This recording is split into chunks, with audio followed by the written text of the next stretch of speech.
Get started? No, seriously.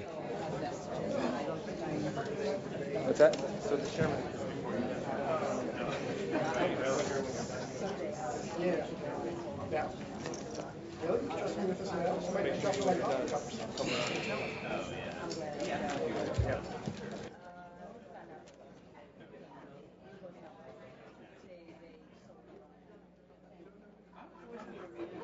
You're now coverage or dial in?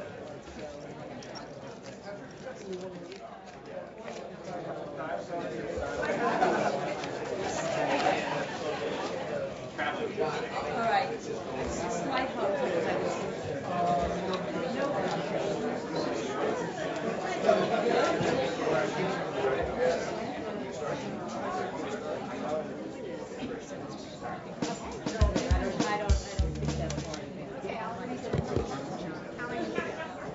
Good morning, folks. We're going to go ahead and get things kicked off. If you could take your seat and quiet down, that'll be fantastic. We're going to hear from the chairman here in a minute, and then we will hear from the administrator of the Rural Utility Service, and then I will come back up here and give some instructions as to what's going to go on for the rest of the day. But for now, I would like to turn it over to the chairman of the Federal Communications Commission, Tom Wheeler. Thank you, Patrick. Good morning. Yes. No, I'm the one who needs to be doing this because you're the folks who are going to be making a difference today in what is a really exciting agenda on an incredibly important and vexing topic. As the folks here at the Commission have grown to know and live with, I'm a lover of history. And if you go back and look at the history of telecom in this country, there has been a single underpinning concept: universal service. And it's been the rationale for our regulatory policy ever since Theodore Vail came up with the concept, the slogan of one company, universal service. I forget what the exact quote was, but the one system. Somebody's quoting it out here. Very good. I can hear. What is it? One system, one company. One system, one policy, universal service. Okay. But it was a key concept, and it has been guiding us for the last 100 years. And the challenge that we have now is, how do we apply that fundamental concept in a world of changed technology and changed realities? And so we're anxious to hear from you today with your thoughts and your experiences. Because fulfilling that goal of universal service drives what we do. And it challenges us to think anew and act anew. You know, my predecessor, Julius Janikowski, went through a process of reorienting the Universal Service Fund from voice to broadband. We now have a challenge of carrying that through, being nimble in adjusting to market realities that have developed, and also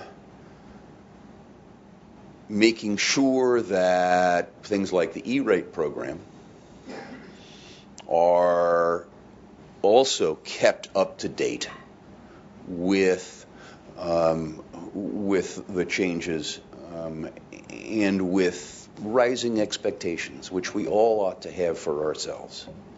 Rising expectations for what connectivity means, because broadband is not the end. It is what broadband enables. That is the end. And we have to keep our eye on that prize. And so the kinds of things that we're going to be talking about today in terms of how do we facilitate the expansion of broadband for all Americans is not just about stringing wires any more than the railroad was about laying rails. I should say wires and mobile. Any more than the railroad was about laying rails. It's about what went on those rails. It's what goes over those wires. It's what goes over those airwaves. We have two tools that we can use here at the FCC. One is policy, and the other is money. On the policy front, we are in the midst of the IP transition and running trials around the country to identify just what is the impact of moving from an analog-based network to an all IP network. What's the impact on individuals? What's the impact on enterprises? What's the impact on competition? What's the impact on interconnection? What's the impact on national security? What's the impact on public safety? Just, an endless list. And in that list is what is the impact on the ability to deliver to rural America. John Chambers, who's sitting over here, has been our champion in-house in terms of thinking about how do we push the edges of the envelope and get expansive in just how we address that question about broadband in rural America. Part of the IP transition trials specifically called out, specifically carved out, and funded is how do we do trials in rural America. And John has been running a program that thus far has received about 1,000 different indications of interest for trials in rural America that will challenge our thinking as to the kinds of solutions. Second tool that we have is money. Phase one of the Connect America Fund was $438 million to serve 1.7 million people in 637 locations in 45 states and Puerto Rico. Mobility Fund 1, Phase 1, was $300 million for 3G or better wireless connectivity in 31 states. The Tribal Mobility Fund was another $50 million that has just been auctioned off in a reverse auction for providing service. And coming is the Connect America Fund 2, and as I said before, the E-rate, and how do we make sure that we are using this incredible capacity of broadband connectivity to make sure that our most important products, our students, our children, get a 21st century education. And it gets tougher when you're dealing with rural America. We've got a reality today, as you know, where about 15 million Americans, 5% of the population, don't have access to entry-level broadband. 4 meg down, 1 meg up. And there are far too many anchor institutions in communities, such as schools, such as libraries, that don't have access to sufficient broadband. And that's why we're here today. And that's why we're grateful to you.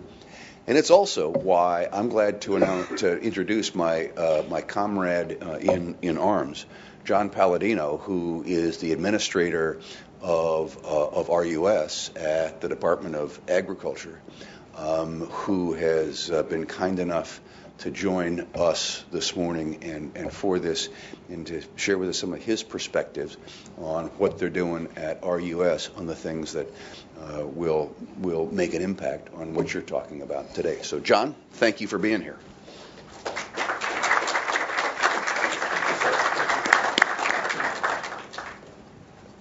Good morning, everyone, and thank you, Mr. Chairman. And thank you to the FCC for hosting this event. I think it's going to be looked back 75 years from now as a hallmark of how we advance the cause of bringing broadband to rural America. Like the chairman, I'm a student of history, and it's not lost on me that I'm the 18th administrator of the Rural Utility Service / the Rural Electrification Administration. And looking back at our history as an agency, it's important to note that we were formed by a statute called the Emergency Relief Act of 1934. Many people in the room may think it was the Rural Electric Act that was passed in 1936. But we were actually formed by the Emergency Relief Act of 1934, which gave the President Roosevelt, the authority to sign by executive order the order in May 11, 1935, establishing the REA. And the first administrator of the REA was a man by the name of Morris Cook. And Morris wrote a paper called Electrifying the Countryside. And he actually wrote the plan on how we would electrify the countryside. And he was a senior advisor at the Department of Interior, worked with Secretary Ickes, and kept sending a paper up, and he'd send it back saying, no, it's not good enough, no, it's not good enough. And finally it was good enough, and that became the framework for the executive order that formed the REA. And later on in the paper he wrote, Electrifying the Countryside, Morris talked about how it wasn't lost on him that our roots as REA and now RUS was as an emergency relief agency. And he talked about, at the time, how only 10% of U.S. farms had access to electricity. He talked about how by investing in electricity, we could spur, revitalize, invigorate the rural economy. And I think all of those things right there, we just changed electricity to broadband, and that's where we are today. But let's think about what is rural America. So my role here is to really set the table. I'm not going to talk so much about what we're doing at RUS. I'm going to talk about what's going on in rural America. Many of us come from rural America. We're advocates for rural America. But I think for this discussion, it's important to note three things that are going on in rural America, in the rural economy. The first thing is that right now, coming out of the Great Recession, when we look at the metropolitan regions across the U.S., there's some employment growth going on. We've had quarter after quarter of better employment numbers as a nation. But in rural America, since 2011, employment has stagnated. It's almost at 0%. The next thing to look at in rural America is poverty. And so the number of persistent poverties coming out of the Great Recession, the number of high poverty counties coming out of the Great Recession has increased in rural America, has increased by almost 30%. 571 of the 704 high poverty counties are in rural America. That's almost 81% of the counties that have high poverty, where over 20% of the population are living below the poverty line. That's rural America. Even more startling is the number of children. And the chairman talked about one of the benefits of bringing broadband to anywhere in America is for the children, for the students, so that they can learn, so that they can prosper. One of the things I do when I speak is I like to talk about where I come from. I'm the son of a U.S. Customs agent. So I was raised by a public servant. I am a public servant. But being part of the Customs family meant we lived in very rural, remote communities. One of the communities I lived in was Lukeville, Arizona, a very small town on the U.S.-Mexico border in southern Arizona, where I grew up with access to a party line telephone. And I just think about the kids growing up in Lukeville today, and do they have access to broadband? Do they have access? Are they in those persistent poverty counties? Well, let me tell you this number. 1 in 4. 1 in 4 kids right now in rural America are growing up below the poverty line. It's actually 27% of children in rural America right now are living below the poverty line. And everyone in this room can change that picture with the discussion we have today, with the next steps that we plan out of the discussion today on how we can advance broadband across rural America. Because the answer to that poverty issue, the answer for those children is advancing access to broadband in places like Lukeville, Arizona, where I was raised. And the last thing I want to leave you with is the population in rural America. So overall, rural America has always been a smaller piece of the American pie, but a very important piece. The Secretary, he'll note quite often that the vast majority of our military, an overrepresentation of our military, comes from rural America. But since 2011, the number of people who have resided in rural America, who reside in rural America, has decreased.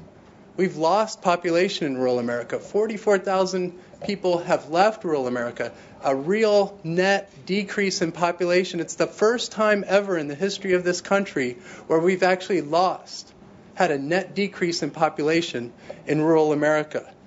The economists at USDA, they don't know yet if that's just a blip on the radar or if that's a harbinger of things to come.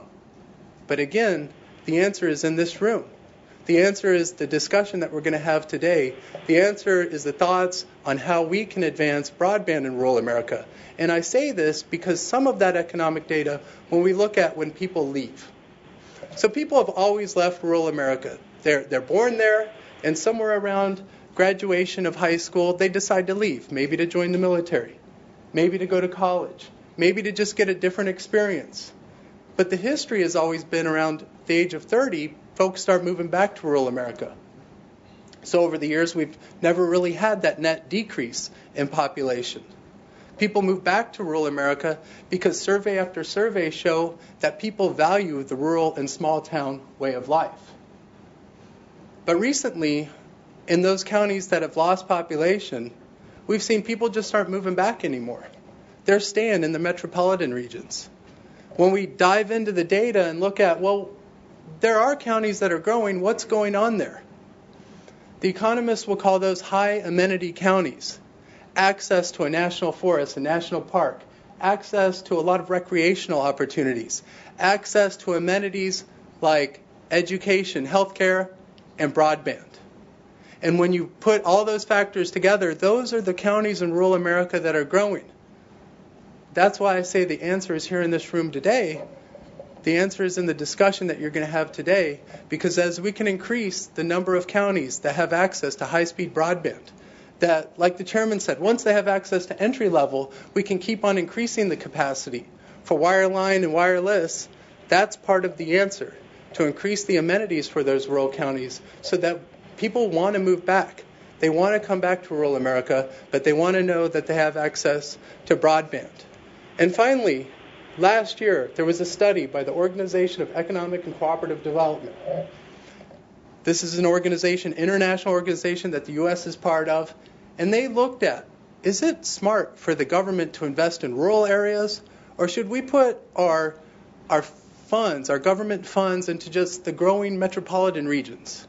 You know, there's been a lot of thought that, well, it's the metropolitan regions where all the innovation's happening. It's the metropolitan regions where there's growth and the economy's booming. And when they looked at the data, they saw that no, rural is relevant. Rural is a place to invest because there's so many opportunities there. In the U.S. rural economy, bioeconomy, local and regional food systems, production agriculture, all these things need access to high-speed broadband. I was out at an algae farm in southern New Mexico where they're growing algae, turning it into crude oil, and flying jets with it.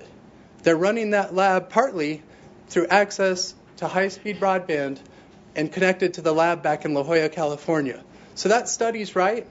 This conversation is the right conversation to have. I'd like to thank the chairman for inviting me here today and wish you all the best of luck on your conversation. Thank you.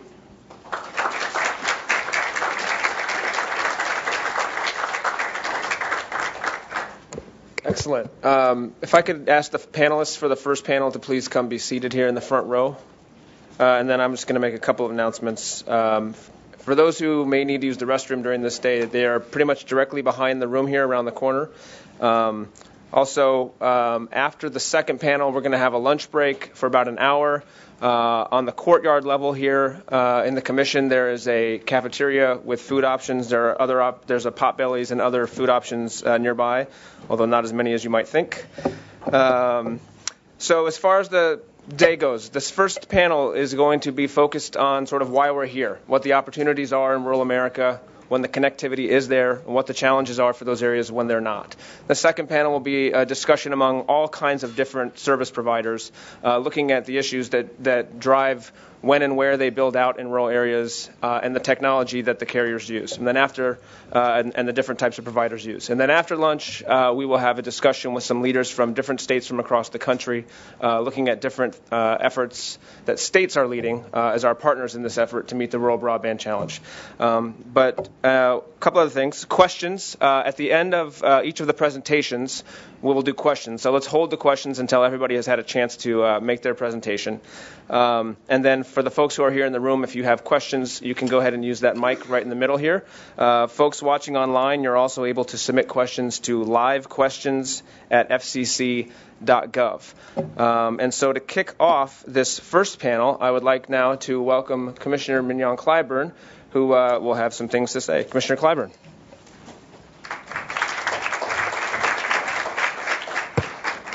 Thank you so very much. Good morning, everyone. You don't have to, I look the same right over there, so you don't have to turn around and see me. That's very kind of you. Again, Patrick, thank you for that kind welcome. Chairman Wheeler, who you heard from, Patrick, Julie, and the other members of the Wireline Competition Bureau are to be commended for organizing today's workshop.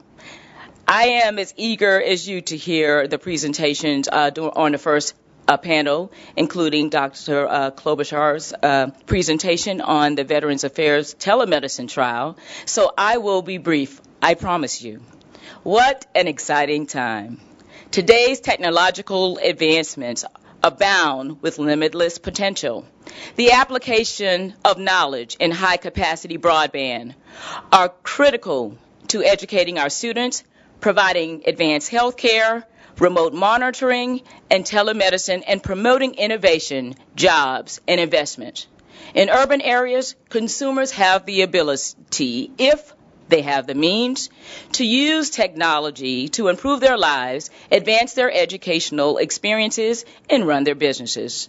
But in today's world, those without such access are at a significant disadvantage. It widens the divide. As technology opens more and more opportunities, we are here because we recognize that in rural areas, there are disconnects that must be addressed. These numbers, these people who are disconnected are in the millions. They're primarily, of course, in rural areas where there's little to no deployment, primarily because a business case cannot or has not been made for doing so. Congress foresaw this, luckily for us, and recognized the needs for these areas to receive advanced information and telecommunication services reasonably comparable to urban areas. They reinforced this to us at the FCC and reminded us that this is our statutory duty to respond to these challenges and these directives.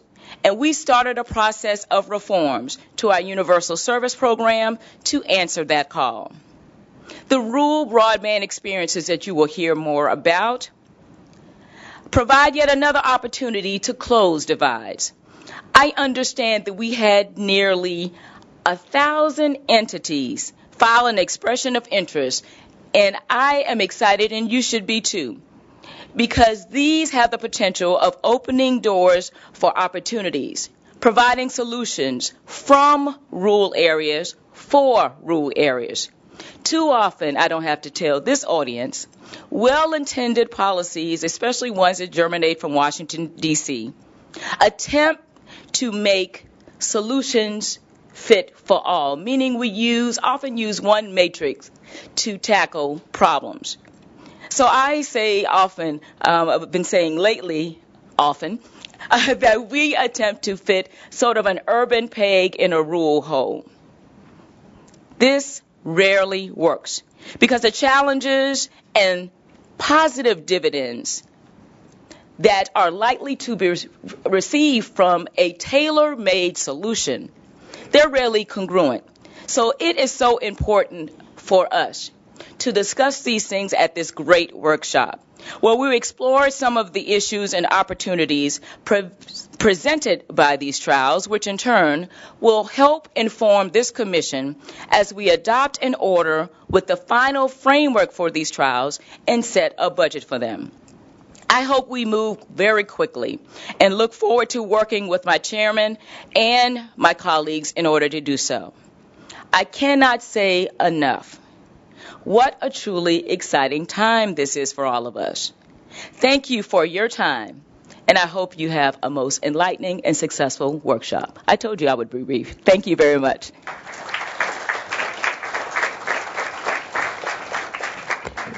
Thank you, Commissioner. Before we turn to the panel, I'm going to bring up Steve Rosenberg, who is the Wireline Bureau's Chief Data Officer. And what Steve's going to do is just kind of provide a look into the data in terms of, based on the FCC's data, what the connectivity levels are in rural America to sort of set a baseline for the discussion, and then we'll turn to the panelists. Steve. Thanks, Patrick. When Patrick asked me to do this, my first reaction was, sure. I didn't realize I was going to be following a commissioner, our chairman, and the administrator, but so be it. I'm also a little under the weather, so my apologies if some of this sounds a little strained. If we can get the document up on the screen. There we go. So the second thought I had after agreeing to do this was an article that I'd seen in the Washington Post last summer that talked about how the U.S. government has 15, I think going on 16 definitions of rural for different programs and different situations. And I thought I did not want to wade into that morass. I didn't want to create a new definition. I didn't want to sort of cherry pick different definitions to get different answers. So what I started with is just a pretty standard definition from the U.S. Census Bureau. And it defines urban as urbanized areas, so dense areas of 50,000 or more people, and urban clusters of dense areas with at least 2,500 people. And what you can see there on the screen is that the majority of homes, so housing units technically, 79% are in urban areas that take up only about 4% of the populated landmass of the country. You'll see slightly different numbers sometimes. If you include businesses, it's about 80% of locations. If you look at population, it's about 81% of population in urban areas. So on the rural side, we're looking at the overwhelming majority of area, and about 20%, here I'm using 21% of locations. And if you look at the data, these data come from the National Broadband Map. On the left is percent of locations that lack fixed broadband, that's cable, telco, or fixed wireless, at different speeds, and then on the right-hand side, the percent of locations without mobile broadband. And what you can see is in every instance at the different speeds in both fixed and in mobile, you see that there are far more households or housing units that lack access to broadband at the different speeds. But I wanted to kind of look a little bit more deeply than that because, as I'm sure people will talk about through the day, not all rural is the same. There is a difference between a cluster of a few dozen homes and homes spread out along a very different route. So what I want to do is return to this graphic here. I'm just going to focus in on that 79 and 21%, and I'm going to rearrange things a little bit. So now we've got urban still on the left, rural still on the right, 79% and 21%. And I'm going to overlay something called the Metropolitan Statistical Area. So these are urban areas, metro areas. They're defined by the White House Office of Management and Budget. And the description down there at the bottom from the Census Bureau about what they are. And if you look at that breakout, what you see is that MSAs cut sort of differently across urban and rural areas. The vast majority of urban areas are in MSAs, but only about half of rural areas are in MSAs, half are not. You can do something similar with something called a census-designated place. This is a statistical definition from the Census Bureau. Think of it like towns, basically, so clusters of locations together. And what you see there, again, urban is overwhelmingly in CDPs, but about 3/4 of rural areas are not. Now, the reason I do this is because I think that this can start to tell us something about differences within the rural universe. So whereas about 3/4 of people of locations in urban areas are in both MSAs and CDPs, the same is not true of rural. You've got, in fact, a wide spread. About 1/3 of rural areas are in neither MSAs nor CDPs. So they're not near clusters of other people in a metro area, and they're not clustered together themselves in a CDP. So what does that look like for broadband? So this is the fixed broadband that I showed you before, 3, 10, and 50 megabits per second, just looking at downstream for simplicity. If I look at those that are in an MSA and a CDP, right? So this is 3/4 of urban areas. It's only about 11% of rural areas are in both an MSA and a CDP. What you see is that the amount of broadband, the likelihood that they're going to be without broadband is much lower. So just looking at 10 megabits per second as an example, you see about 30% lack access to broadband in rural areas overall, but it's about half that, 15.5% lack access to broadband if they happen to be in an MSA and a CDP. If you look then at areas outside of the CDPs, outside of MSAs, and then outside of both, what you see, in fact, is that the likelihood that you're going to be without broadband goes up. The same is true for both urban and rural, but it's obviously a much bigger proportion of the rural. About 1/3 of rural population is in that far right-hand column that are not in an MSA and not in a CDP. And what you see there is that the likelihood that they are going to lack broadband is substantially higher than even other rural areas. So I just want to tee this up to help remind us that not all rural areas are created the same. Some of the solutions, some of the challenges are going to be different depending on what kind of rural area you talk about. That is borne out in the data here, and I look forward to discussions today that kind of go into some of the different approaches throughout. Thank you.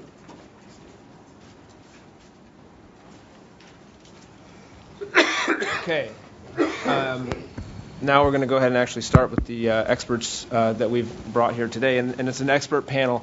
The best part about the panel is how many different voices we have and the different areas of expertise that they all bring, but that also means that there's a lot of people who are going to speak, so I'm going to ask everyone to try to keep it to within 10 minutes or less so that we have time for questions in the room.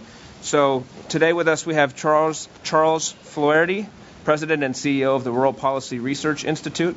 We also have Jeff Fosnot, who is the superintendent of schools in Ellendale, North Dakota. He's not actually here. He's at the school in North Dakota. We're trying to bring him in via live video, having a little trouble on our end, not the North Dakota end. If that's not going to happen, we're still working on it. We'll be able to bring him in just via teleconference. And then Brian Kelly, who's the CEO of AgTech. Thomas Klobuchar, who is the Deputy Director of the Office of Rural Health for the U.S. Department of Veterans Affairs. Don Means, Coordinator of the Gigabit Libraries Network. Linda Lord, the Maine State Librarian. And Peter Morris from the National Congress of American Indians. So it's a great panel, and I'd like to, as I said, hold questions until everybody's had their presentation, and then we'll get into the Q&A. And let's start with Charles. Thank you. Chairman Wheeler and Commissioner Clyburn, Administrator Petalino, we're honored to be here. We really appreciate the Commission doing this today. I was asked to provide some context, first of all, on rural, and also to talk about the opportunity and deficit challenges. I'm going to go very quickly. First of all, on the rural-urban differential, there is a census definition. You know it is largely about density. As Steve said, rural is everything that isn't urban. There were 19% of the American people living in that designation at the last census. But urban's very diverse. Here's Newark, New York, and here's Bellevue, Iowa. They're both urban areas, challenging for us. The OMB definition is much better from a rural standpoint. It's a functional definition. There are 3 breaks: metro, 50K and above, micro, 10 to 40, which is a non-metropolitan definition, and everything else is non-core. Here's the nation. Dark blue is metro, lighter blue is micro, everything else is non-core. Now, as most of you know, metro is usually equated with urban, so this is urban.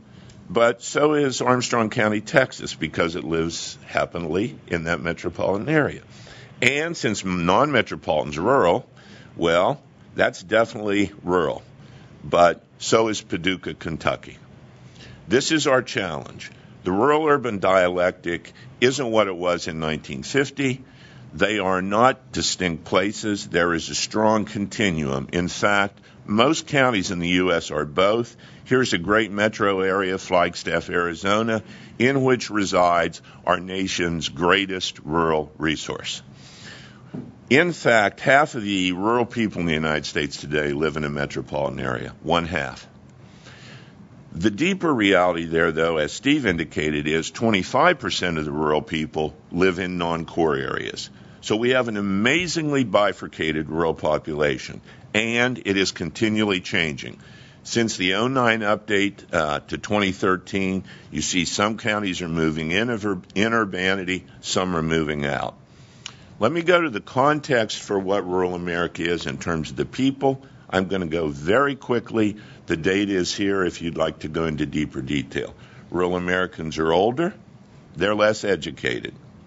In fact, they're less likely to be in a profession as opposed to a service industry. So they earn far less. And they are earning far less from agriculture. These are two maps of the U.S. for farm employment. You see the decline in 40 years. But here is the deeper issue. Farmers today are very dependent on rural economies. This is the percent of farm household income coming from the broader rural economy, for which broadband is critical. And rural Americans face huge healthcare challenges. These three breaks are along the metro, micro, non-core break, everything from now on. As I go through the deficit challenges, you will see as we get to the non-core areas Steve mentioned, it gets tougher. So first of all, disabilities, then health insurance generally. Challenge with healthcare is we have 20% of the people, 10% of the docs, and we have transportation challenges. Is it a people problem or a place problem? It's both, because the social determinants of health are also huge. 2/3 of the vehicular deaths are in rural areas. There's a huge challenge in suicide in rural men. Substance and alcohol abuse is huge in rural area. So it's both. Rural Americans are also much poorer. That is a historical trend that has not altered. The child poverty rate is a national catastrophe. It is at 25%. This is an interesting graph and shows what happens after the 2008 recession. The bottom two lines are just urban and rural poverty. The top two are child poverty.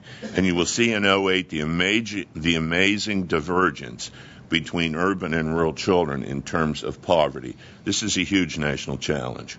Here are the deep poverty pockets in the U.S., very significant for rural. And persistent poverty, as was mentioned, is huge.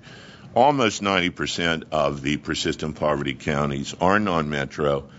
Finally, with the support of the Kresge Foundation, we did a study 3 years ago of the multiple deficits in human services, both demographic and economic needs. I urge you to look at that study because for broadband it is significant. The non-core population has a huge multi-factor challenge in these areas. Here's a map of the United States that looks at the combined risk factors.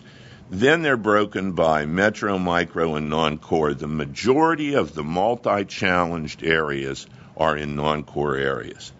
I want to turn now to a study that is the opposite side of the rural equation, and it's the side of the equation that I think we need to focus on here today, and that is the amazing innovation potential in rural America. This is the study that John Padalino referred to.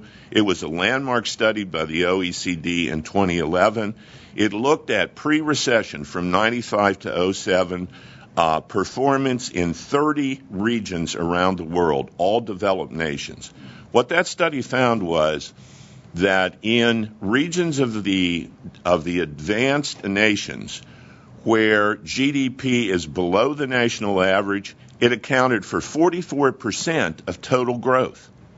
It also found that rural growth far exceeds urban in all regions, and it found that large metro cores contribute 36% of growth in developed nations, but the entire rest of GDP, 68%, comes from non-metro hubs. The future of innovation for GDP is tied to rural areas. So I want to close with 5 reasons I believe the Commission needs to think about domestic policy in broadband in a very different light. First is growth. Growth is the overriding global imperative of all nations.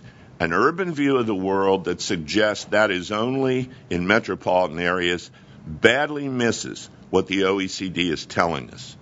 Number 2 is prosperity. The emerging potential for reshoring, rural advanced manufacturing, distributed food and energy systems. Rural America made a major contribution to our exit from the recession, and those opportunities continue to abound. Thirdly is security. We live in an ever smaller world in which national borders do not protect us. So we have terrorism. We have the global pandemic potential. We have natural and man-made disasters. A more dispersed settlement pattern with strong connectivity is critical to the future of our species. This is not a spatial question. This is a species question. And if we look at the 700 micropolitan areas in our country and the contiguous rural area around them, that is the settlement pattern for a safer and more secure domestic settlement. Finally, resilience. Very soon, 40% of us will live within a county next to a shore. You know what we are doing right now with global climate change. And I would argue the 97% of our population's landscape that is stewarded by rural people is probably our greatest buffer zone in the future. A domestic policy that ignores that is ignoring an amazing, huge resource to the future of our nation. Finally, equity. A central goal of all public spending is to do what the public sector will not or cannot. And the reality is, if we do not make a commitment to improve the economic potential of all Americans, we will not reverse the widening income gap or the wealth disparities that are growing. I would argue broadband connectivity aligns all of these amazing potentials. So in closing, this rural America brings 5 assets that connectivity is needed to fully exploit. Clean air, clean water, safe, abundant, and affordable food, abundant and affordable energy, natural amenities, arts, and tourism. I would argue the populations of an urban area do not survive without those amazing contributions to rural resilience, which can significantly be enhanced by the connectivity of an advanced high-speed broadband. Thank you very much. Thank you, Charles. And actually, I think that's a perfect segue into our next panelist, which is Brian Kelly from AgTech Technologies. And I will bring your slides up right now.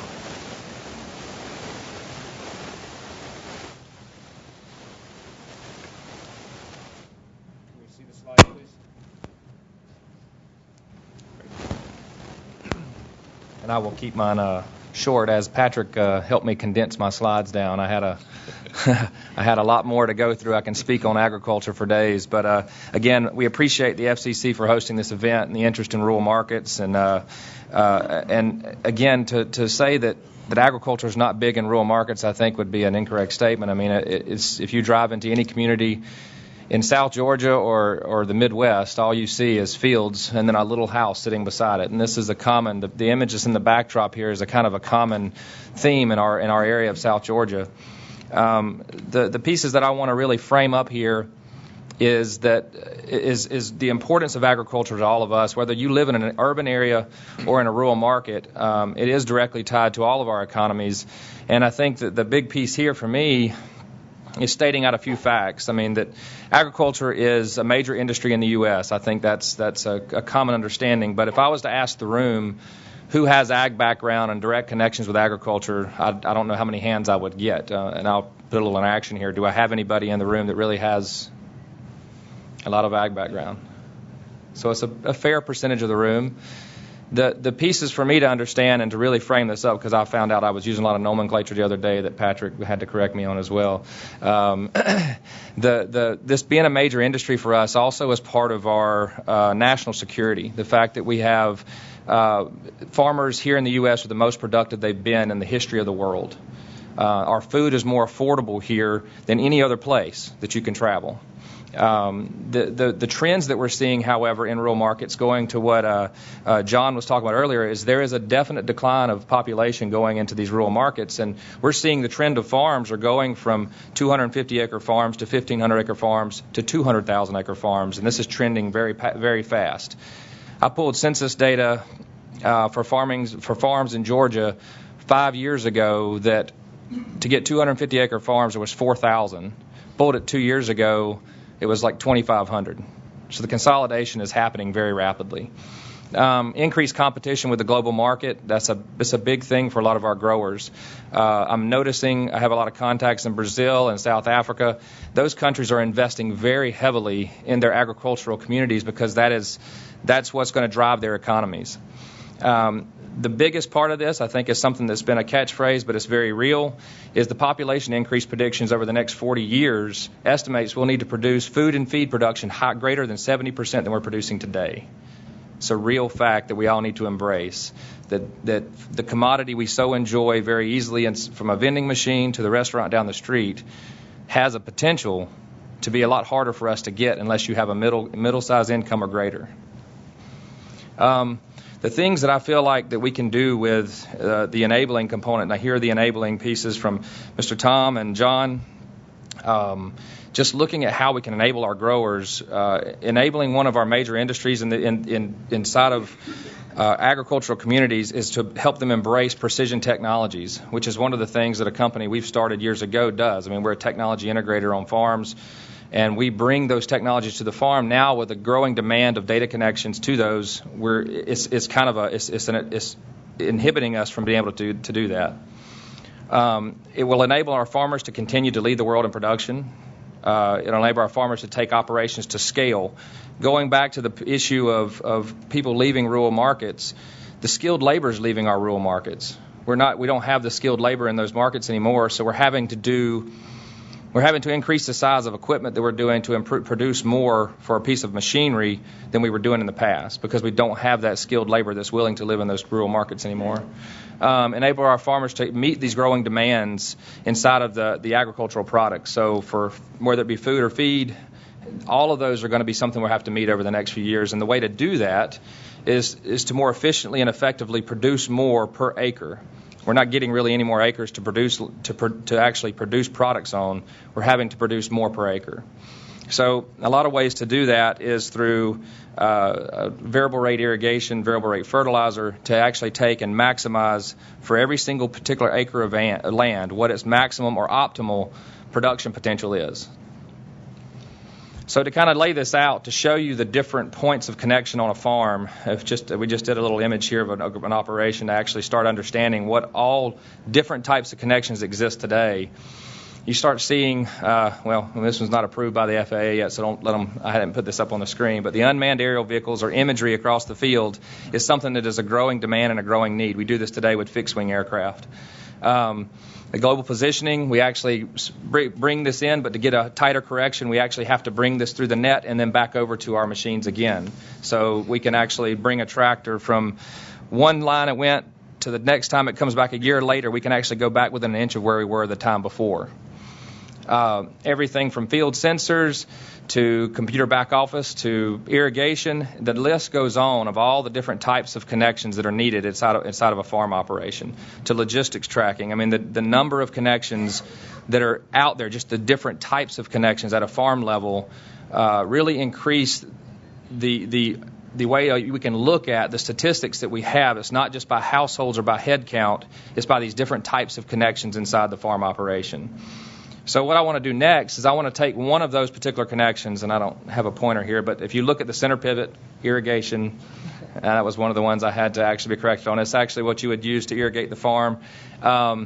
look at one of those. We did some analysis inside of Georgia just to help understand the sheer volume of center pivots that are actually across our markets.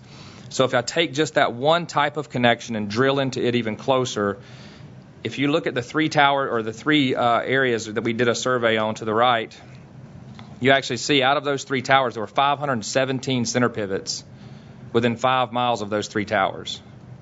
If you take the other statistics, we went ahead and did the greater area of Georgia. There was over 20,000 center pivots within 5 miles of all of our existing network that we have in Georgia. So all of those become data points or connection points inside of rural markets. The biggest issue we have is we cannot get the connections to those for the most part in a reasonable way to the bandwidth that's needed. And farmers are not as willing to embrace those technologies and be the enabler they need to do and can control their pivots. Some examples of this would be if a farmer gets a notification that a pivot has been damaged or something is wrong with it, to be able to shut it down so that it's not wasting water in the field.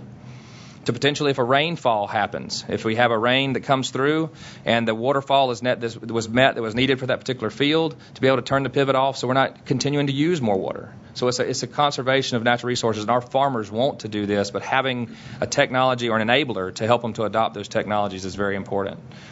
So pieces of kind of a couple of examples here of some of the ways we do natural resources. If you look at these different maps, for some of you from agricultural community might understand, a lot of these different maps just show how we actually spatially reference information, do site-specific application of different types of inputs, whether it be water, fertilizer, seed, any number of pieces. We're doing that with these technologies. The problem is getting a seamless connection to all of those sensors from the field and the pieces of equipment that are going to apply that type of input to the actual farm.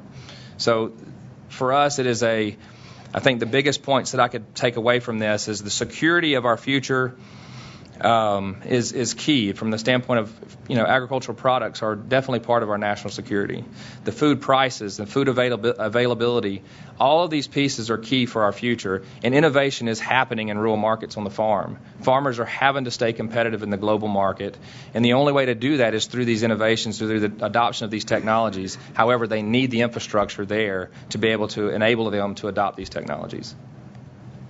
And here's pictures of just rural America. I mean, it's the same images that you were throwing up. I mean, it's very much the world we live in, and you can have a house and a tractor running, just beside each other. And these are the things that we have to make sure that we help enable these growers, these people that live in these rural markets, that feed all of our families to be able to be more productive in the future, so that they continue to stay and continue to come out of college and back home to take on these technologies or take on the farming and production. And I know I said we were going to hold questions, but I can't help myself. When you were talking about, when we were talking the other day, you were telling me one of the main issues, and I just want to make sure it's clear, is you have all these sensors out in the field, all these equipment on the center pivots and all the other things that are out there, but folks are driving out in a truck and taking the data off it with a thumb drive. Is that how it's happening? That's correct. So today we have an infrastructure of people that actually go out and extract that data from those sensors in the field. And by doing that, I mean, it's just we're having to build an infrastructure of people to go do that. Well, there's a higher cost. That's just not practical for farmers to be able to adopt that. So, I mean, we've started building some networks in our area. We built 281 tower sites years ago with our RTK network, as I was telling you about, that enabled farmers to adopt precision technologies such as the auto steers and those types of technologies that could actually drive the tractor more accurately.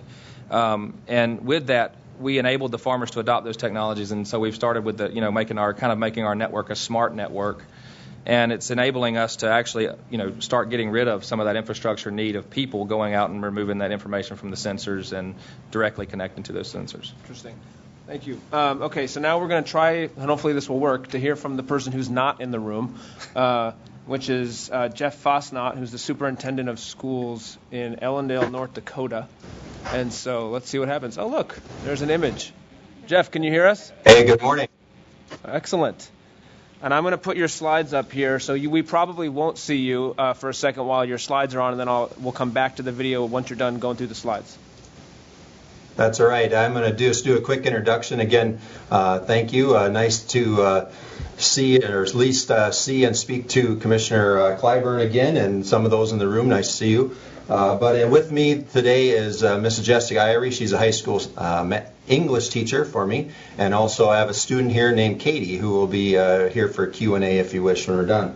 I guess if the slides are up, I'm going to only take just a couple seconds to share some general information, and I'm going to segue over to Mrs. Irie, give you more detail. As been already described, we are rural. We are very rural. I don't think we fit any of the characteristics that you have met aside from being completely out of a metro area. You can see some of the information on the first slide.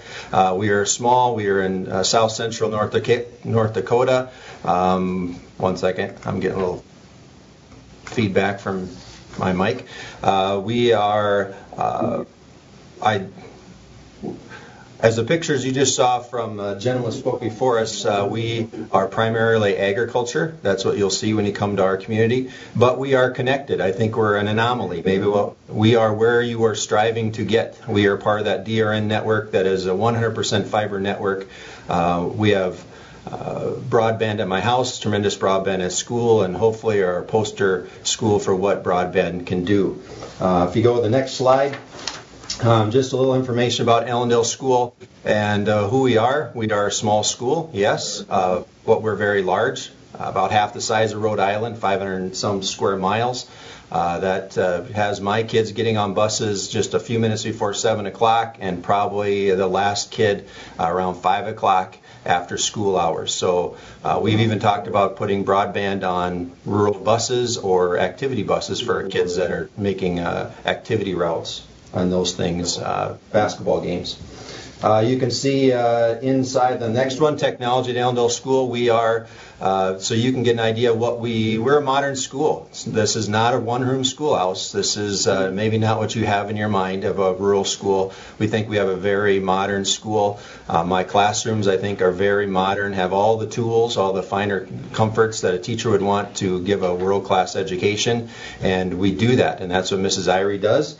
And I guess I'm going to let her talk about our iPad initiative and what she does in her class, and then I can come back and talk about a couple others. So I'm going to segue. All right, thank you, Mr. Fosnut, and good morning, everyone. I teach high school English here in Ellendale, North Dakota, and we are a very small rural community, but we have great access. We are currently in an iPad one-to-one initiative, so every student in our school from grades 4 through 12 has their own personal iPad that the school issues them to take home to use for school purposes. So for us, that really opens up the world. We don't have a lot of resources or access to resources locally, but using our online resources and our iPads, our students can get access to a wealth of information 24/7 right at their fingertips. So we use resources for research for our students. They can look at websites. We can find databases with journal articles, magazine articles, newspaper articles. We can connect to news websites. We use video sites like YouTube or Khan Academy to help supplement instruction or to do research. And our students are also then able to kind of individualize their learning needs. So I, as a teacher, can bring in different pieces that can address the various needs of my students, and students can find those resources for themselves. So our more advanced upper level students can go out and find some advanced in-depth content on whatever we're talking about, and our lower level students can go out and find extra support content to kind of help bring them up to speed, and it really helps us level the playing field that way, particularly with our students who might be in a poverty situation that don't have access other than what the school gives. They now have the tool to, kind of bring themselves up to speed and kind of help close that gap that poverty creates in education as well. Our students are also able to create materials and contribute to this online world. So we have students uploading videos and presentations and websites all the time that then can be accessed by other people in the world. So we really are connected globally, even though we have, very few people in our classroom. We're able to connect with a much greater world. As far as content as an English teacher, I think it's fantastic because I have access to ebooks, and so many things are in the open domain. I can teach whatever, Shakespeare, Dickens, Jane Austen, that I want to without having to go through the process of requisitioning a classroom set of books, waiting for a year for those books to come in, trying to find resources. I can say, okay, we're gonna do this play next week, and I can have my students can download it and have it instantly. I can have access then also to resources from other educators throughout the world to help me be a better teacher, and I can find projects and lesson plans and ideas to help us meet our standards that other educators throughout the world have created, and we can share and collaborate in that way. We also here in Ellendale have really great communication with our students. I am accessible to my students 24/7 through email. We use things a lot to turn in papers and collaborate on work. Students can turn in assignments through websites. We are essentially a paperless classroom this year.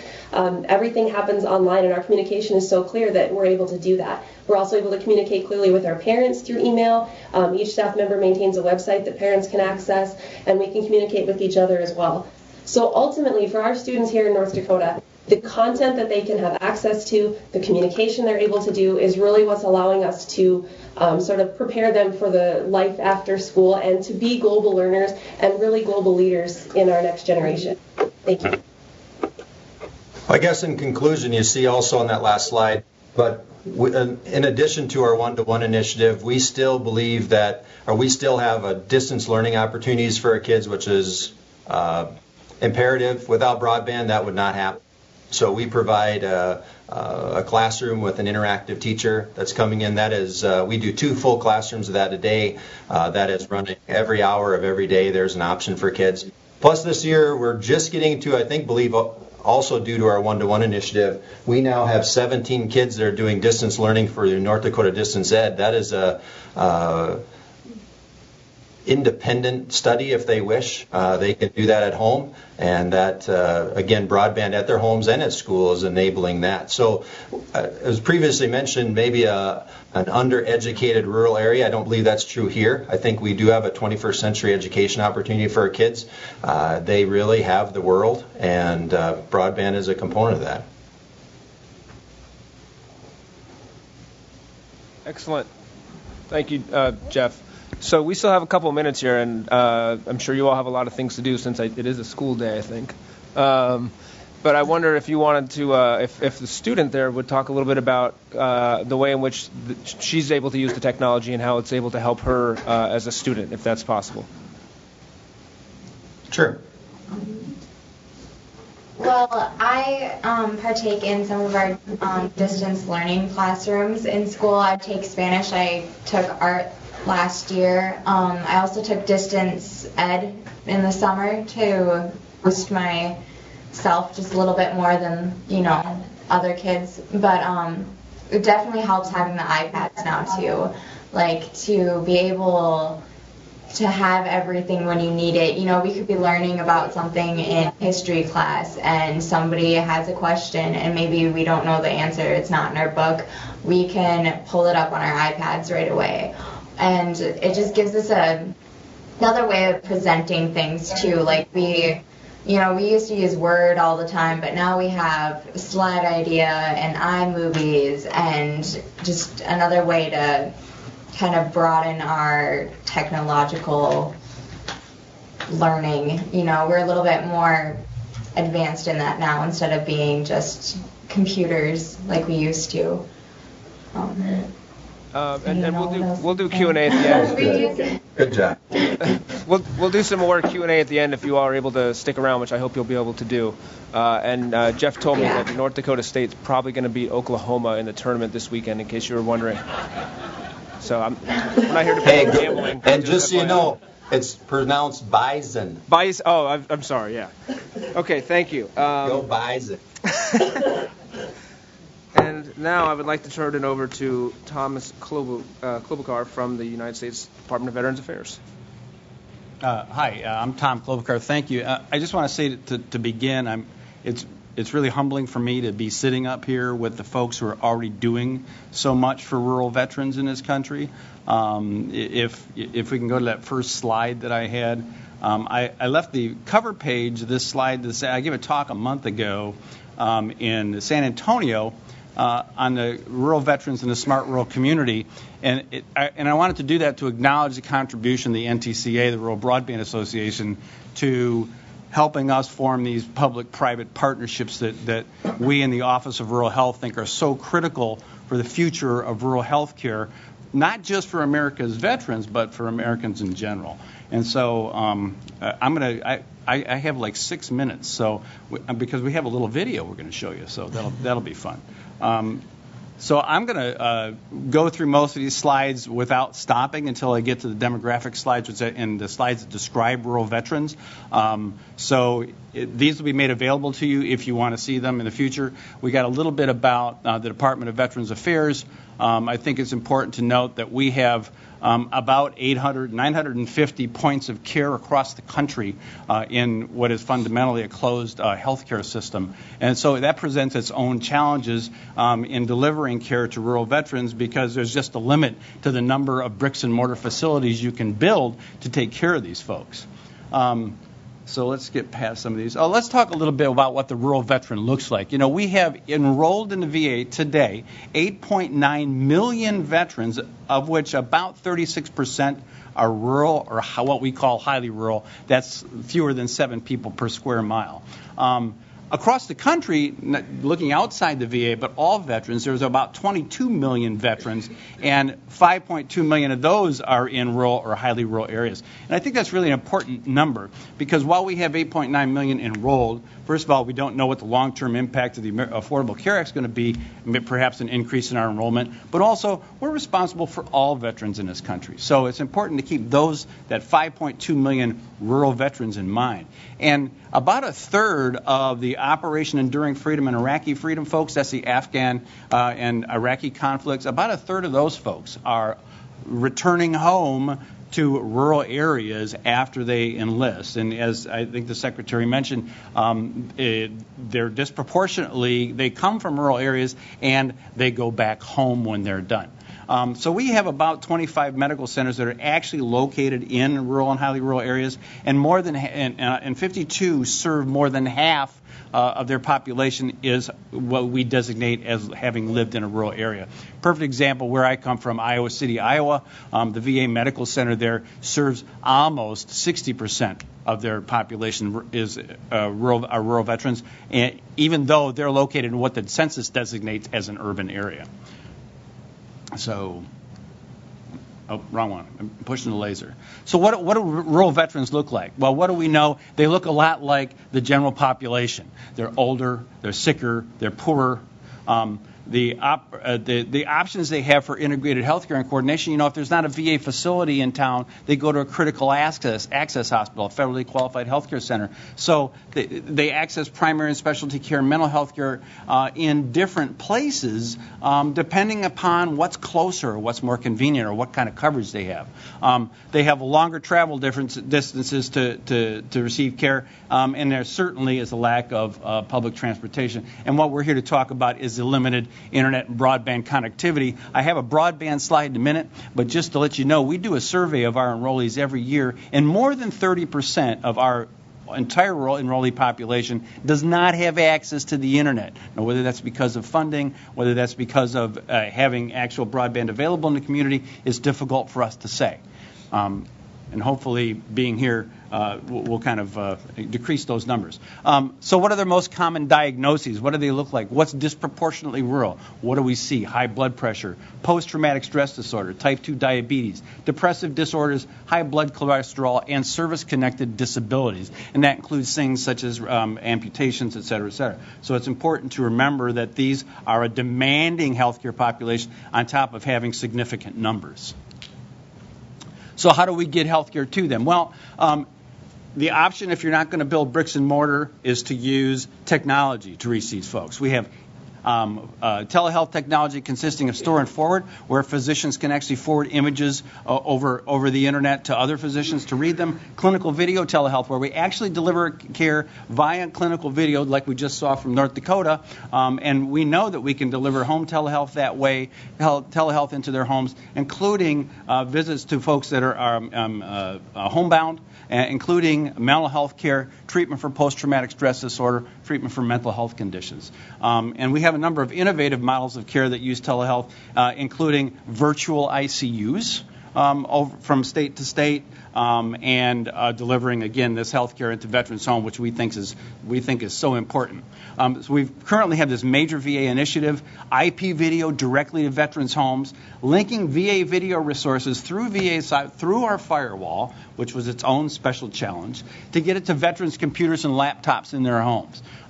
And they just use an application they can download. It's a lot like Cisco Jabber. It's a lot like Skype or one of those things. But we need 1.2 megabits up and down in both directions in order to make this happen.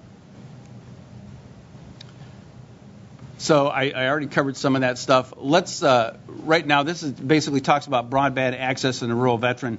Our biggest issue is if we can't get broadband into these rural veterans' homes, it restricts their availability of these in-home services. And in many cases, rather than go the distance, they'll just stay home and go untreated. So could we show that video? This is one VA initiative. I just want to show that it's a video about delivering broadband, telehealth over broadband into veterans' home. It's a rural health initiative. It really is informative. It takes 6 minutes of your time.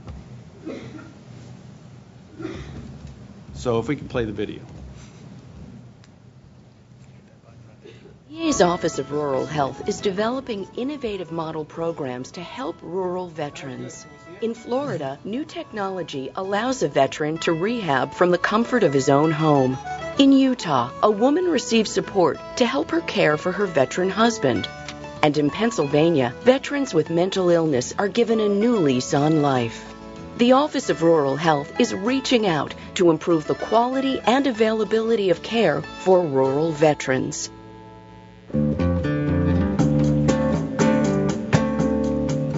Veteran Wilbert Gavin lives in rural North Florida, 65 miles from the nearest VA clinic. I was feeling bad. I went to the hospital and they gave me some medicine. They're not sure of what went wrong, but it damaged my sciatic nerve. I couldn't walk. Wilbert's disability forced him to quit his job. He turned to ORH for help and was paired with VA physical therapist Tony Chiara.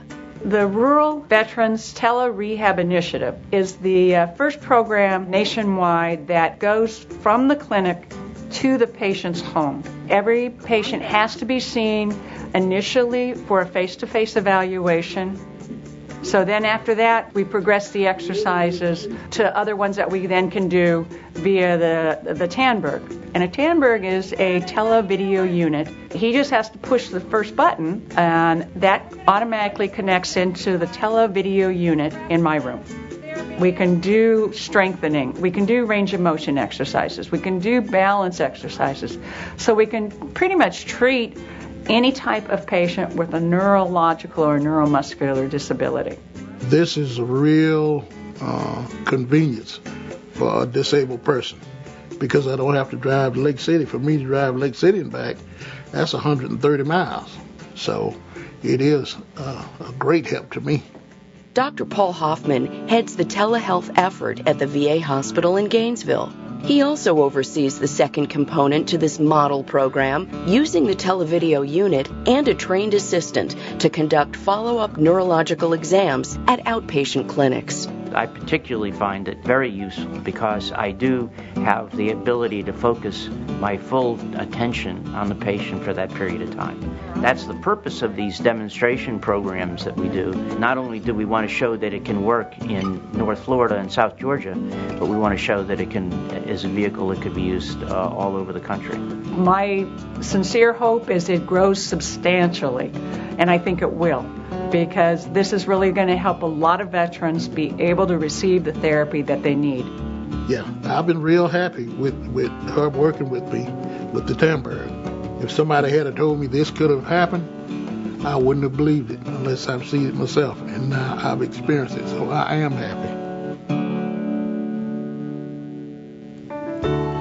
Thank you. Veteran Gary So, Robert. and incidentally, we are expanding that, and it's available now for expansion across the country. What you saw was old technology. We actually had to put special equipment in the veteran's home. Now you can do that via Cisco and Jabber from a VA facility to a veteran's home. So if we can go back to the slides, I got a couple more I want to show you, and then This basically, we work with our partners in the FCC and the USDA and other federal agencies to put together a broadband network map overlaid with the VA networks to show where we might find clusters of rural veterans that weren't covered by broadband service. And this is it's really hard to see these, but there's little red dots and so on and so forth that show where the clusters of veterans are that don't have access to broadband service.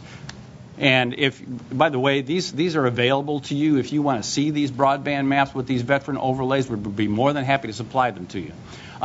Currently, we've got about 557,000 VHA enrollees who are not reached by broadband, and 366,000 active patients who don't have broadband service. They're outside of areas of coverage. So that's about 7% of the entire VA enrollee population. And since members of the armed forces from Afghanistan and Iraq, they have so many comorbidities.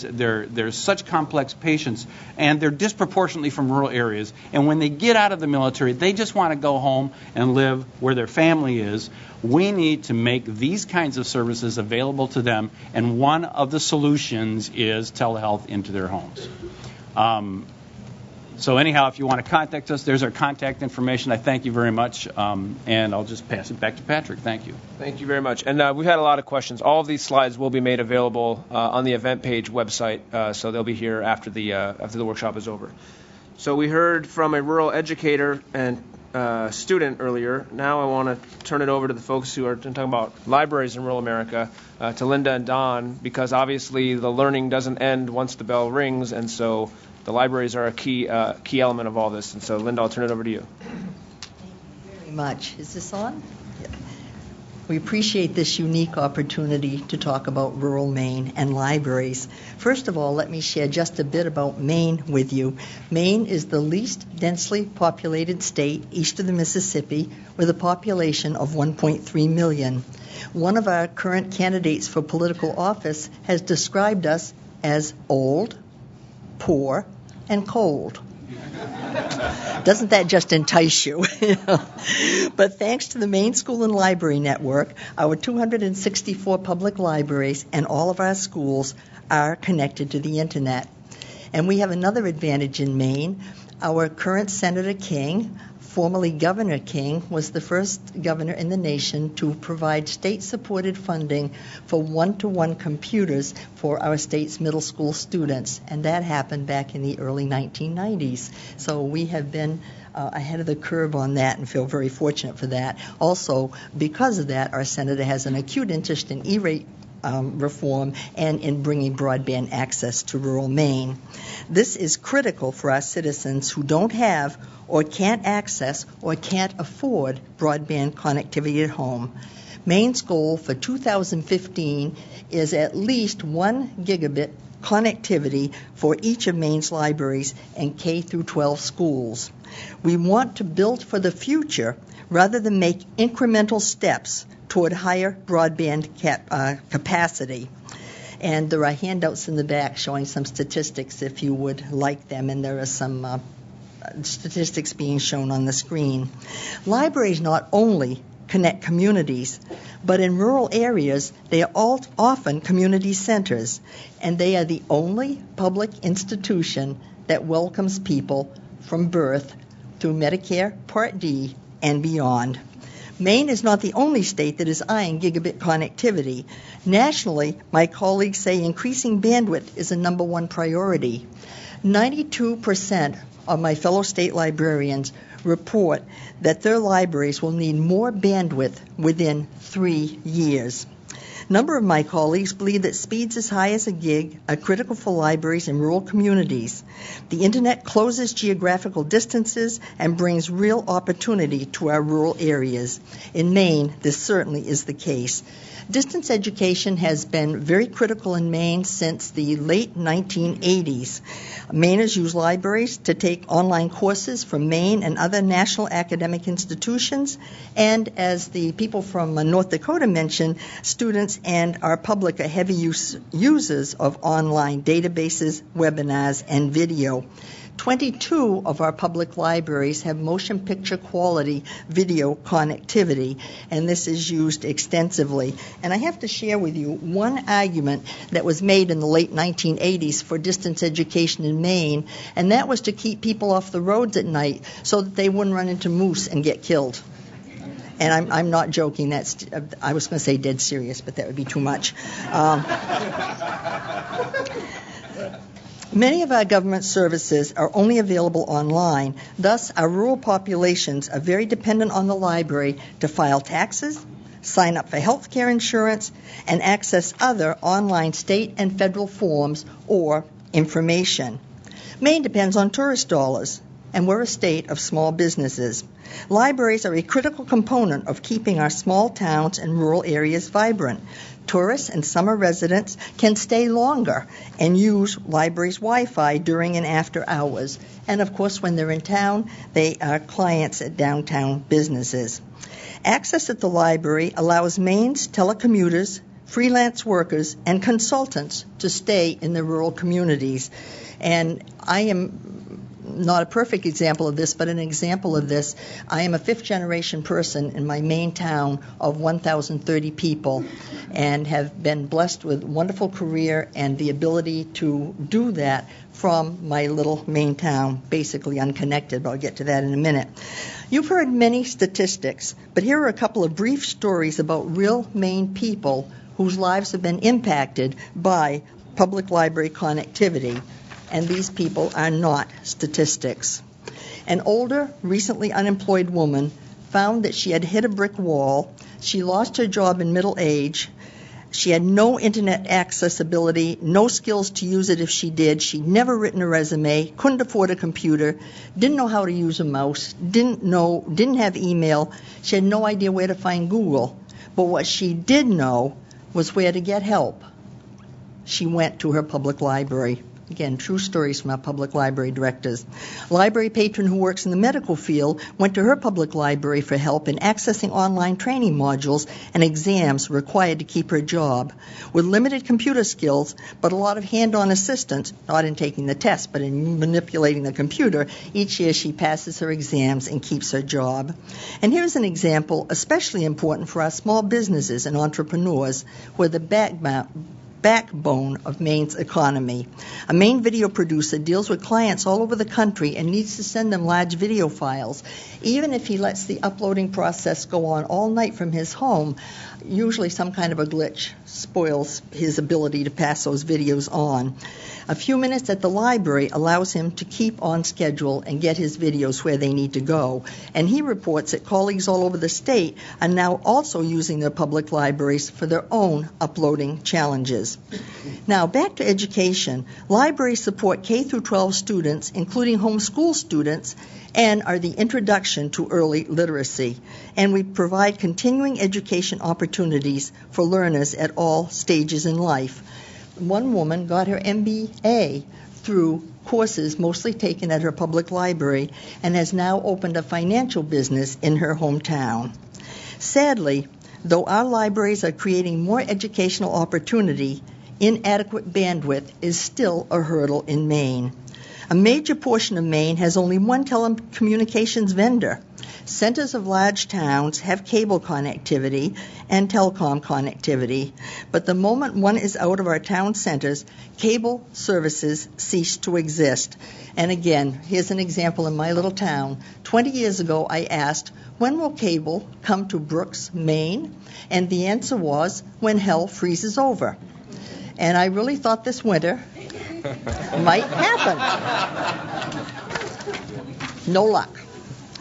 In conclusion, library services today and tomorrow are dependent on affordable, reliable, and scalable high-capacity broadband. What we used to call the future is happening right now. A quick anecdote. On the plane coming down here yesterday, a grandfather told me about his 3-year-old grandson who said to his mother, "The television's broken, the television's broken."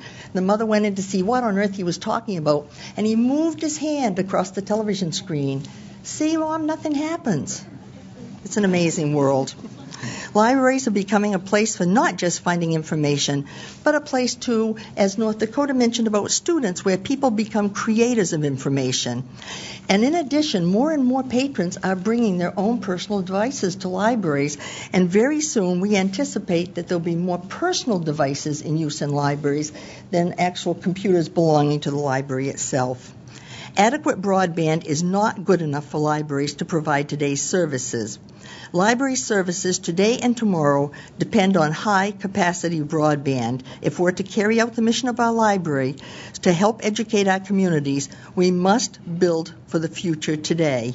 It is easy to envision what could happen if we don't keep up with the growing trend of using Internet-based technologies for work, study, and daily life.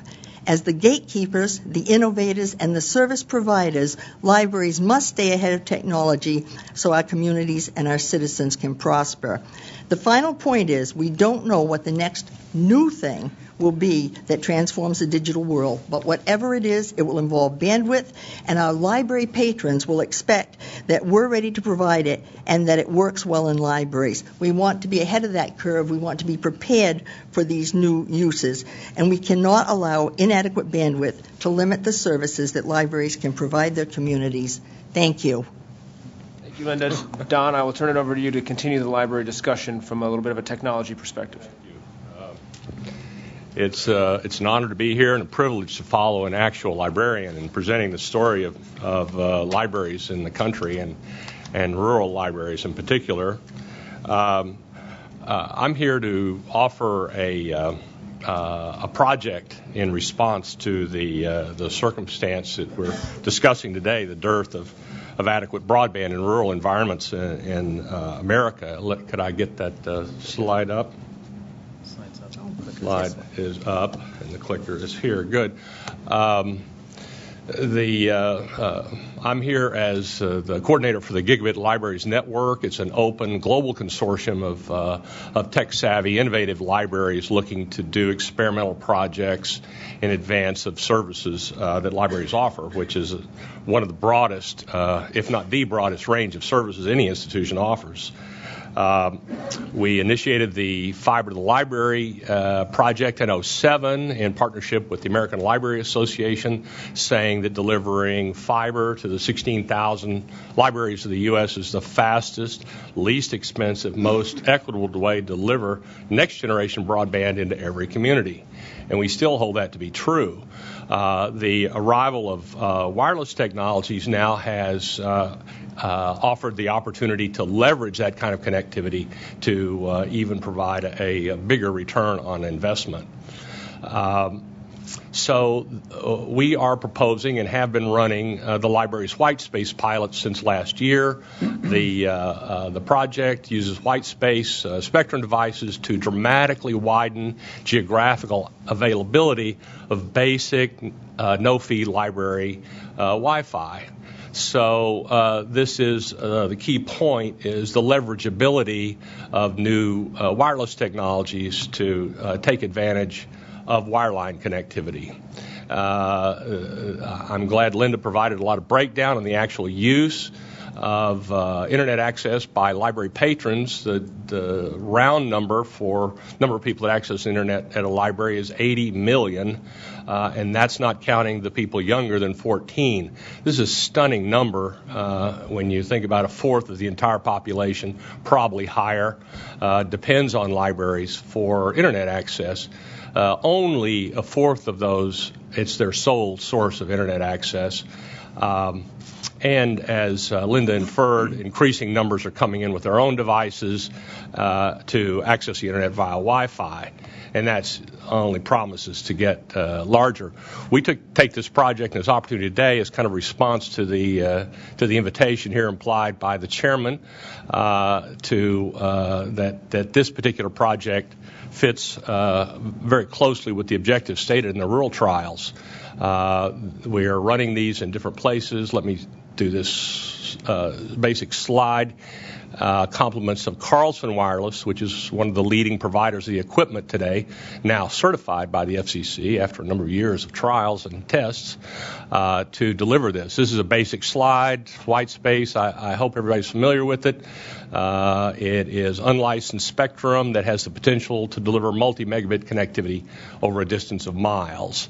Its special characteristic is its penetrability and range. And so this trial started last year. It is the only national scale white space trial that's happening, and it affirms the capability to rapidly, which is a key point, and inexpensively deploy thousands of new white space enabled hotspots in under and unserved markets. And then it demonstrates how the merger of these two unlicensed spectrum of Wi-Fi and white space together can do that.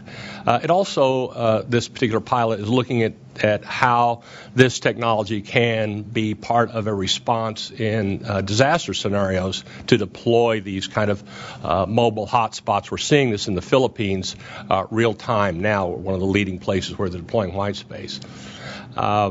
This is the current status.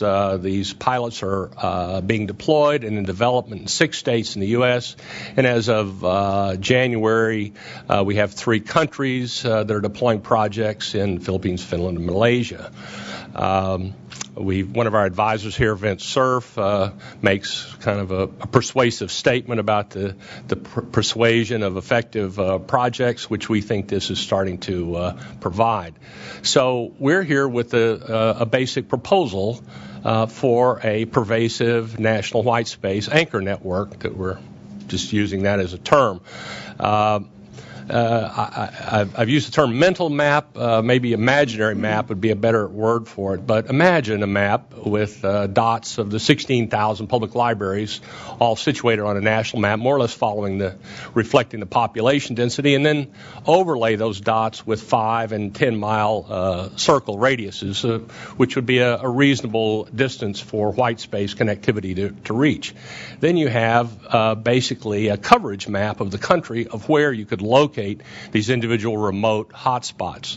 And again, the idea is the white space acts as a backhaul for Wi-Fi hotspots, traditional Wi-Fi hotspots. This is not super Wi-Fi in the sense it's not a 5-mile Wi-Fi zone. It's a place within which you can deploy individual traditional Wi-Fi hotspots.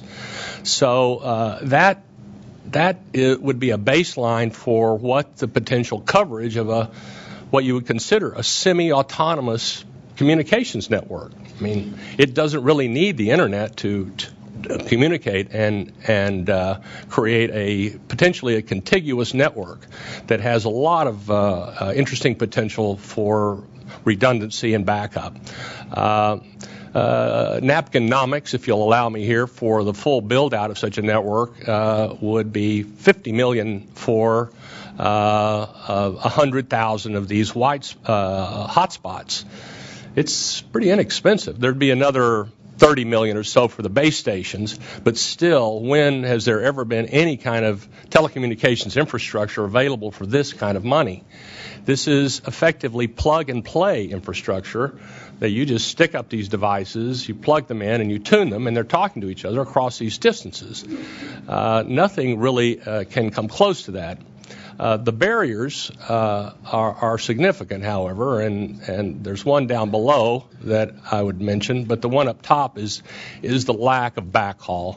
An individual white space channel requires about 10 megabits to feed a wireless network, and as we've seen, I would say the majority of the rural libraries don't have 10 megabit connections. The California report that just came out by the state librarian, an assessment showed that 40% of the libraries in California have 5 megabits or less, and 27% are running TU1 connections, and we all know what those cost.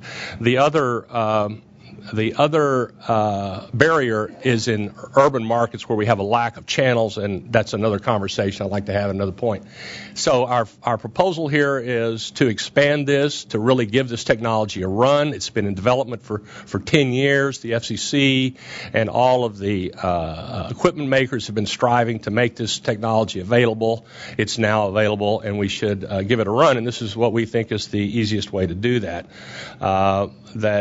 If we deploy 1,000 of these networks, library-based, it gives us a pervasive experiment to really see what it can do. It quickly increases access for availability and access to basic internet.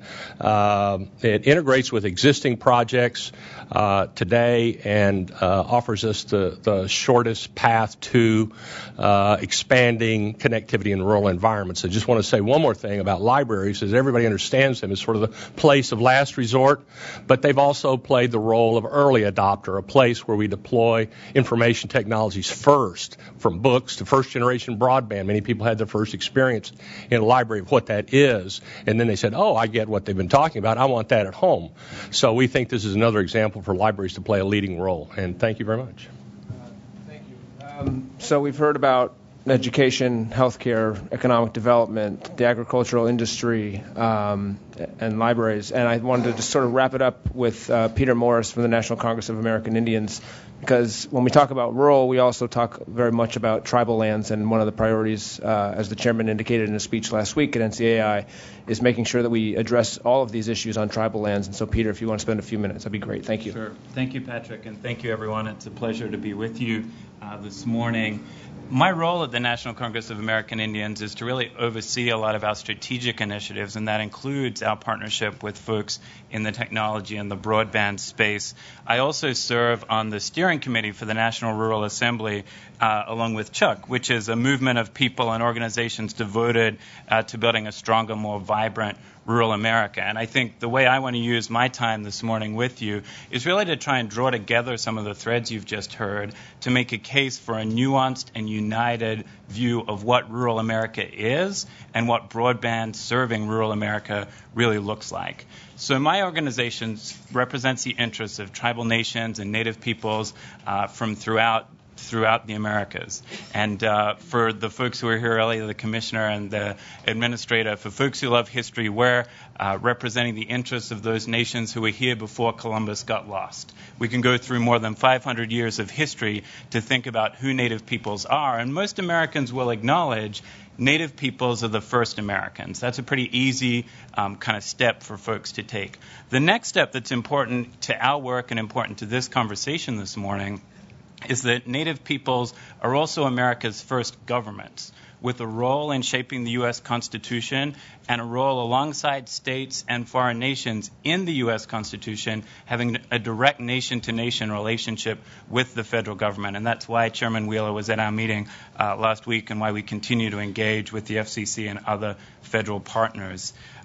Tribal nations in that sense are not just communities like the other communities we just heard about with limited access to broadband. They are governments who have the opportunity to partner with the federal government and with industry partners to implement innovative technologies. And that's where I want to focus my remarks this morning.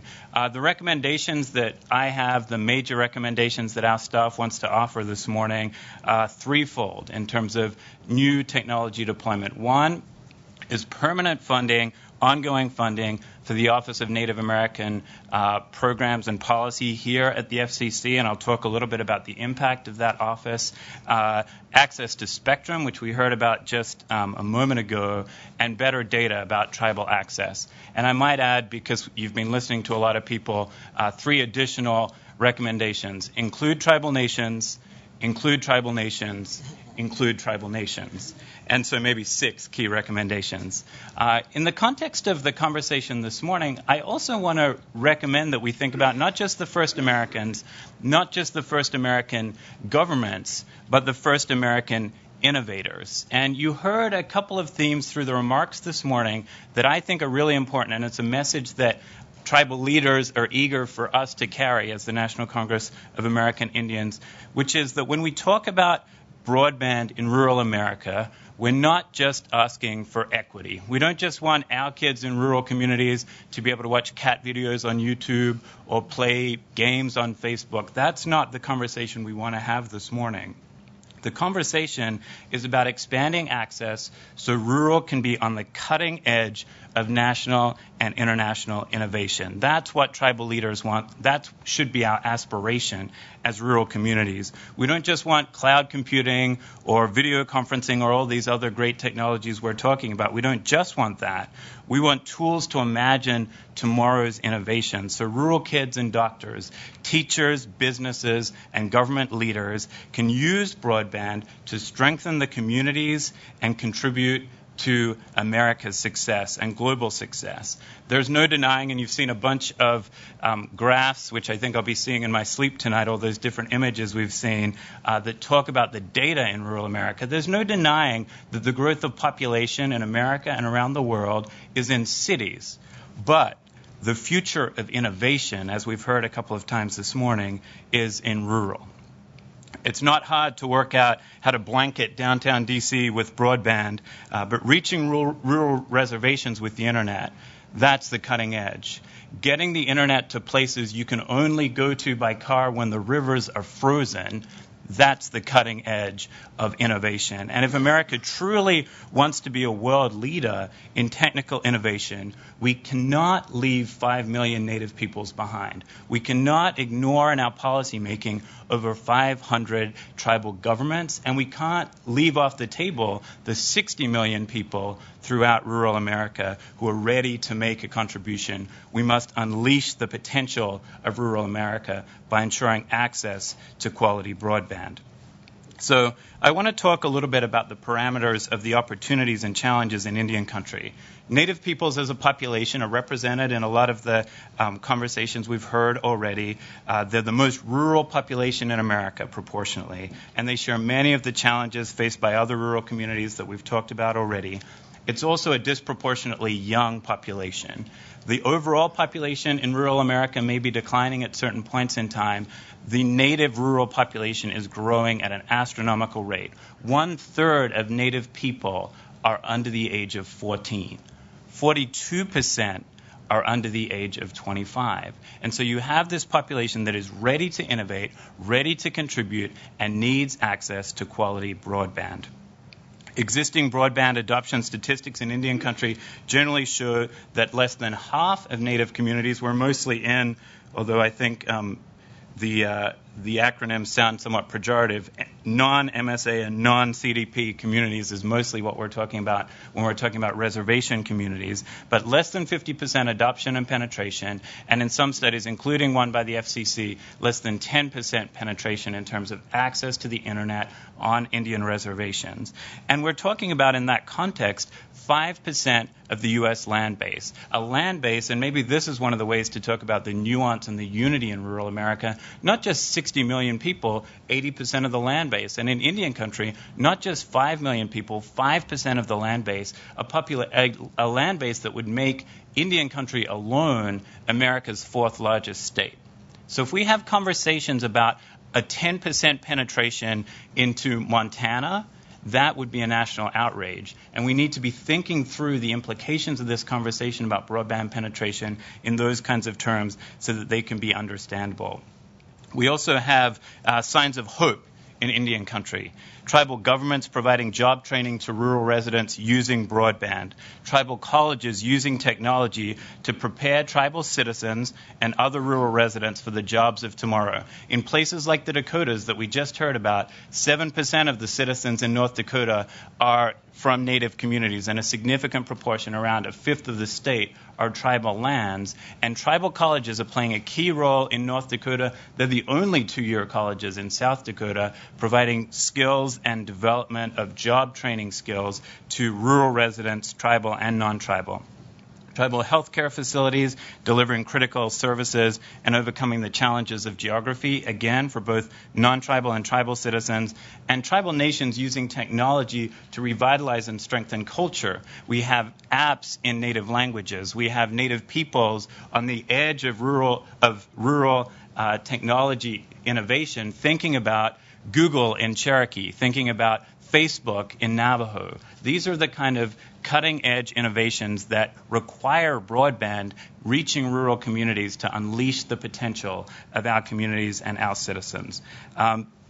That's one of the reasons why we need a partner here at the FCC, and we're appreciative of the partnership at the FCC to understand those uniquenesses. As we think about the nuance of rural, as we think about the uniqueness of tribal nations, to fully partner with those 500 tribal nations, the kind of work that ONAP has been doing here to include tribal people and tribal nations within the conversation about rural broadband is just critical.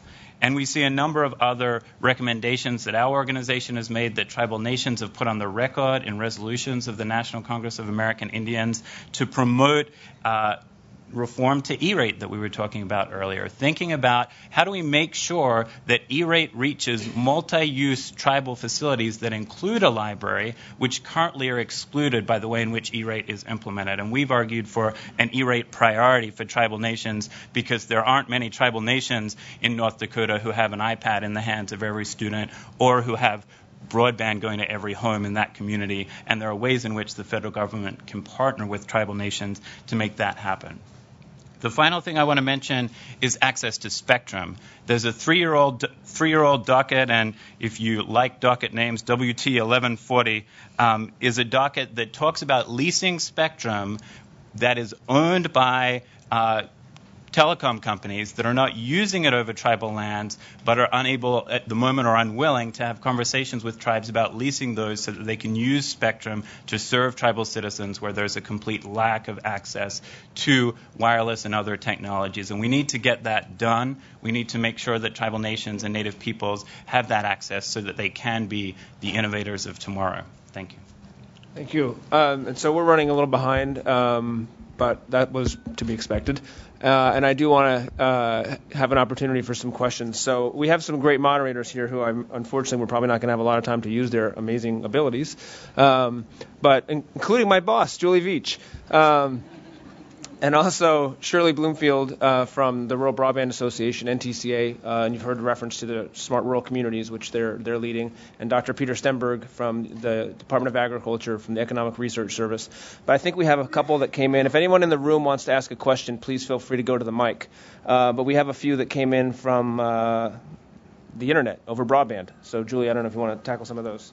Sure. Why don't we start with one of these? And thank you to all of those out there who have broadband access and are sending in questions over the internet. We won't have time for all of them, and I'll try to paraphrase a couple here where we've gotten some similar questions on the same theme. And one of them, actually, we've had several questions about affordability. I know we have a couple of different broadband challenges when it comes to rural America. One is is broadband available in my area? Can I purchase it, regardless of price?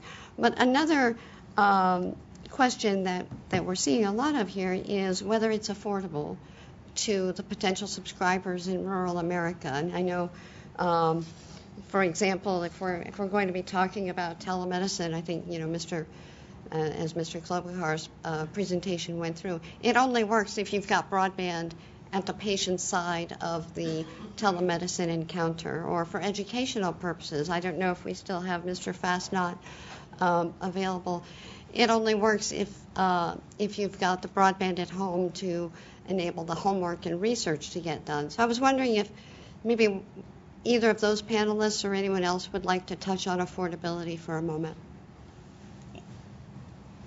Well, I guess I'll take a stab at this. That is one of the major issues that we see for our veterans. They tend to have lower income than urban veterans, and so in rural areas of the country, I think some of the best efforts we've seen from rural broadband providers is offering discounted services to veterans and specifically. But that really, that's a part of the issue. But as you move forward, is it $10 a month? Is it $30 a month? What amount of a veteran's income or anybody's income, if you want to broaden this discussion, does it take to be able to make that happen? And it's something that we struggle with. But again, I think this is a call for public-private partnerships to make that affordable. Sure. Well, there's one in the room, so please state your name and the question. My name is Mark West. I represent the Mountain Area Information Network in Asheville, North Carolina. I'm sure I speak for everyone present when I thank our panelists for fascinating and informative presentations. I have a question for Don Means, who spoke of television white spaces. One thing that you suggested was that channel congestion was only a problem in urban areas. I'd like to suggest from Maine's experience that is not entirely the case. We offer service to western North Carolina, which includes some of the most rural areas in North Carolina, including the eastern band of the Cherokee Indians in Jackson County, North Carolina. In that area, there is only one channel which is not occupied by some incumbent broadcaster or other service. One of the occupied channels is Channel 2, which is occupied by WO2AG-G, which is a 30-watt repeater of some sort in Brevard, North Carolina. There is no conceivable way that it throws a 49 decibel signal over Forge Mountain into Asheville, North Carolina, much less over the several mountain ranges into the Qualla boundary, and yet it occupies that channel because of the protected contour policies of the FCC. So I do not see any way that, and we have Carlson equipment, we're testing it in Asheville, but we're unable to deliver 4 down, 1 up as a result of the of these policies. And so I don't see how rural TV white spaces are going to enable us to do anything of the sort that you're discussing anywhere in western North Carolina, even as far out as Murphy. Could you speak to this? It sounds like a question actually for the FCC to make channel availability. But generally speaking, there's an abundance of white space channels in rural America. And this is, of course, a happy occurrence because this is, reverses the traditional economics, and to be able to leverage these open channels for delivering broadband is unique. In the individual circumstance, I can't speak to western North Carolina, but I think the FCC should address the availability of white space channels everywhere. Sure. Next question. You mentioned the issue of affordability and availability, but I would also ask, do you think that one of the issues that rural America faces is the lack of quality broadband? Is 4.1 enough for rural households and rural businesses? If I could speak to that. Two things that I'd say about affordability in this conversation about affordability. One is there have been some studies done with the Cherokee Nation of Oklahoma, one of the largest tribal nations in the country. And in a survey about lack of access to broadband, cost was only the third. And the first most was actually not seeing a need for it, which is kind of laughable when you think about the impact in urban areas, the impact of folks in this room, the amount of megabits that we've pulled down, even just sitting here listening to these stunning presentations would be pretty interesting to look at. But you think about that impact, and one of the things that we need to do in rural communities that's happening in tribal nations in places like Southern California with the Tribal Digital Village is actually digital literacy training in rural communities that provides quality broadband at an affordable price, but also provides education on how to utilize it and how it can be meaningful in those communities. Because at the end of the day, that gap is widening. The quality issue that the questioner raised is really important, and making sure that we bridge that gap, making sure that our kids don't fall behind, is a critical priority for all rural communities. Anyone else quickly on whether the sort of 4.1, where that fits for the need? I think 4.1's a bit of a problem because our telemedicine requirements for in-home televideo is 1.7 up, 1.7 down, or whatever numbers I had there. Mm-hmm. So it exceeds. It's the up part that's the problem. I agree. System requirements inside the ag industry is the same thing. So we, from our standpoint, it'd be the same type of deal. We have systems that now, guys could be using up to 10 meg. So it's one of those things that we really see the need for higher availability there as well. Okay. One more question, and then Shirley and Peter. Aloha. I'm Sean McLaughlin with Access Humboldt in the rural and micropolitan Redwood Coast of Northern California. And my question has to do with more of a general concept that I hope we can address in this panel and others, and that is the relationship of media localism and broadband access. Because I think what we see in rural communities is we're also incredibly underserved as having our own local media. The concentration of ownership of media and broadband networks really tends to further isolate rural communities, and I think we see that. So I was wondering if you could, maybe as a theme, and I guess I'll take Patrick's guidance as far as this panel or others, but can you help us think about the relationship? Because I think there's been so much policy effort put into media localism, the notion of local broadcast licensing, which has become almost meaningless in rural communities. Either if you have a local broadcaster, they're probably owned by somebody else, and so it's really not a local station in that sense. And I wonder how that also applies to broadband.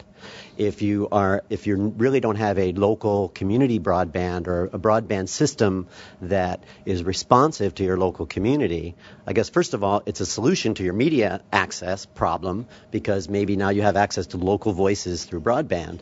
But anyway, so this notion of broadband localism, media localism, how it interacts with broadband, particularly in a rural context. Thank you. I think that will apply to a degree in the second panel where we're going to talk about different types of providers serving the areas from the very smallest companies to the largest, but also to the extent anyone wants to take it in terms of the impact of the broadband for local communities and local voices. I would just say that Humboldt County, California, is a shining gem of integrated service. Our Rural Human Services panel searched the nation for a health and human service linkage, and Humboldt County is there. I want to reinforce what Peter said. I think it's absolutely critical. Yes, that is an important question. In rural health, when we started, we talked about access, affordability, accountability.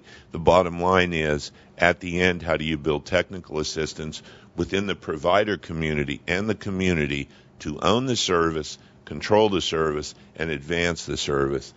This, to me, is the public good question that has to get resolved at a lower level of governance than the FCC. But the FCC must create the necessary but not sufficient context for that to express itself. Shirley or Dr. Stenberg, do you want to add anything?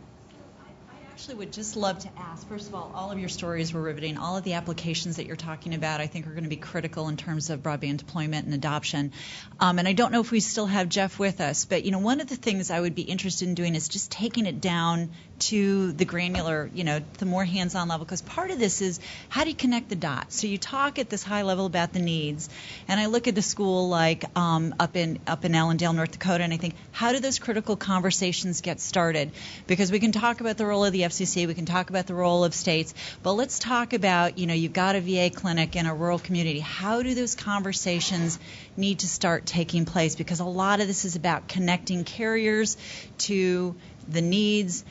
Those carriers live in those communities in a lot of cases. How does that get done? And I'm just curious if any of you have any, now let's take it from that high level down to the how do we get this done? How do we figure out what you need and make those connections? Jeff, are you still there? Yep, I'm here. That is an intriguing question. How does it get done? I guess I have the fortunate ability in rural America, maybe we do throughout the nation. Rural America, the rural that I live, is very tight. We communicate and we depend on each other for our mutual survivals. Doesn't matter if it's the business world, healthcare, education, faith, other community services. We are all working together, and I think that communication happens probably more easily than you might appreciate living in urban America. A key for us is mutual stakeholders at the table. When we talk about what we're going to do with education, be it parent education, student education, we have members of Dickey Rural Networks there to help us with the infrastructure needs. We have mayors of our community. We have county officials. Again, because of the nature of the size of our community, that is a very tight and personal conversation. But you also need state leaders. You got to get those involved, and I think that's one of your panels, your third panel today. It is definitely an ability for us to do that in North Dakota because state leaders have had the vision to put broadband in all of our schools. So you have to get those involved. And I don't know if that's a great answer to your question, but to maybe go back, another question of to just hit it while I'm online with you is affordability. Affordability is an issue, but I will say leave some of those challenges to us. In Ellendale, we've provided training for parents on how to use the technology, which was one of the comments made, so they understand the benefits of broadband.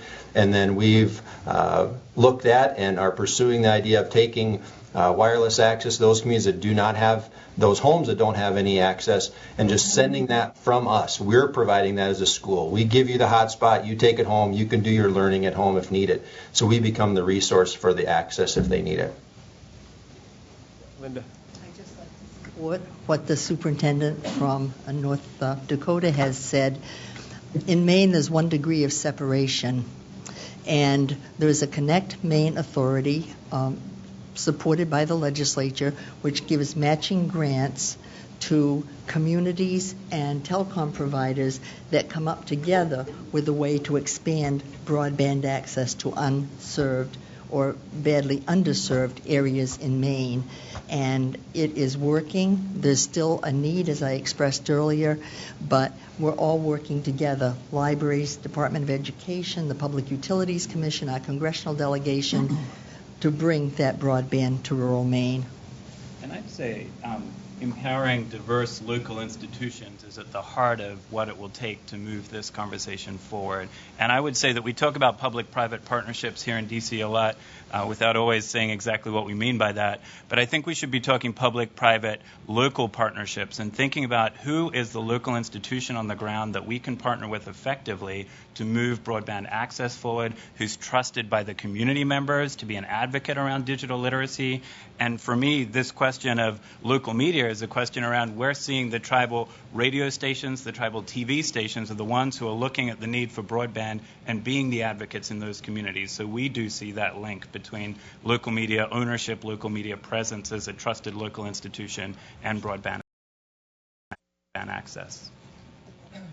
I'm new to the broadband or ISP world as far as business models are concerned, and as I've gained a lot of knowledge inside of this, I understand that critical mass, as far as pricing and the component of the question that was asked about cost earlier, critical mass is huge for this. And for us, just looking at the business model we had, targeting only farmers and farm operations, when we were going out and building our existing infrastructure to do our couple of county network pilot that we were doing, was only based on the farming applications. And as we started getting out there, there was a school right next to it, a little small private school that was right next to one of these fields that we were looking at, and they asked if we could hook them up. Next thing we know, we got a community, one of the community leaders asked for his house because his daughter couldn't do their homework at home. It's one of those things for me, I think, that looking at the aggregation of all this and then getting into the granularity of each one of these particular areas of interest and somehow pooling those together and getting understanding of these particular markets seems to be the target question of how do we bring these parts together? Because for us, it's happening, we're getting pulled into those pieces. As we go out to bring a farmer online, we get asked by his wife to bring on their house, and the daughter's house is down the street, and then the little small schools like I'm giving an example of.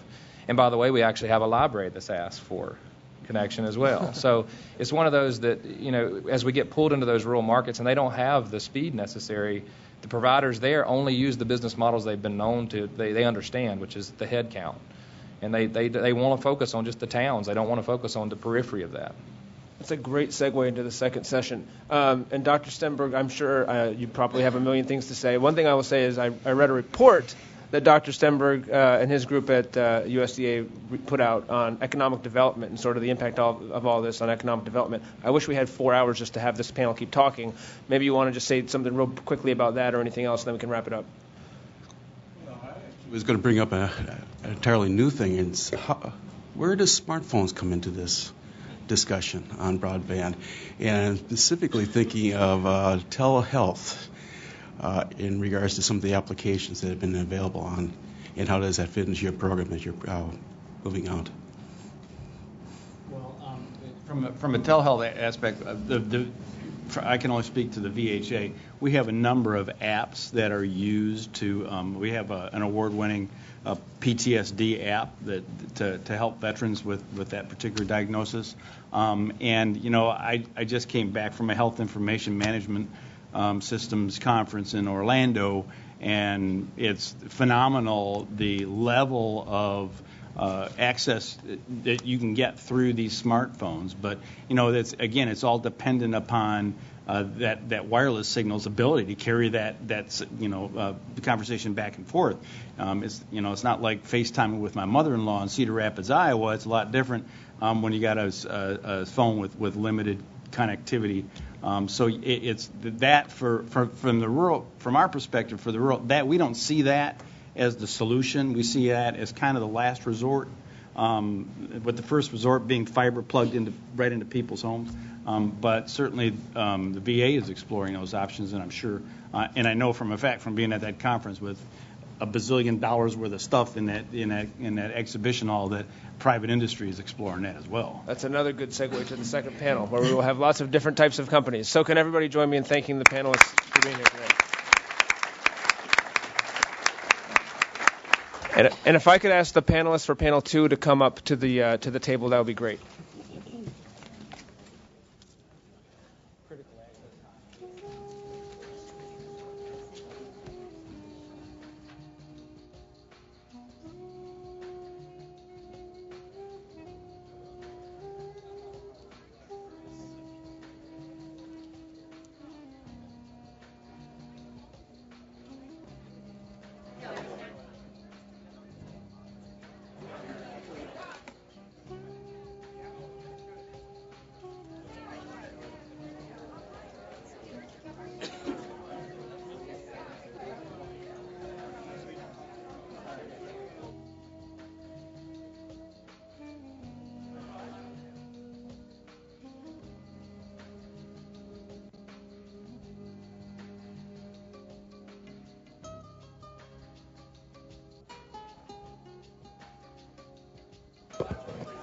All right, we'd like to keep the conversation going, so if everybody could take their seats, please.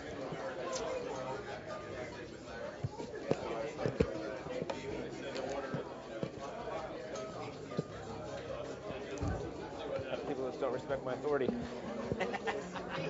All right, if everybody could please take their seats, we'd like to keep this going.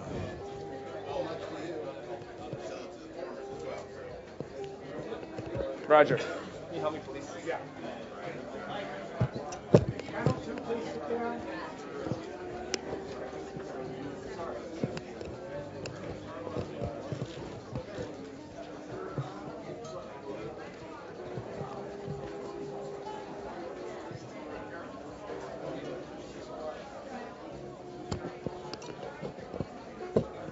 Thank you. If everybody could take their seats, please, I would appreciate it. We're going to go ahead and start the second panel now. We're obviously running behind, so we will continue this discussion into the lunch hour, probably till about 1 o'clock or so, maybe a little before that. But then we will start the third panel right on time at 1:30. So without further ado, it's my pleasure now to introduce FCC Commissioner Mike O'Reilly, who will provide some remarks for us. Thank you. Okay, how is everyone out there? All right, there we go. There we go. I get some settling of the crowd. Thank you so. So I'm so pleased to be able to kick off the second panel. The FCC has statutory requirements to ensure that all Americans have access to advanced services, including broadband. When I look at broadband coverage maps over time, I'm encouraged to see the progress that's being made in deploying broadband throughout our nation, including rural America. Contrary to some, I see this as a tremendous success story. Providers are investing significant capital to expand service areas and coverage and speed throughout their territories. And the Connect America Fund has begun to provide support for those areas that need additional high-cost support where service is not being offered today. Clearly, we have more work to do, and if we don't distract our good staff, we probably can do more faster. But the maps are still dotted with some white areas, places where service is not being handled by terrestrial broadband. And they are scattered throughout our nation, providing unique challenges. those underserved areas can have vastly different terrains and population densities. Therefore, when it comes to serving rural America and rural communities, one size does not fit all. At the end of the day, however, the Commission is obligated to ensure that all consumers have access to reasonably comparable service. Fulfilling that obligation may require a range of approaches, including a variety of technologies. So I'm so pleased that this panel will have a variety of providers to reflect that. I hope to learn from today's panelists about what technologies they deploy, where they do and where they don't deploy, and what those technologies are capable of delivering now and in the future. I'm also interested in learning the lessons that they have learned through their firsthand experiences in deploying broadband in rural America. I would like to know how those lessons can impact further universal service reforms. As we all know, we have scarce consumer dollars that need to be addressed in an efficient manner. And I would like to understand whether certain Commission rules need to be streamlined or eliminated because they're impeding rather than promoting broadband deployment. Thank you for participating on this important panel, and I look forward to the informative discussion ahead. Thanks so much. Thank you, Commissioner. So we are going to hear from 8 different individuals representing different technology deployment types. And moderating the panel will be Carol Maddie, Jonathan Chambers, and Alex Menard from the Carol and Alex from the Wireline Bureau, and Mr. Chambers from the Office of Strategic Planning and Policy Analysis. I think that's what it's called. Outside the box thinking. And so what we're going to do is Alex here is going to talk for a couple minutes to summarize something we recently launched, requesting expressions of interest from folks interested in building out in rural areas. And then after that, we're going to have a lightning round. And I really do hope that everybody will keep it to 4 minutes to hit the issues that the Commissioner just talked about and what we had talked about earlier, which is sort of what incentivizes you to invest and build out in an area you haven't already served or to continue edging out your network, and what drives the technology choices that you have, that you make when building out. So to kick things off, I will turn it over to Alex. Thanks, Patrick.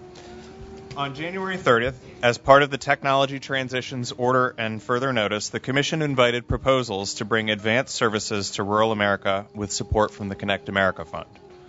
We've received nearly 1,000 expressions of interest from all parts of the country, 49 states, and Puerto Rico. As of last evening, it was 997, and today we posted a link on the Rural Broadband Experiments webpage with a list of each filing and a link directly to the filing, so that that should provide folks easier access to them. We received expressions of interest from rural telephone companies, from rural electric co-ops, from cable and wireless service providers, schools and libraries, research and education networks, and from communities.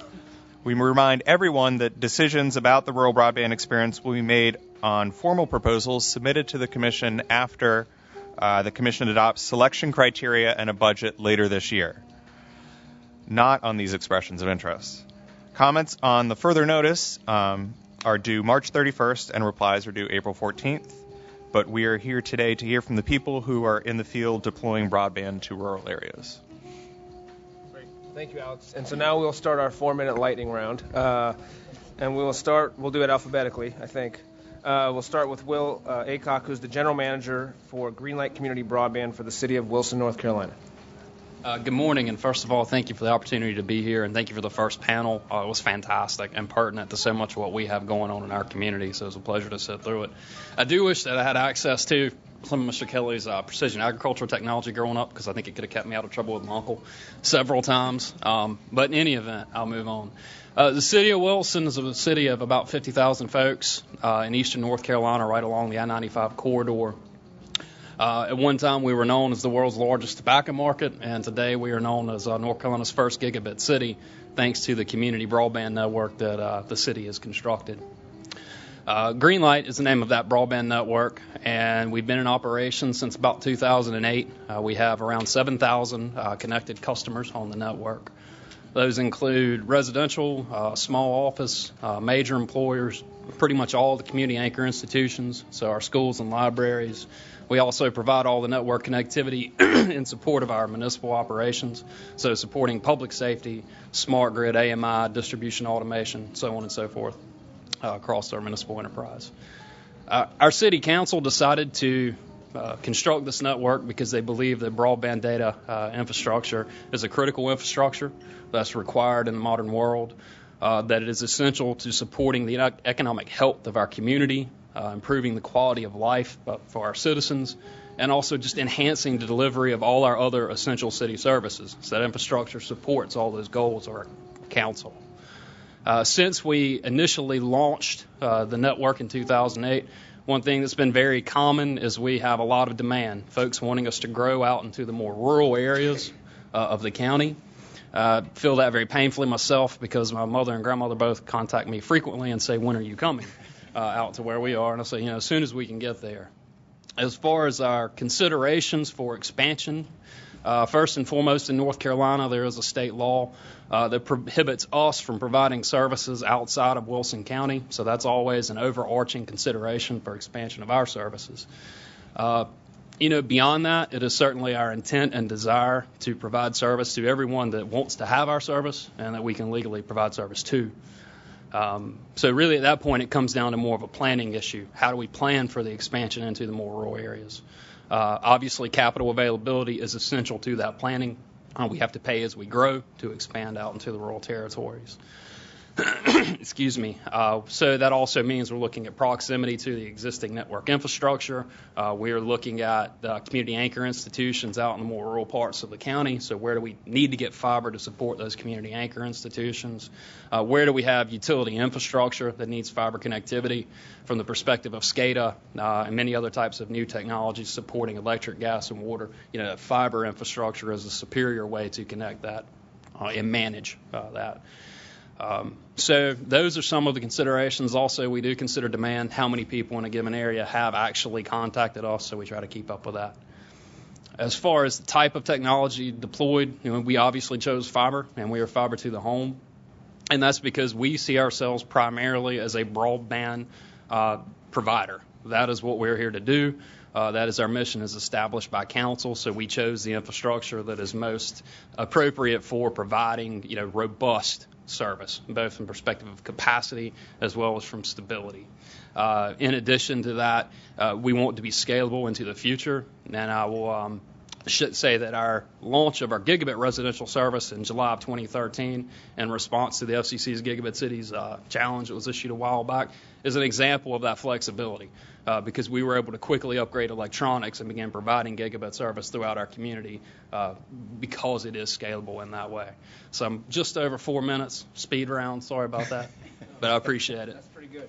All right. Next, we'll hear from Mike Cook, who's the Senior Vice President for Hughes Network Systems, and there are a couple slides if we can bring them up, please. Thank you, and thanks for the opportunity to speak on behalf of the satellite broadband industry. This is, again, an very interesting day because you're talking about our business. Our business is providing broadband services to the rural communities. Do we have the slides?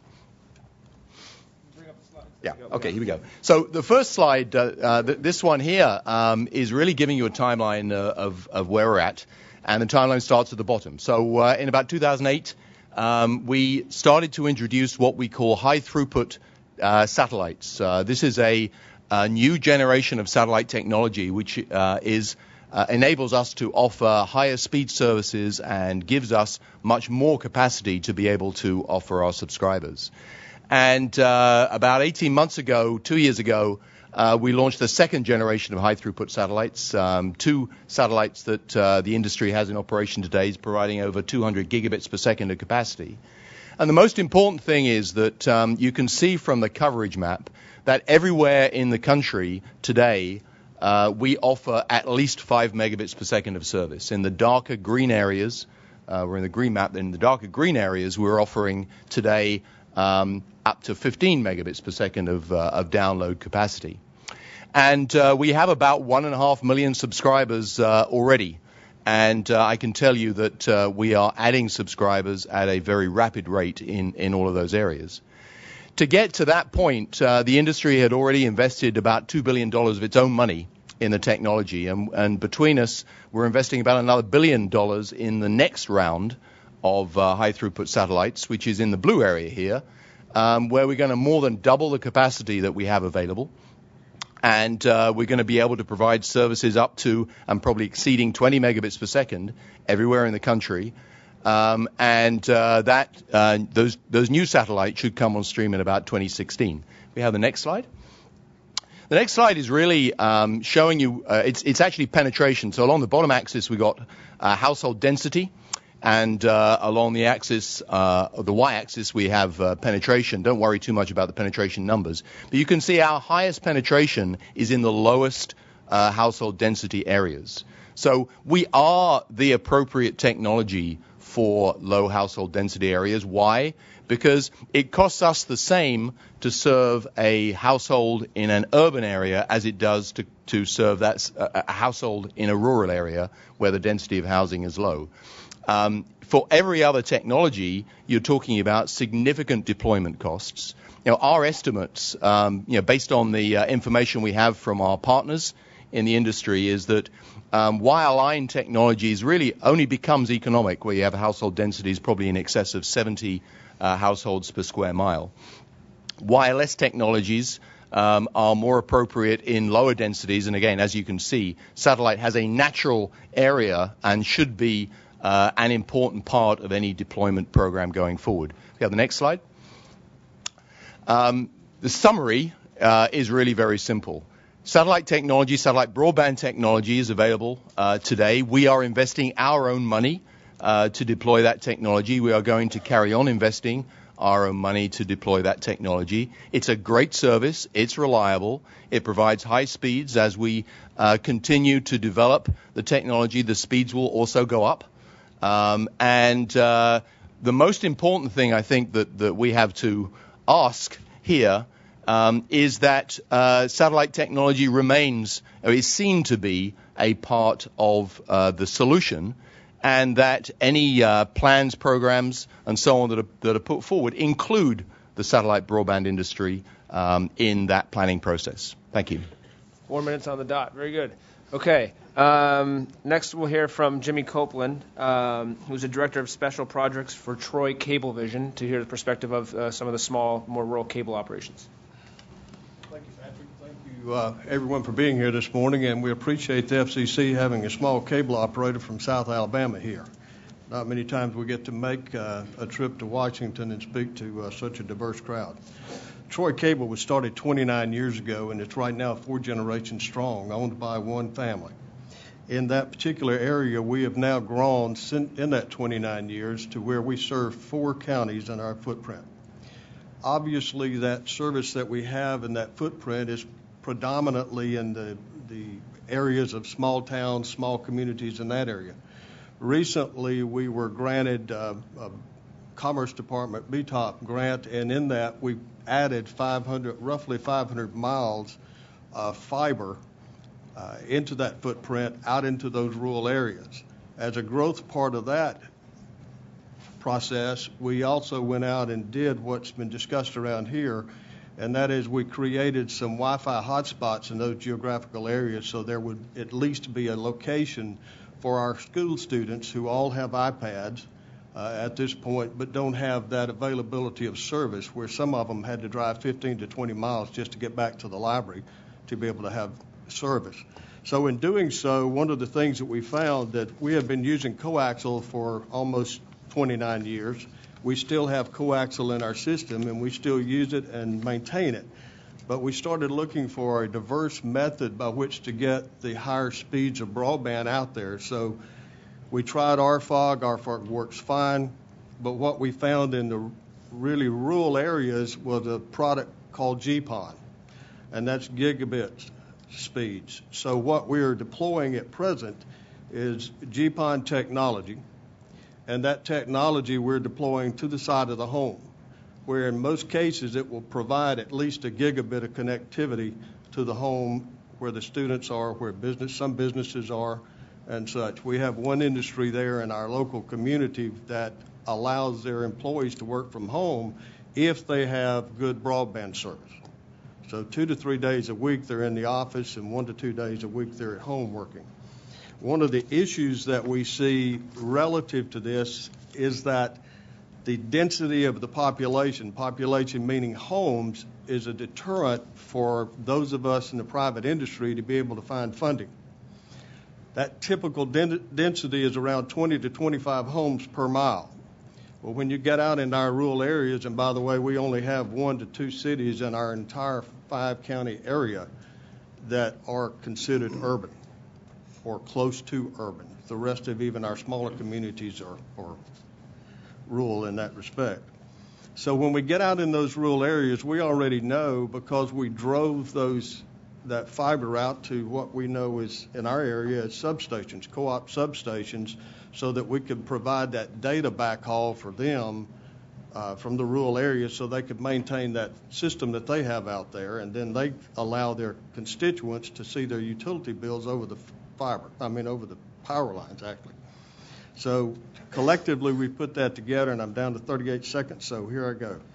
The only way that we see any growth in those rural areas is either the state or federal monies being able to impact what's taking place out there.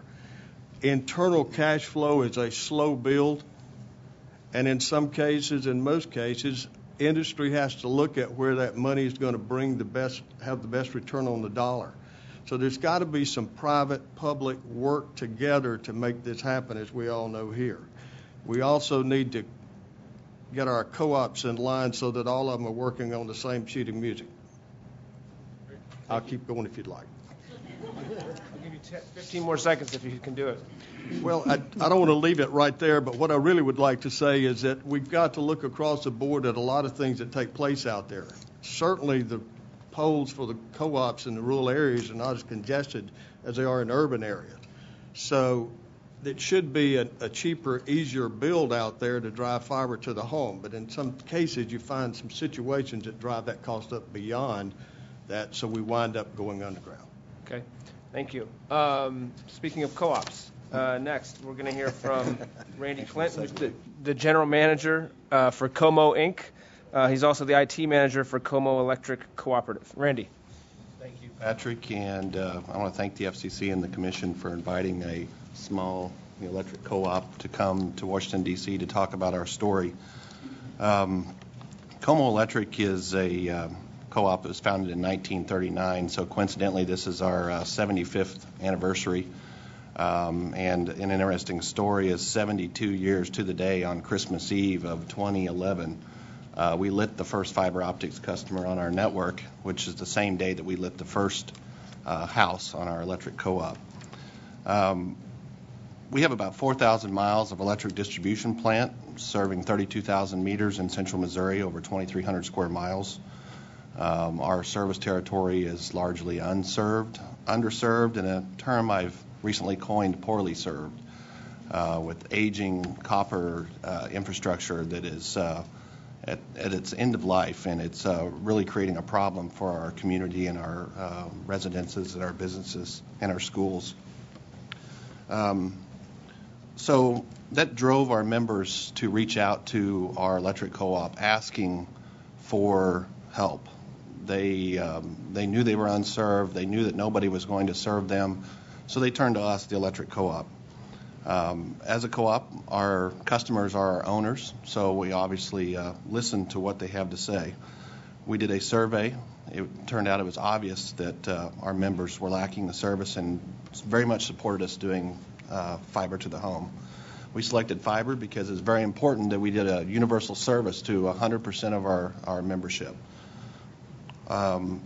We launched a pilot project that was about 100 miles of 1,145 passings. We had a certain threshold we had to meet to be able to serve that pilot, to figure out if fiber to the home would be feasible in our service territory. From that, a grassroots effort rose up. We had a threshold that had to be met. We turned it over to our members. They went door to door. We had community meetings. They put yard signs up. We even had community banks step up and pay $100 deposits for their customers to sign up for the service. Needless to say, our pilot project was very successful. Today, that pilot project has double the number of subscribers that we anticipated when we started. Based on that, our board of directors approved a plan to build out all 4,000 miles of our electric distribution system with fiber to the home. Today we are about complete with Phase 1, which is the first 1,000 miles, and we just launched Phase 2 on Monday of this week. And an exciting announcement is we're launching rural gigabit service for all of our membership available in April of this year. Not just residences, but small businesses and schools will have access to gigabit services. Schools will have access to gigabit for less than the price of a T1. Our services include broadband, telephone, and IPTV service. And some of the things we look at for expansion, obviously, is we're trying to serve our membership first and foremost. But our members are intertwined in the communities that they live in, and as co-ops in the state of Missouri do not serve inside municipal boundaries typically. We have recently launched expansion into those communities, too, to bring gigabit services to them. Our goals are service to our members and service to our community. So those are the driving factors of our expansion in our service territory. And finally, Como's not alone. We did submit an expression of interest to become a rural broadband experiment, along with 9 other Missouri electric co-ops and over 100 co-ops nationwide that are interested in serving their membership. If all the co-ops in Missouri that filled out an expression of interest were successful, that would cover over 20% of the land mass of the state of Missouri with fiber to the home services. Thank you. Thank you. And now from a small co-op in Missouri to a small company called AT&T, Cecil Lara, who is the Director of Network Planning, and he has got a couple of slides you may want to bring up. Cecil. Yeah, we can bring those up in a minute. Okay, in a minute. Yeah. Sure. So I want to thank you. It's an honor and privilege to present before the Federal Communications Commission. Patrick, thank you for allowing me to speak today on behalf of AT&T. AT&T currently owns and operates wireline assets in 22 states across the country. These LEC assets span the entire spectrum. We're not just an urban, suburban served area. We serve rural geographies as well. In fact, the vast majority of AT&T assets or our central offices are classified as rural wire centers. And AT&T footprint contains 30% of the nation's rural households. And they're not always associated with those same rural wire centers. I want to talk to you about our Project VIP announcement. Prior to that announcement, AT&T conducted an asset assessment across the entire portfolio, both wireline and wireless. This assessments range from divesting rural, high-cost, underperforming assets, similar to what some other LECs had done prior to 2012, to structural separation from wireline and wireless, and then finally maximizing broadband share with targeted investments in both wireline and wireless. That last assessment formed our announcement in 2012 for Project VIP, which is a $14 billion multi-year announcement, which includes expanding LTE to 99% of the population, IP broadband to 57 million locations, or 75% of our total franchise, and 1 million business locations passed with fiber. And lastly, a wireline transformation initiative is planned to pivot all of our IP networks, all of our network to IP by 2020. So I tell you that so I want you to see that AT&T is committed to investing in broadband technologies. However, the nature of these investments depends on a number of factors like we've talked about here. Population density, distance from population and network centers, and geographic topology, to name just a few. And, people talk about, rural areas kind of consisting of the donut hole and the donut, right? The town center and the outlying area. And while it might be profitable to serve the donut hole, it tends to be more challenging to serve the donut. So AT&T doesn't see any single technology that's any single technology for serving these rural wire centers. It's really an all-above strategy to address these costly deployments. Prospectively, for new deployments, the donut is getting thicker, right? The high-value donut hole town center portion of that return is getting smaller, while the high-cost areas continue to get larger. This makes it increasingly difficult to leverage traditional solutions. So. Finally, the pace of innovation is compressing the time horizon or useful life of our assets. The risk of network obsolescence is ever increasing. And ultimately, there has to be a return on invested capital, like one of my panelists talked about, that justifies this capital expenditure. Okay? So with that, I want to take you through, we put on the slide here, kind of some challenges we have. We've got a rural wire center here, small population, geographically centered around a town square.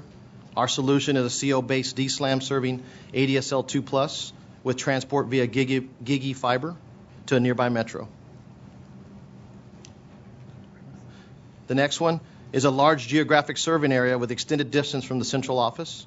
Here we have a population cluster that's far from the town center, right, with low density, i.e. the donut. Our solution here is wireless IP using UMTS or available LTE spectrum. And the last one is a very rural wire center. I think we have the right one up, do we? Yeah, there you go. Here's a very rural wire center. This wire center is not adjacent to any population centers with hills and valleys. And our partial solution is a wireline IP broadband in the town center with some wireless to serve the extended population. Now, I say a partial solution. The full solution, maybe a complementary solution, would be like one of my panelists talked about, would be satellite. So in conclusion, there's no one solution to serve broadband to all Americans. We will continue to explore new innovative approaches to address the challenges of rural broadband. Thank you for your time. Thank you. Next, we will hear from Denny Law, who is the General Manager and CEO of Golden West Telecommunications. Denny. Thank you, Patrick. Thank you for the opportunity to participate in today's rural broadband workshop. I have a strong interest in rural broadband initiatives. Besides my professional responsibility as the CEO of Golden West Telecommunications, my family and I reside in Wall, South Dakota, population 818. I believe it is important to ensure that advanced telecommunication services are provided to areas like Wall and other small communities scattered across South Dakota and across all of rural America. Golden West is a rural incumbent local exchange carrier. We serve over 24,500 square miles of rural South Dakota. To put that in perspective, our serving area is bigger than Maryland, New Jersey, Connecticut, Delaware combined.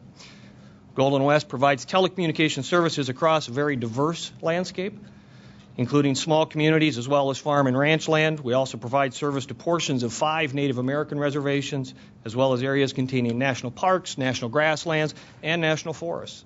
Each of these areas present very unique challenges in meeting the telecommunications needs of customers today, as well as their needs in the future. Golden West provides customers with high-quality voice service, broadband access, and video service. Our broadband technologies include DSL, fiber to the premise, as well as cable modems.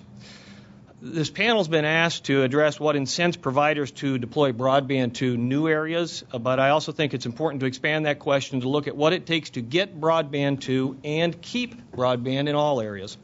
As a network investor and operator, I have to look at not just new areas that will receive broadband for the first time. I have to be thinking about how to manage my budget to upgrade and sustain rural areas that have broadband already. These are the same trade-offs that every service provider makes, and they're necessary to make sure that today's new broadband investments aren't wasted and don't become subpar in the future. When Golden West is determining where and when to invest, whether we are upgrading an existing network or we're expanding broadband into an unserved area, there are several questions we ask ourselves. First, what can we afford to build to deliver the best service to consumers now and for the foreseeable technology horizon? Second, if I build that network, will I be able to maintain it and sustain it over the life of that network? And third, will my customers be able to afford the services that I provide on that network? If you can't affirmatively answer each of these questions, affordability, sustainability, and reasonably priced services for consumers, providers like Golden West are unable to make long-term network investments. A second question that was posed to this panel is what drives the choices in technologies, and there are a lot of factors. I'll address just a few primary themes. The first is network cost. This includes not only my initial construction and deployment costs, but the cost of upgrades and maintenance and how quickly I must need to upgrade those services that customers will require tomorrow. Will future upgrades require totally new construction, electronics upgrades, or can I do it on existing facilities? The second theme is service definition. Can the network do what consumers and society expect of it? As an eligible telecommunications carrier, or ETC, as well as a carrier of last resort, I need to be able to provide voice and broadband services with quality of service and performance metrics included. While we rightly focus on broadband, the capability to provide quality voice and reliable access to things such as 911 has to be viewed as important parts of this platform as well. The third theme is sustainability. We can't focus exclusively on the one-time act of deploying a network. The network I build has a decades-long life, and an investment is wasted if the network and the services that I put over it are not sustainable. If consumers can't afford those services that I provide or can't get access to those services 5 years from now or longer that aren't comparable to what folks in other areas are getting, the network's not sustainable. Now, universal service support has been a key component in promoting sustainability and affordability for rural Americans, and it's important that this program take into account both the one-time act of deploying networks and the ongoing work of delivering reasonably comparable services to consumers at reasonably comparable rates. Thank you for the opportunity again to participate today, and I look forward to the questions later. Thank you, Denny. Next, we will hear from Ben Moncrief, who's the Director of Government Relations for C Spire. Ben. Thanks very much. I'm very happy to be here. Typically when I'm here, I'm talking about the wireless business, but I'm very happy to be here today to talk on behalf of a very talented team of folks that are back in Mississippi in the process of deploying C Spire's first fiber to the home 1 gigabit network. C Spire, as I mentioned, has had a 26-year focus in the wireless industry. Today, we're the 6th largest wireless carrier in the country with just under 1 million subscribers, serving all of Mississippi, portions of Tennessee, Alabama, and Northwest Florida. We're privately held, which has a lot of advantages, but one of those is that we can take a longer-term focus with regard to the markets we serve. We don't have to worry about a capital investment upending Wall Street expectations on a quarter-by-quarter basis, and that gives us some flexibility in taking on some burdens that we really have enjoyed taking on to provide the best level of service for our customers. I thought the best way to get us into this discussion was to just tell you briefly the story of how C Spire came to the decision to deploy 1 gigabit fiber to the home in Mississippi. Several years ago, as a result of, let's call it, dysfunction in the backhaul and special access markets, C Spire Wireless took on the burden of building its own backhaul network to serve fiber to the site, and in particular provide Ethernet backhaul for our 4G LTE deployment that serves our current operating area. As a result of that, we wound up with thousands of miles of fiber in the ground in Mississippi. That today continues to serve our wireless network, serves some additional wireless providers, and a few businesses around the state, folks that are moving a lot of data. We began looking about 15, 16 months ago at other things we could do with that network, other services we might be able to provide. We began exploring various applications, and then along came Google Fiber's deployment in Kansas City, and we paid very close attention to that. We analyzed in particular what they were doing with their demand aggregation or crowdsourcing. We've come to call it demand aggregation. I think it's probably a more accurate description of what we're doing there. And we looked at whether that could be replicated in less densely populated areas, and in particular if it could be replicated in some of the markets we serve in Mississippi, and our conclusion was that it can. So in September of last year, on September 24th, we announced the Get Fiber Fast initiative in Mississippi. 1 week later, 55 cities, small municipalities, counties, regional economic development groups showed up in our office ready to talk about it. So there's a level of excitement, we think, in Mississippi for gigabit fiber to the home services. We went through an RFI process. We received proposals. And on November 4th of last year, we selected 9, they were all municipalities, 9 cities that would be in our initial round of fiber to the home gigabit deployment. We've been working with those 9 cities. It is truly a grassroots effort. We provide marketing materials like these, and folks down on the ground in those communities are out walking, knocking on doors, putting out door hangers, encouraging folks in their community to sign up for gigabit services. 1 month after the announcement, on December 4th, we launched a pre-registration process which allows individuals within those 9 communities to go online or go to a local C Spire Wireless retail location or other remote locations that are put up in those communities and sign up. That takes a $10 deposit and say they want fiber to the home in their community. We established thresholds based on density of the housetops of either 35 or 45%.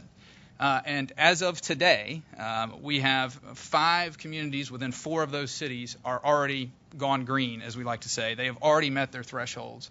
We're wrapping up the detailed engineering for those communities, and we expect, or our goal is to have the first homes connected in July of this year. So a very compact process, and we think that the demand aggregation component of that really started and catalyzed the conversation and the demand for that service. I'm going to run over but just a second, but 2 important points.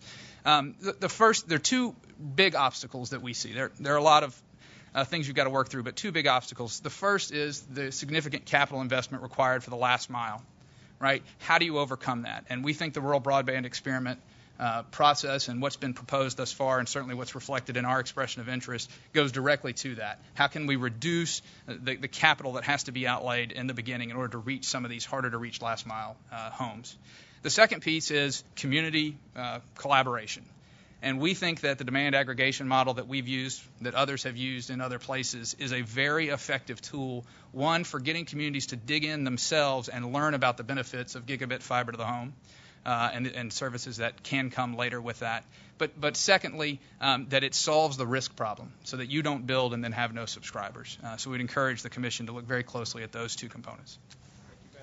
Last but not least, Alex Phillips, CEO of HighSpeedLink.net. Alex. And we have slides here if you could bring them up. All right, thanks a lot. I'm going to try to go through my long-winded slides as quickly as possible. I just wanted to kind of introduce myself a little bit. I'm the CEO of High Speed Link. We're a fixed wireless service provider in Shenandoah Valley, Virginia, started in 2002. I'm also on the board of directors of the Wireless ISP Association, which is an advocacy group that supports its members regarding the deployment of wireless services. As one of my job duties on that committee, on that board, I'm the FCC chair, and so I'm probably more familiar with FCC-related matters than most of our membership. In another life, I had a business where we started dial-up in 1995, and so back then the challenges were just educating folks as to why they wanted to use the internet. And one of our first broadband customers was the Rosetta Stone, headquartered in Harrisonburg, Virginia. And they just needed a 5 megabit connection, and we had to actually go to the internet and try to figure out how to do that, and did, and was able to build that for them. Go to the next slide, please. Let's see. What is a WISP? So a wireless ISP is a company that uses microwave technology to deliver broadband as a last mile solution and sometimes as a middle mile solution. They're usually a small to medium-sized business with customers ranging from 500 subscribers up to 150,000 subscribers. As a CEO, and probably many of my brethren are the same, I have done it all. I climb towers, I do installations, I've done sales calls, I've done tech support calls. I know every inch and end of this business. Our industry is a primarily user of the unlicensed spectrum, 900 megahertz, 2.4 gigahertz, 3.65 gigahertz, 5 gigahertz, 24 gigahertz, 60 gigahertz. If it's unlicensed and we can get data across it, we're going to use it. We also use licensed spectrum for point-to-point connections, 11 gigahertz, 6 gigahertz, 18 gigahertz, 80 gigahertz. Some of our membership also uses 2.5 gigahertz for multi-point licensed connections. We all have some type of connectivity back into the internet. Our company has 2 fiber optic connections in Harrisonburg, Virginia. Our goal is to get the internet from where it is to where people need it. Our industry is predominantly rural. If you see cows, chickens, lots of trees, we're there providing services. There's approximately 2,000 or more of us as we have recorded in the U.S., serving over 3 million businesses and residential users. Research is now showing that maybe that number might be 6 million, but we're still working on that. Many of our WISPs are starting to look at fiber in conjunction with their microwave networks, building fiber to connect POPs, using microwave technology to get to locations, and then using last mile fiber. Basically, we go where people don't want to go. Obstacles that we have, financial limitations can be a small part. I know when I got started in 2000, my banker looked at me and asked me what it was I was doing and didn't understand anything I was telling him. Today, it's a lot more historical data on what's going on in the wireless broadband industry. Another challenge is knowing where the demand is. The National Broadband Map has been very useful in that. Local government ordinances can sometimes be challenging. I know that many of my people in Virginia have been working with a lot of the state and local people to try to get ordinances passed that allow them to do things without being encumbered. Unfair government subsidies that have allowed telephone companies to use government funding actually to compete with us. Current government subsidies that have requirements for ETC status that many of our membership and our people in our areas don't have. Current stimulus projects and past stimulus projects where organizations have built services that overbuild on existing service providers have been very challenging to deal with. Things that we need, WISPs can scale to demand pretty quickly. More spectrum. TV white space has been a hallmark for our organization to try to get more access to that. 3550 gigahertz, 5 gigahertz for the workhorse that allows us to build networks out to rural areas, remote areas. Making taxpayer-owned infrastructure available and leveraged. The state of Virginia has an organization called the Center for Innovative Technology, who's been very pioneering and Can we wrap it up? Compiling assets that are available to us. And that is, just real quickly, WISPs offer 5 to 10 megabit services in rural areas, up to 1 gigabit in urban markets. We provide telephone services, 911 capabilities. We deliver broadband speeds that allow folks to have a la carte TV services and everything else that everybody wants to do on the internet. And that's the end. Thank you, Alex, and thank you all to all the presentations. We now have plenty of time for questions and answer. We've gotten several online. If folks in the room have questions for any of these providers, again, we have a microphone in the room. I'll start with one online and then turn it over to some of our panelists, and then I have more here too. So the first question is, with fiber to the home build-out, does the co-op offer lit or dark fiber? Has the build-out expanded offerings by providers on dark fiber? Anyone? Does that make any sense? All right, on to the next question. Yep. I'm not sure I heard the question. The question was, with fiber to the home build-out, does the co-op offer lit or dark fiber? Has the build-out expanded offerings by, I assume, other providers on dark fiber? We provide lit service, retail service. We also do dark fiber services for mobile backhaul, schools, businesses that want point-to-point connections. But the cooperative formed a subsidiary to be the retail provider of the services over the fiber. Okay, and then one that is probably relevant to some of you. Will we care about quality, latency or jitter measurements, or is speed all we need? So I guess the question is depending on the different technology types. In addition to the speed down and up, what's the impact on latency or jitter measurements, or is speed all we need is the question. I would say at AT&T, as we're looking to leverage our broadband footprint for business applications, that's absolutely a consideration. Where latency and jitter impacts the SLAs that our enterprise applications want, right? I mean, this initial footprint or initial deployments were all about consumer-centric applications. As we look to leverage enterprise applications on these assets, we've got to tweak and design it a little differently. We spend all our life really making sure that our customers' applications work well. And it isn't only about speed.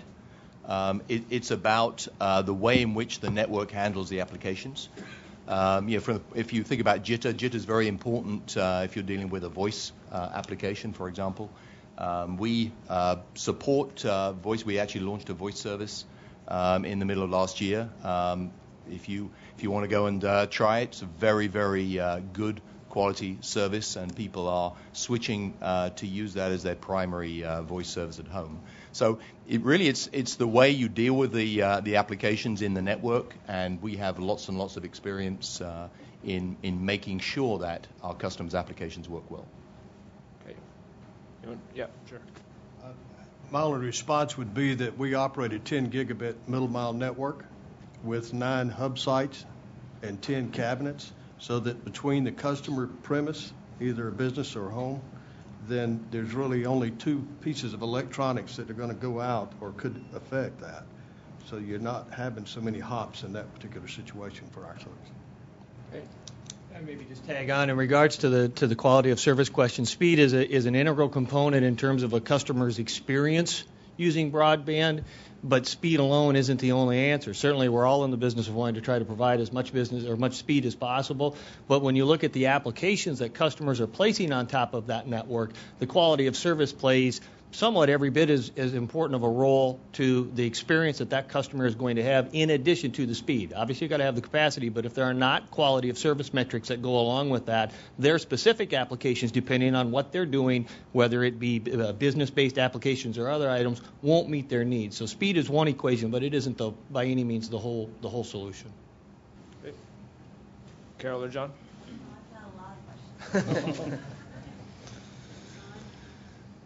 Sir Mike on? Yep. Okay. My first question is for the gentleman from AT&T. You said that the company did a, assessment throughout the footprint for Project VIP, and you determined some areas you would be doing, wireline DSL type service. Some areas you'd be focusing on wireline, and some areas satellite may be appropriate. What exactly are the breakpoints between the two? You talked about density and distance from existing customers, denser population areas. So just for instance, going between wireline and wireless, where's the breakpoint specifically? So we looked at our central office application, so that sort of that donut that I talked about. So as we looked at the geography and we said, can we put an asset, can we put an investment in the central office that can cover that sort of donut hole, then we took wireless, we looked at our wireless assets and looked at can the wireless assets cover those sort of the donut component of the geography.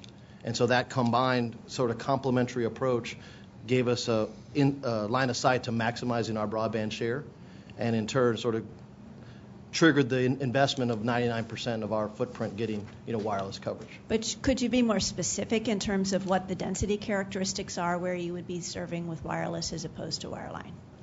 Like customers per, households per square mile. I don't have that. I'm sorry. Okay, and then I've got a similar. Just to follow that with maybe some others, because a gentleman from Hughes said that out of a business case for wireline would be at a 70 household per square mile.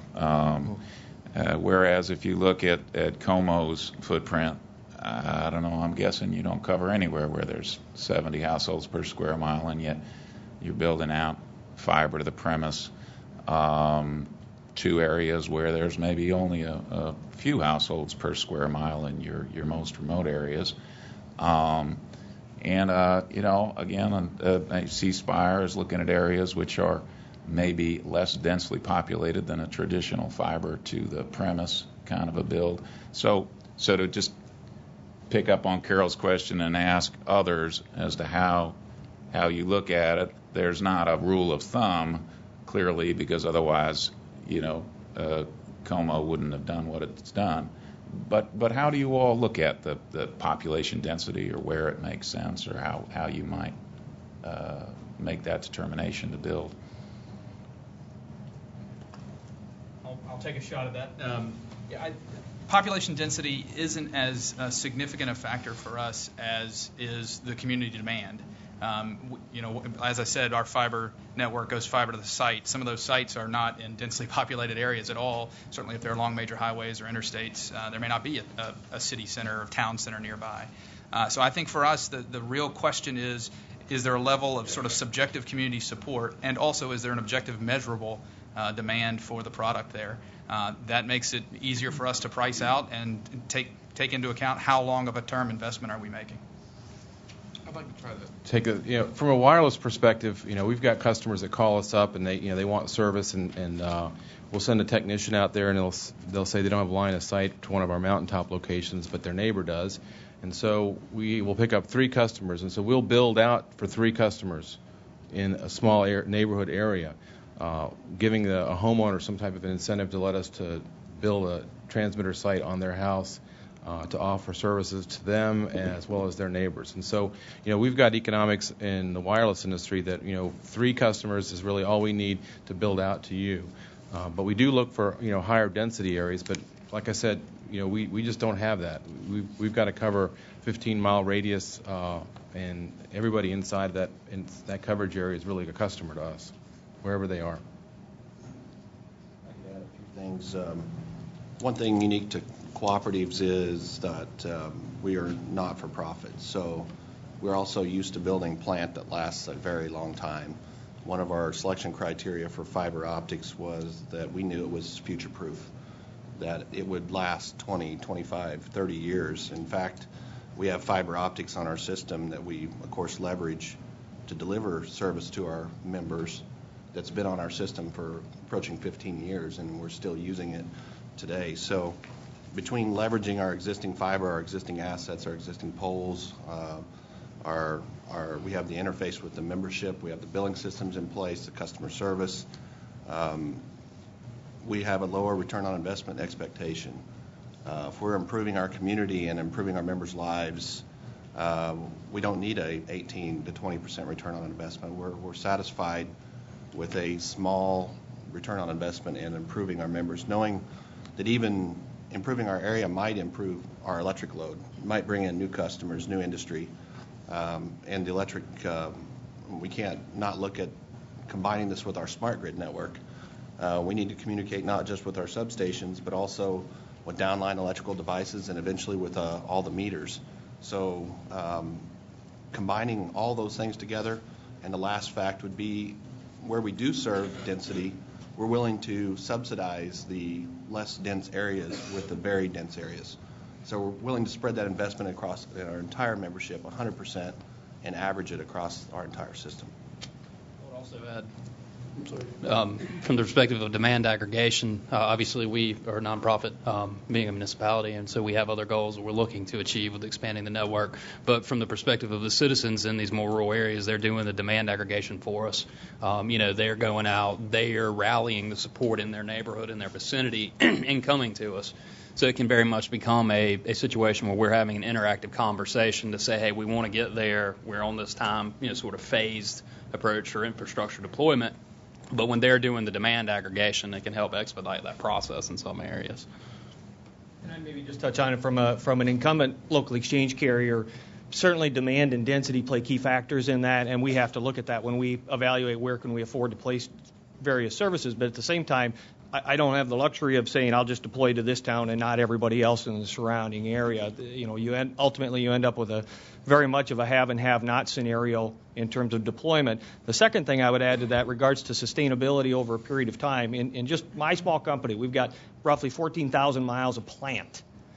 And in order to do effective technological changes over time, I can't replace all 14,000 miles in a day, a month, a year, or a series of years. It takes a long time to replace that, so we bite off chunks at a time, knowing that hopefully that the demand and density is going to be there, but also knowing that it's part of an overall investment for 10, 20, 30 years. Great. I know Carol has more questions, but we have a line of folks here, so let's make sure we state your name and the question, please. Mark West, Mountain Area Information Network. I have a quick question for Mr. Phillips. ETC status is burdensome for small wireless internet providers. Is there a way in which, through your organization, small wireless internet service providers can band together to have ETC status as a group? Well, I mean, it's really up to you if you want to have a cooperative. I know that one of our members in Washington State is putting together a co-op. Some of the things that we're discussing with the FCC is to see if there's any possible way to get a national ETC status. All these things are just questions. We're not really, we don't have any complete answers yet. But the ETC status is a state-by-state requirement, and there is no one answer that can give you a nationwide coverage in this area. So co-ops are definitely an option that anybody can do. We'll be more than happy to give you any kind of help we can. For those here or watching online, ETC is Eligible Telecommunications Carrier, which is a statutory term in the Communications Act. So you have to be an ETC under the law to get access to universal service funds. So for those who don't know what ETC is, next question. Hi, my name is Liz Zucco, and my question is for Randy. You stated that you are a nonprofit, and I believe that you said that your margins were around 18%. I could be wrong on that.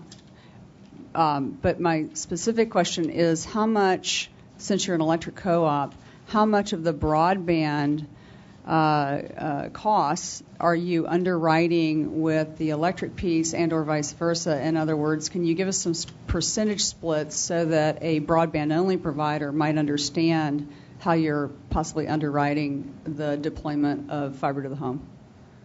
Well, one of the When we took the idea of this to our board of directors, one of the directives that they gave us was that the electric rates will not subsidize the broadband business. So the broadband business has to stand on its own. That's part of the reason we did demand aggregation. We did pre-sales of our project.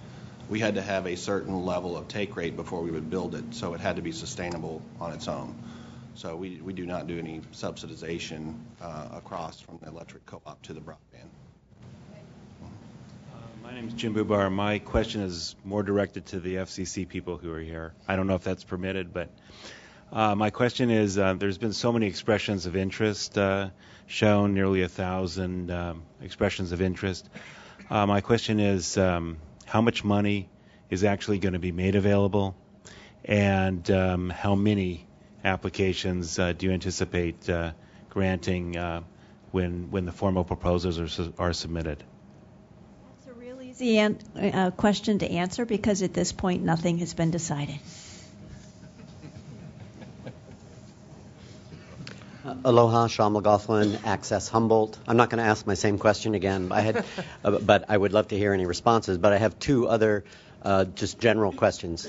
One is, with the amount of Universal Service Fund support that has been poured into Connect America Fund, high-cost funds, where did all that money go, and why isn't the problem solved? I guess just generally, or maybe that's a question about, does that mechanism not work? My second question is, in terms of local governments who carry the burden of the cost of acquiring and maintaining public rights-of-way, how do you propose that local governments are compensated for use of those rights-of-way? Thank you. Anybody on the second question? Or the first question? On the second question, the local governments don't need to provide a right-of-way for satellite technology. I'll take a quick stab at the second one, which is local rights-of-way is always a unique issue that varies a lot by community. At the same time, when you're dealing with public right-of-way, I think you're at some point in time dealing with a public issue or a public good, a societal good, and there has to be some type of arrangement. And I think I've certainly seen this in South Dakota. By and large, our access to right-of-way is available at a reasonable or understanding the social purpose that the services that we provide also benefit. In regards to your first question about where did the USF go and does it not work, and why did all that money get poured in there, I could spend a long time here explaining a dissertation on that. My answer to you is, in terms of the deployment of the network, I don't think there's anybody up here that's not going to tell you that deploying quality network and sustainable network is an expensive proposition. Where I live in rural South Dakota, it's an incredibly expensive proposition. And I guess, jokingly, I'll tell you, if you want to see where it went, come to South Dakota. I'll show you. All right. One more question, and then I'm sure we'll get back to Carol's list. Thank you. It's Garland McCoy, and I just had a quick question first for Randy, and then do you all have any of the content delivery networks that are part of what you're building out as partners with you? Are you referring to like Netflix or? Exactly. I was just with the Netflix people, but I mean any of the content. We don't currently know. You don't? No. Okay, it's interesting. And I guess with Alex, you partnering with them at all with your WISPs or? Well, that's a very good question. A lot of folks have asked about that, and because we're all small businesses, I know when I asked the question to Netflix, I just didn't make muster. I don't have enough traffic. Right. It's 15,000 or something that they're looking for. And it's unfortunate because when you look at the type of users, I mean, I know that that your cable operators have customers that use Netflix, but they already have their own level of content available. Many of my customers show up at the door. Want internet hooked up at their house. They want it for their smart TV so they can have Netflix. And so 9 out of 10 of them will ask, what speed network, what speed connection do I need for my Netflix? And, we offer that speed. We provide them that level of service. But we could provide so much better quality service if we could have content delivery, on our network. And, most of our customers are probably the predominant customer of Netflix, the people in the rural areas. Right. So it's just a matter that's one of the things, in fact, I talked to you, Patrice, about is sort of building for the network as it's going to look, the architecture 5 years forward, 10 years forward, where your partner, when you keep talking about this public sector, private sector partnership, will be an aggregate of these content companies that will want to access customers, and by so doing, help build out a WISP, help bring fiber to your schools and libraries, partner up with you in exchange for, utility closet. They'll underwrite a large part of this because they've got to start cashing further out. They've got to come into these areas in order to reach. There's just too much congestion now, right now. And then when you get ultra high def, 4x, 8x. Anyway, so I was just wondering if you. You're really. Again, this is a whole other topic. We could talk for hours and hours, but there are fundamental problems with the delivery of content, of video content specifically. If you were to turn off every broadcast television, every cable TV service, and everything came across the internet between 7 o'clock and 11 o'clock p.m. On the East Coast, the internet will probably come to a crashing halt. Because it's just an inefficient method to have single points of sources that provide the service to the end user. Being able to deliver content at different times of the day, push content, it's a whole different thing there. But yes, there's a lot of opportunities there for improvement. Yeah, the hub and spoke is. So I just want to move on to the next set of questions. Carol, I think you have a question, and then we'll have, or John Chambers, and then we'll have another question in the room. Thanks. And if I didn't say so before, thank you all for coming here. I think the 8 of you represent a nice cross-section of what we saw in the expressions of interest, which is, as people have mentioned, 1,000 expressions of interest.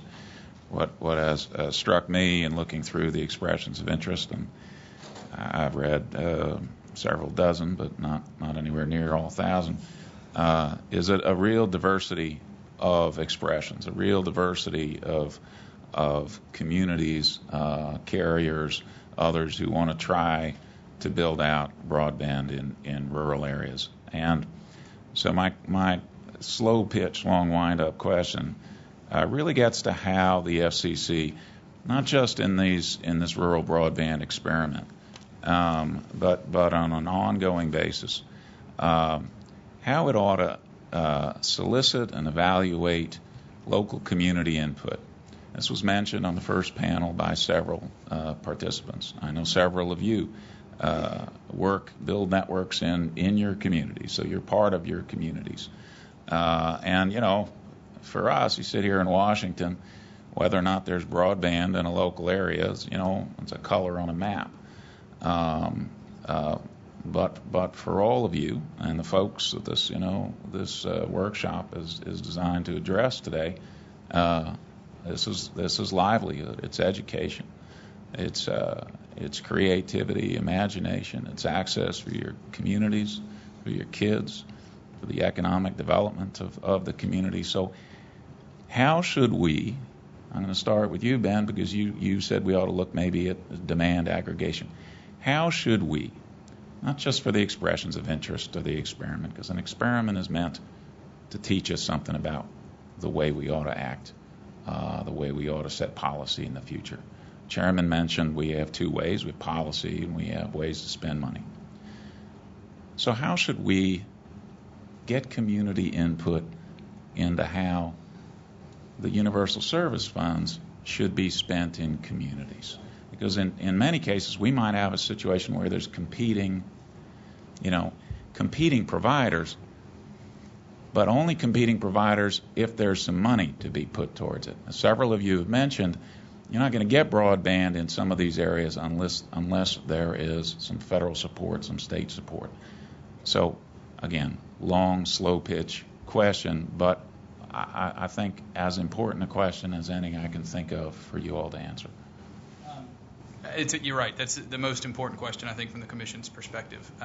From our experience, a statewide, state-level effort to get out there and say this product and then describing it with gigabit fiber to the home. It's also offering video and phone for folks who want it. But describing the product that could be available and then bringing some folks who can, for lack of a better term, evangelize a bit about what the potential applications are. In Mississippi, the ability for remote health monitoring, the VA, the fellow from the VA who was here showing that video, that type of application resonates substantially in Mississippi. The ability to access quality health care remotely, where people are otherwise having to travel hundreds of miles from the Mississippi Delta to Jackson.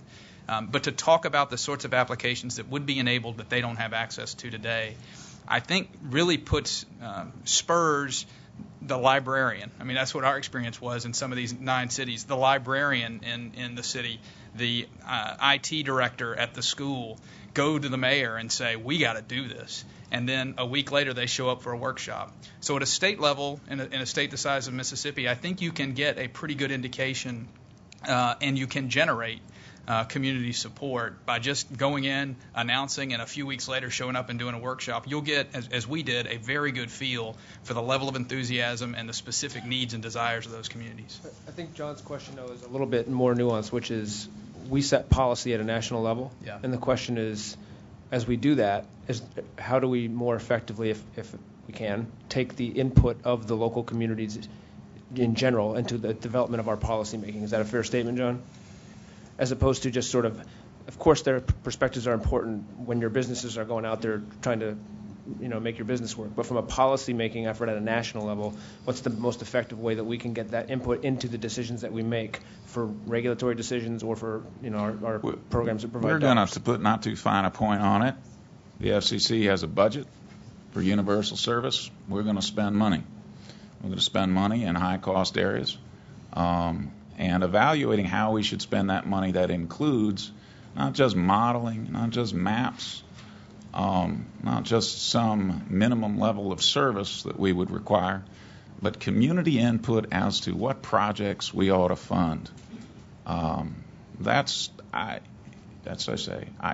think it's an important question. I think it's a tough question for us as to how to really effectively evaluate community input.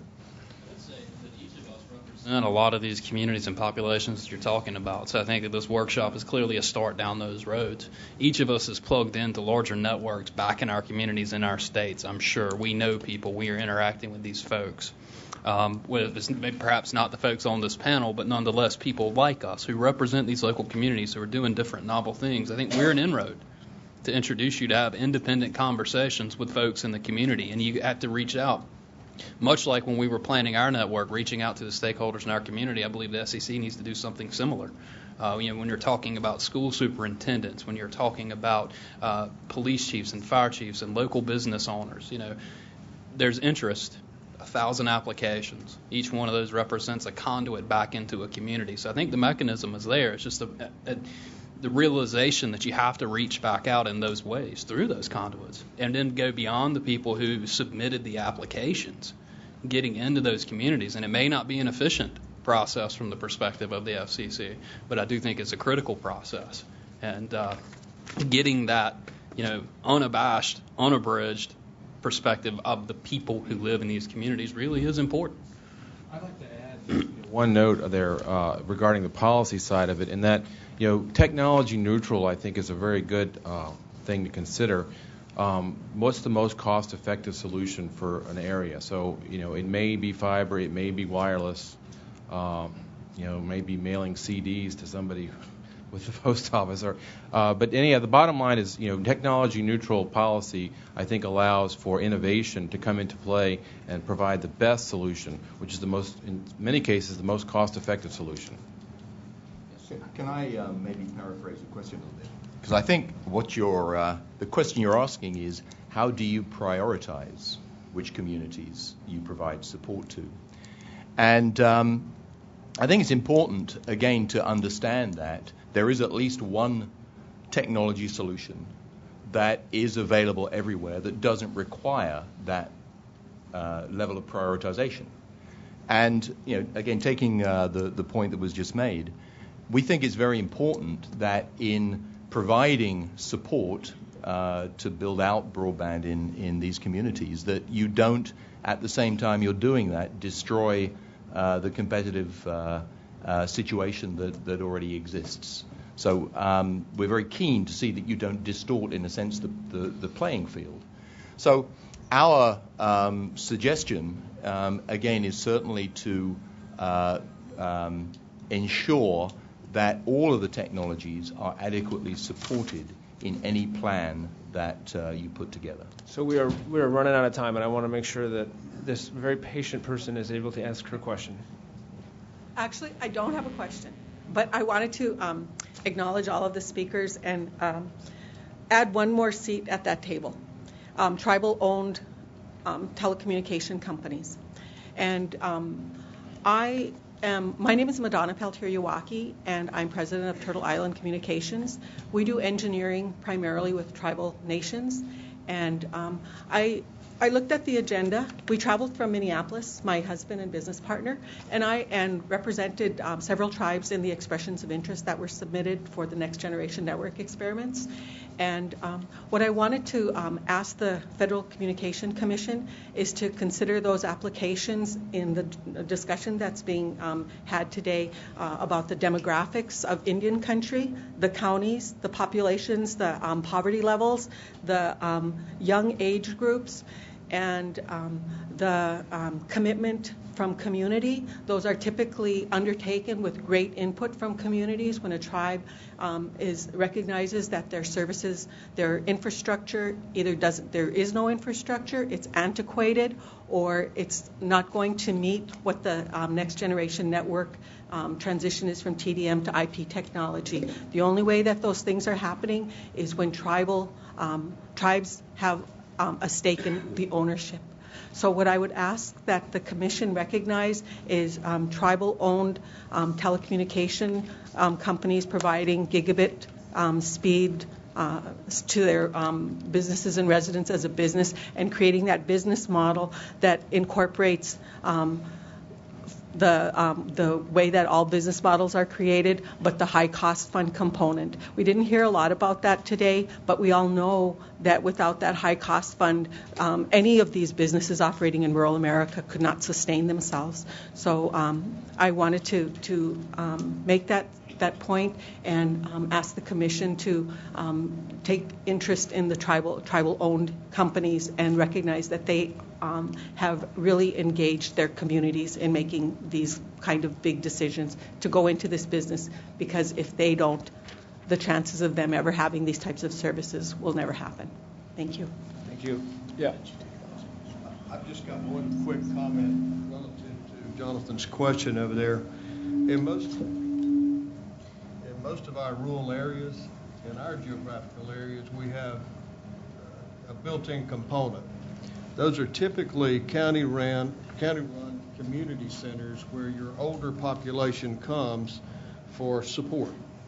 And then number two, most of those rural communities have volunteer fire departments, which is then a conglomeration of a group strategically placed within that geographical service area.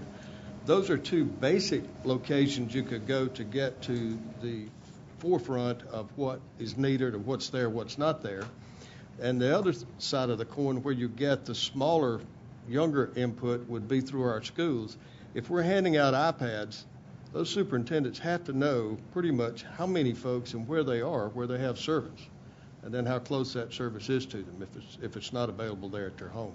So that was our purpose in putting the Wi-Fi spots at the community centers and volunteer fire departments, so that those kids would have an opportunity.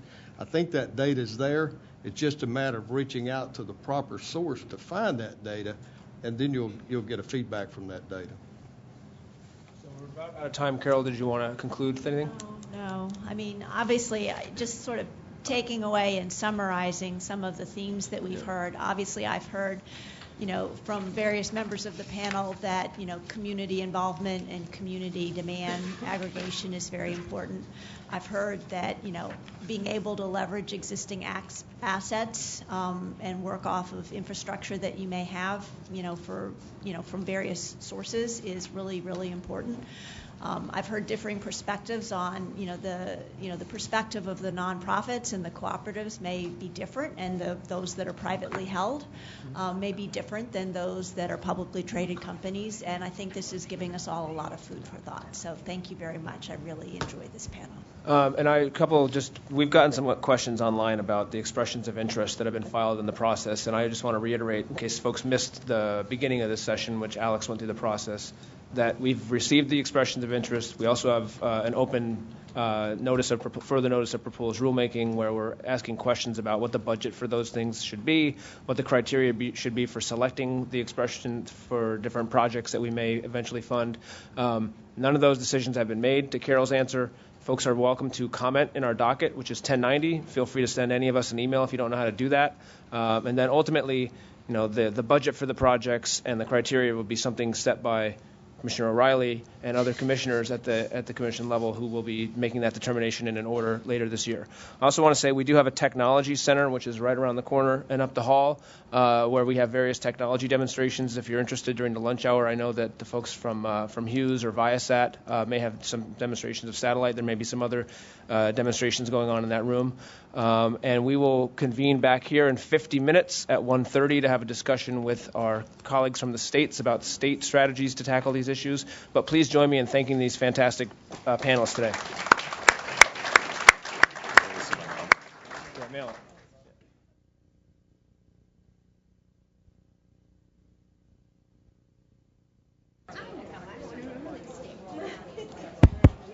Kim. All right, let's go ahead and get if everybody could take their seat, we'll go ahead and get started again.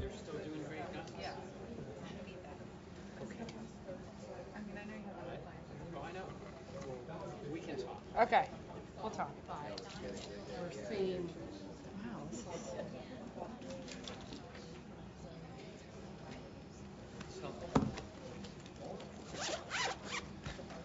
Tweeted. I got a lot of retweets. Nice.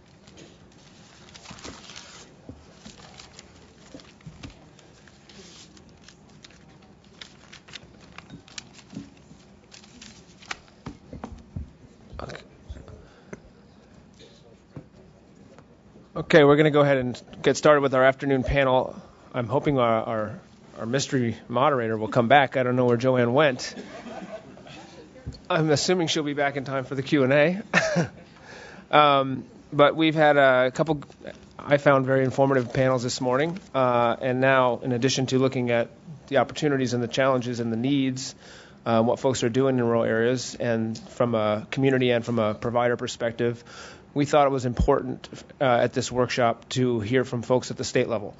Certainly, Congress, in talking about universal service, talks about a federal-state partnership, and that's the way we view it. And so we're very happy to have several folks from different states across the country who are going to be presenting information on things that they're doing at the state level to help meet the rural broadband challenge. So we'll go in alphabetical order, which somehow starts at S. So first we will hear from Commissioner Catherine Sandoval from the California Public Utilities Commission, followed by David Salway, who's a director of the New York State Broadband Program Office, followed by Lori Sorensen, the Chief Operating Officer for the State of Illinois Central Management Services. I think I have that right. Correct me if I'm wrong. And then Ray Timothy, who is the CEO and the Executive Director of the Utah Education Network. But before we do that, before I forget, folks have thanked the Wireline Bureau and others at the staff level at the Commission for putting all this together, and we appreciate that. But I also want to thank the folks who actually logistically make this all happen. So whether it's Richard sitting behind the glass, or Jeff and others on the team over there, or Roger Goldblatt and Kayla Hernandez-Ujoa and all the other folks on their team sitting behind me, very much appreciate the work that they do to make these events as smooth as possible. So thank you very much for all your work. And now it is my pleasure to turn it over to Commissioner Sandoval, and I will bring your slides up. Great. Thank you very much. Well, thank you so much for the invitation to be here, and thank you for this really wonderful, informative, and important workshop. So I am delighted to be here as a commissioner of the California Public Utilities Commission and also as a member of NARUC's Telecommunications Committee. And we are very committed, both at the CPUC and at NARUC, to universal service and meeting the challenges of rural broadband are a very important priority, and in fact, broadband is one of the priorities that NARUC has identified in its telecommunications principles. So why don't we go ahead and call up the first slide. So here is an overview of some of California's programs that are designed to address broadband access generally, and some of them are specifically targeted at rural areas. So I'll talk to you about that in more detail.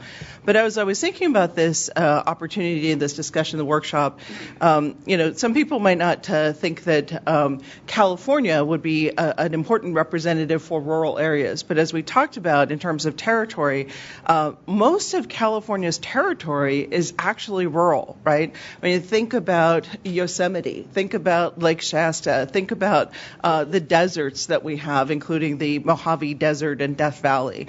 And our rural areas range from desert areas to huge mountain areas, to tribal areas, to a whole variety of areas that contain tremendous challenges. And so what we find is that it is our rural areas that have some of the lowest subscription rates and adoption rates for broadband, along with Los Angeles.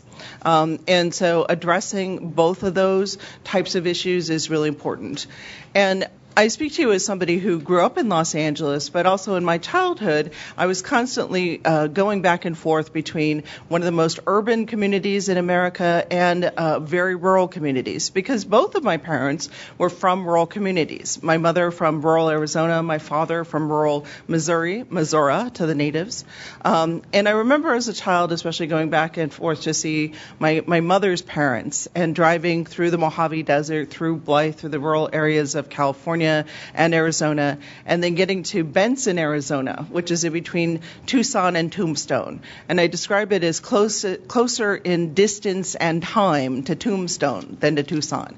And I remember one time I went there in 1997, when I had the privilege of being at the FCC as the director of the Communications Business Opportunities Office, and I was working on a speech for then Chairman Kennard. Well, my speech was due on Tuesday, but being the prepared chairman that he wanted to see the draft of his speech on Saturday. So he called me. I had one of these gigantic brick phones, and I had one of those gigantic computers. And then so I asked my aunt, I said, I need to email something to the chairman of the FCC. I have a cable. Can we email here? And she said, we don't have that internet thing here. And I looked at her phones. There was no jack. It was hardwired. It was impossible to be able to email this from her house. And so being a small town, she called everybody that she knew, because it was also a Saturday. The school didn't have internet. The library didn't have internet. There were no internet cafes. So we started looking in the phone book. Remember those? And then we found a place in Sierra Vista, which was a town about 35 minutes away. We all jumped in the truck and then drove over to Sierra Vista, to what many people in rural America will recognize as a sort of multitasking store. It was a combination rock, Bible, fax, and internet shop. And there I was able to finally email this information to the chairman of the FCC while I got to look at rocks. So I tell you this story to remember where we were in 1997, the year that also Google was incorporated, and to report that now Benson, Arizona does have internet, and there are more options available to my aunt and others. But actually, as you get outside of Benson, your only choice is satellite. And in fact, in California, we don't count satellite as an area being served because of latency and other issues with regard to satellite. And so as we see more and more uses, including basic educational uses, require high-speed data and low latency, in fact, in many ways, the people just outside of Benson, as well as in rural Northern California, rural Eastern California, various areas of rural Southern California near the border, in fact, have problems that are as big or bigger because dial-up is no longer adequate for many basic needs, including teleeducation and telemedicine. So if we could go through some of the slides, I wanted to also present some information about California's programs and also some of the things that we have tried to do in terms of our mapping initiatives. So while we're waiting for the slides to come up, thank you. Hopefully the slides are coming back. So while we're waiting for the slides to come up, so this is a description of our California Advanced Services Fund.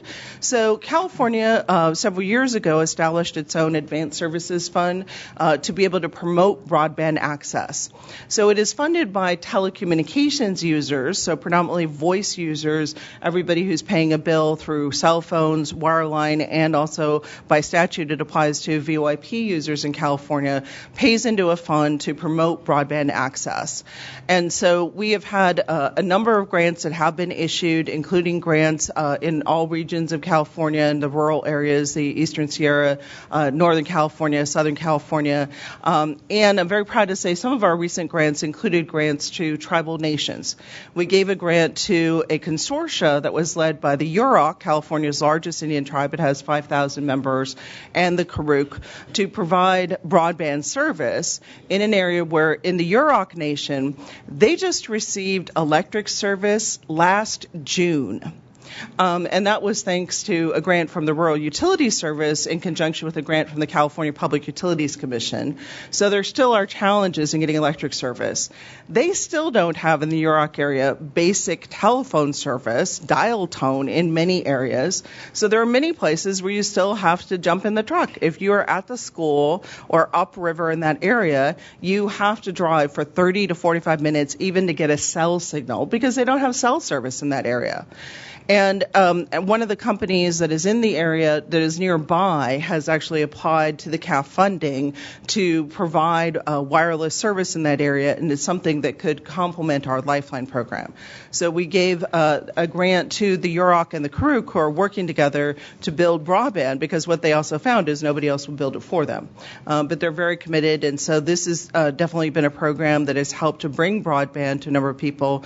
One change I would mention is that we changed our own statute so that we're no longer requiring the applicant to have a certificate of public convenience and necessity, a CPUC license, because we found that many of the licensees were not actually applying. So as we've opened it up, we've gotten many new applications. So next. So we also have the California Teleconnect Fund, which is a complement to the E-rate fund. It helps to provide telecommunications access for schools and school districts, libraries, hospitals, and health clinics. And community-based organizations as well as community colleges. So one of its primary differences from the E-rate fund is that we also support CBOs. And so this has been a really important way to get access to institutions in California. Next slide, please. So I mentioned also California Lifeline, which we're very excited about, and we believe that this can be a real game changer for communication services for low-income Californians, defined as 150% of the federal poverty level or below.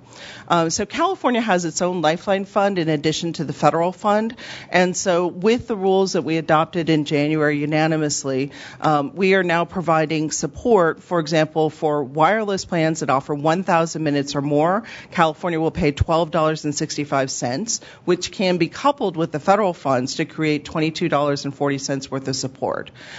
We also allow our program to be applied to plans that include not only voice, but also text and data access to the internet. So we think this is going to be a tremendous way to help people in rural, urban, and tribal areas to be able to get access to the internet. Next slide, please. So I mentioned before the NARUC telecom principles, which also in many ways very consistent with the principles that Chairman Wheeler emphasized, and would like to thank my colleagues on the NARUC Federalism and Telco Committee, and also the chairman of the NARUC Telecommunications Committee, Jim Nelson, as well as the head of this committee, former Commissioner Orji Siagu. So we also believe in the principles of universal service, consumer protection, reliability and public safety, competition, and interconnection, which is a key issue for broadband, regulatory diversity, which we represent here in the role of states, and evidence-based decision-making as all key to connection. So I know we're running out of time, so I just want to show a couple of maps. So this might take me a minute over. But one of the projects that we've been working on is a broadband mapping project. So if we can get to the next slide. And so this was funded by some of the ARA grants as well as some of the PUC grants. And we also have a broadband council, which brings together broadband leadership. Next slide. As well as also we have several broadband consortia. Sean McGoffin was a member of one of the broadband broadband consortia. They are regionally based consortia that work on identifying the barriers to broadband and broadband adoption in their local community, and work together with each other and with the California Emerging Technology Fund, which was created by the CPUC as a condition of approval of the mergers of SBC and AT&T and Verizon and MCI. And their purpose has been to identify barriers to adoption and deployment and to promote that. And they've done a wonderful job. I've served on the board of expert advisors for many years, and they have done a great job in also focusing on the differences in rural areas and urban areas and understanding what the challenges are, including interconnection. So we talked before about the definition of rural areas, and that's an issue in California when you have places like Fresno, which is a city of 500,000 people ringed by farms with another 500,000 people. So you have a rural area with a huge urban core. But when we talked about, for example, earlier, the gentleman who was talking about agricultural technology, when I visited with the Fresno WET Center, which is the Water Education and Technology Center, they were saying that there are new technologies that can be deployed to better use water with plants, which is incredibly important for states like California, which is now going through an unprecedented drought.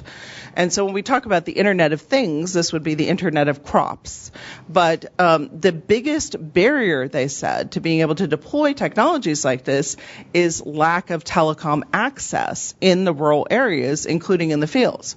Because when you look at places like Fresno, most of the Internet access, to the extent it's there, is geared at the cities and at the highway, at Highway 5 and 99, and doesn't reach out to the fields. So deploying telecom is key to the telecom energy nexus as well as the telecom water nexus. So this slide just shows California's rural-urban breakdown, which, like the nation, shows that while most of our population is concentrated in urban areas, most of our land mass in California is actually rural. Next slide, please. So this is one of the important suggestions that I would like to make to the FCC, is that the FCC, as many of the speakers have said, should really look at its definitions of what is served or underserved, especially as these definitions are used as key thresholds for eligibility for the grants.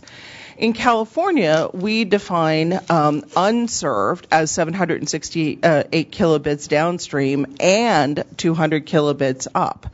But the reality is also, when you look at many of these new types of uses, telemedicine and education, which are increasingly becoming either video intensive or even very heavy data intensive, that 768 would just be impossible for any of those uses. We define underserved in California as 6 megabits down and 1.5 megabits up, so which is a number that is significantly higher than the numbers that the FCC is using. So we think that the numbers that the FCC is using are too low and don't actually support the applications that is our goal to support. So next slide, please. So what this shows, and just want to talk a little bit about these slides really quickly. If you concentrate on the pink areas in this slide, so this shows as a slide of broadband availability. This focuses on wireline availability. And what you notice in the pink areas is that the pink areas show lack of availability according to our definition. So it's amazing in California how much pink there is. Next slide, please. So this is all fixed wireless. Again, we notice the pink area where there's lack of availability. Next slide. And so then here we have wireless broadband based on reported speeds. And so what I really want to point out to is another point, if we can get to the next slide. So this one, I believe, is Verizon. It's hard to see over the caption. AT&T, thank you very much. Appreciate that. So the slide on the left shows the reported availability. The slide on the right shows the tested or actual availability and speeds. So one of the things that we are very actively doing is that we have what's called a ground truthing project. We have an app which actually anybody can use nationwide. It is called CalSpeed. It is free from the Android store and you can download it. And what it does is that it tests the average speeds of wireless in the area. And so it's been really important to be able to then document, and it feeds into our system, how fast is the speed. Now, the FCC also has a similar app, and then we also have paper submissions available for those places where you can't get a signal at all. So this is a Verizon slide. AT&T up. This is Verizon. Okay, so here's a Verizon slide. So you can really see on this one the difference between the green on the left, which is the reported or advertised speed availability, versus on the right. And it's the areas in brown and yellow, which are showing the lowest speeds and actually get to the underserved level. And so this really demonstrates the importance of actually looking at actual data, which is something that I think all of the states could do and we could encourage people to do. And then this slide is also another area that I think is important for the FCC to include in its definition, which is the test of latency. Particularly if you're depending on a wireless service, latency is very important. And again, as you look at uses like educational testing, there is some educational research that says that latency, when you're trying to have interactive testing, like is now being used for the Common Core, that when you have these delays in uploading or downloading that can also cause freezes, that this can create for the student test taker cognitive dissonance and is also a real problem, particularly for students who, whether they have ADHD or just get distracted by the delays. So you end up in a situation where with poor broadband being used for these tests, you're testing the level of broadband and not the student's brains. And so I think that latency is also going to be an important factor for the FCC to take into account in these definitions. So thank you all very much, and I look forward to hearing from the other speakers. Thank you very much, Commissioner. First one to get a round of applause. How about that? Maybe it's because we didn't do lightning round. I don't know. All right. And Lori, it's all yours. Okay. Thank you, and good afternoon, and thanks for this opportunity to share with you a little about the broadband activities and initiatives taking place at the state of Illinois. In our state, we're fortunate to have a governor who has been a strong supporter of broadband going back more than a decade. And the leadership for broadband activities certainly starts at the top. Our approach to supporting and encouraging broadband throughout the state could probably be summarized in 3 words: collaboration, access, and investment. And so collaboration, I want to share some examples of what we do. Much like California, we have a broadband deployment council. This was implemented by our governor when he was actually held the office of lieutenant governor. And it is includes a diverse group of individuals that are interested in broadband. It includes public and private entities, service providers. It includes local governments and state governments and municipalities. It also includes the consumers of broadband, such as our educators, our librarians, researchers. And these folks meet on a regular basis to address and voice their issues and concerns, to share activities and initiatives throughout the state. A couple key outcomes from our Broadband Deployment Council. The first was we passed legislation that established the first broadband mapping for the state of Illinois. And that initiative later carried over when the NTIA funded broadband mapping. We were able to expand our efforts.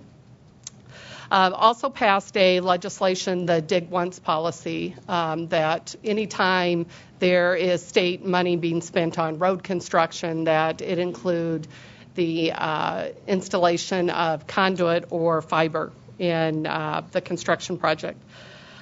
We also have an ad hoc working group of leaders from a variety of different state agencies that have a role to play in broadband. That includes our Department of Transportation, our Department of Economic and Commerce Opportunity Commission, our regulatory office, which is our Illinois Commerce Commission. It includes the Illinois Sentry Network, which is run and operated by the Department of Central Management Services, where I specifically work. And this group, it also includes representatives from our governor's office, and we pull in other entities as needed. But this group, we have been able to come together and quickly respond to needs that arise. We have service providers who come to us and are interested in making investments in Illinois. They need quick access to availability of resources. Maybe they need data coming from Department of Economic and Opportunity Commission. They need quick access to permitting and rights of way. So we work with our Department of Transportation. We've also, through this working group, kind of taken our Dig Once policy and taken it a step further. I think initially when it was created, the idea of similar to what I'm sure many other states have is, again, install conduit or fiber when you're doing road projects. But over the years, we took a look at what those active road projects were, and we saw that so many of them are for such a small distance, quarter of a mile here, a mile here. And the thought is, first of all, there's not enough money to fund, including fiber and conduit in every one of them. And also, what's the real practical value of installing it in such a short distance and space? So one of the things we've recently done is set aside money. $5 million a year is what the goal is. And we look for a geographic area that is in desperate need of a fiber, probably looking more on that middle mile access, getting it into a community. And then we're able to do a much larger project. Our first project is just about wrapping up, and it's a 100-mile stretch in the western part of the state that connects two communities served by our universities that need to talk between each other but have been unable to get the bandwidth they need, and it travels through a relatively urban area. And so that project is about to finish, and we have multiple service providers that are waiting to get access to that fiber to expand projects locally, more fiber to the home and into their communities. And so we look to continue to do that on an annual basis. And for this sake, we're also looking to expand that input, not just from this ad hoc working group, but we try to listen to our communities, our educators, all the folks out there, service providers, to understand where those most underserved areas that, again, could probably benefit most from a middle mile project. We also encourage and demonstrate our collaboration by example. So we work with my agency, which runs the state broadband network. We share our information with service providers, readily share information, our GIS information and maps.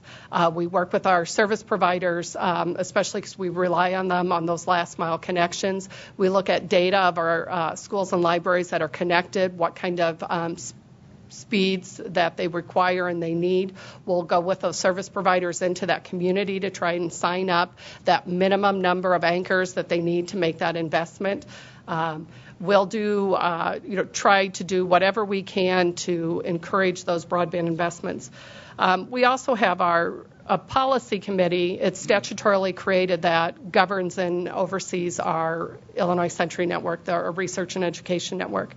And that includes representatives from our higher education, from community college, from libraries, K-12 schools, healthcare, and is open to, we've got municipalities represented on that.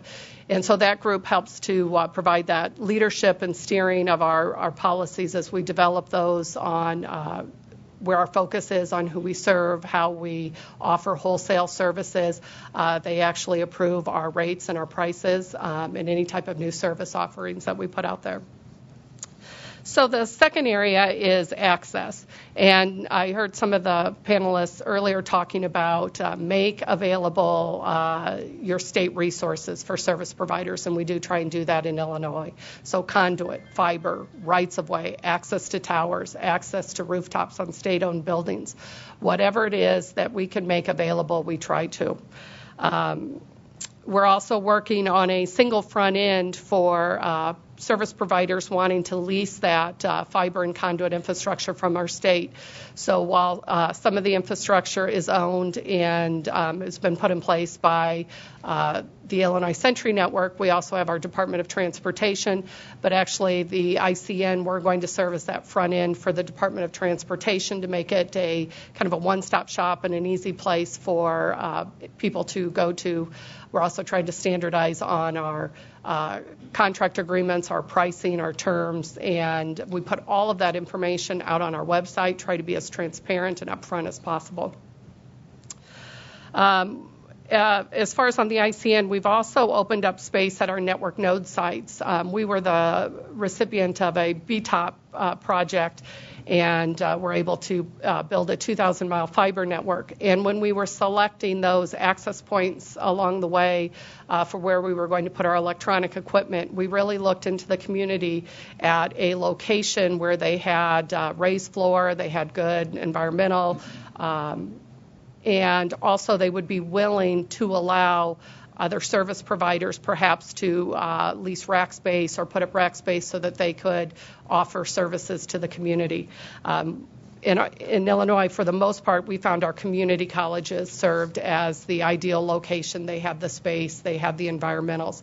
We also have several K-12 schools that have opened their doors as well. We also, when we're building fiber in the state, we really try to talk to the community. When it's a state-funded fiber build, we really try to work with the community. The ICN, we have staff in 9 regional offices throughout the state, and they work very closely with those communities. But we listen to the input from them on maybe the route to take because of future growth. There's a business park. The school's going to be relocating. The library's relocating. We've moved handholds to better accommodate the local community, or perhaps we have service providers who call us and maybe ask us to drop our handhold a few feet up the road or down the road because it interconnects to where they already have a handhold. So to the extent possible, we'll make those adjustments. I mentioned as part of the BTOP project that we were a recipient of a BTOP project, and part of that we installed fiber into downtown Chicago. Not necessarily to serve anchors in downtown Chicago, but because that is a major internet peering point for the Midwest. So we needed to link the rest of our state to the peering points. And as part of this, we installed fiber going through some pretty urban areas, and that included a roadway, an interstate that's a very heavy traffic area, and also on an elevated rail that's operated by Chicago Transit Authority. And traditionally, they have not opened up those right-of-ways because of safety issues with the transportation. But we were able to work with those entities, and we installed a significant number of strands of fiber with the specific purpose that we would open those up, which we do across all of our network, but even more specific there, open those up to other service providers. And that way there are not multiple vendors owning the fiber in the ground, which means multiple vendors having to access the right-of-way to do maintenance. Anytime there's a maintenance on those roads, it's a lane closure, which doesn't go over well with the commuters. So that's a case where we're able to maybe open up those rights-of-way in a way that, but yet address, I guess, the transportation safety issues. Another area, as I mentioned, the third area is investment. In 2009, the state, under the leadership of Governor Quinn, for the first time included broadband in its capital construction program. And he set aside $76 million for broadband investments. And this happened just prior to the release of the BTOP and BIP grant opportunities. So the state opened up a process where any entity, service provider, public, private, local community, or whomever could submit a request for a portion of the matching funds that were required by those grant opportunities. We funded 9 successful BTOP projects and pledged over $54 million. All those projects were successful. They've completed and are serving. We're hearing good, positive stories from our anchor institutions that they're serving them well. We also took some money and made an investment and created a Gigabit Communities Challenge grant. And so this opened up an opportunity for parties to kind of, in a way, it's a bit of a pilot project, looking for investments of infrastructure that would deliver gigabit speeds to households. We were looking gigabit speeds to 1,000 households. But we kept the rules very general on the project because we wanted to encourage. Some service providers did not apply for our BTOP funds because of our matching funds because of some restrictions placed on them. So we removed those restrictions in the Gigabit Community Challenge and really wanted to see what we would get. We received over 40 applications. To date, we have funded 5 projects at about $5 million. And those projects we received, and projects that were funded came from ILEX, CLEX, and communities. So we're looking forward to seeing those projects are underway right now. And so we're encouraged to see what those outcomes are among the different groups. How did that impact or change the availability of speeds? What did it do with pricing? What about the sustainability model? The state, we also invest around $5 million annually to fund the ongoing cost of broadband for our schools and libraries. That includes higher education, K-12, libraries, and museums. We also funded a $1 million pilot project that invested in wireless, fixed mobile wireless in 2 rural counties throughout the state. That was an interesting project where we were kind of looking for somebody that, an outside entity that was primarily going to fund the project, but maybe needed a little extra incentive, financial incentive to make the business model attractive. And so the grant recipient was actually a partnership between a fiber and wireless provider who operates in multiple states and a local community wireless service provider. And so bringing the two, the provider who works across multiple states kind of handled the middle mile infrastructure, and the local community-based wireless is the retail front end. That project, we've heard positive feedback from the communities that it served. Many of those communities had limited access to broadband. For some folks, satellite was their only option, and they were trying to run a business on that, and were struggling. And the fixed mobile wireless is kind of meeting those needs. One of the things that I personally have thought has been a success by having that local, the retail provider be a local community entity.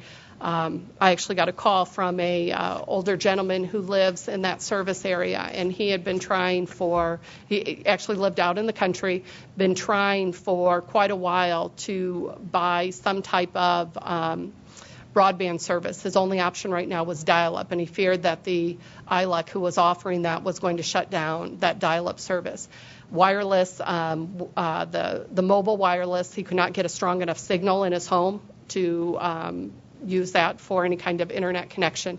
And so we were able to put him in touch with this local wireless provider who came out, did a test. They built a antenna on his property that allowed him to get a signal to get strong enough service. Then they took that antenna and they beamed it over to the neighbor across the field, the widow who lives over there, who was also without service. And so those are some successes that we've heard through some of these projects. We're excited about some of the opportunities that the FCC has announced with some of these pilot projects, and we're looking forward to perhaps participating in those, but most definitely supporting providers and communities throughout the state who will be applying for those projects. Thank you very much, Lori. I'll turn it over to David in New York since we're going alphabetical. First time I've been on the top of a list being alphabetical, so thank you for that, Patrick. Who set this up? Yeah.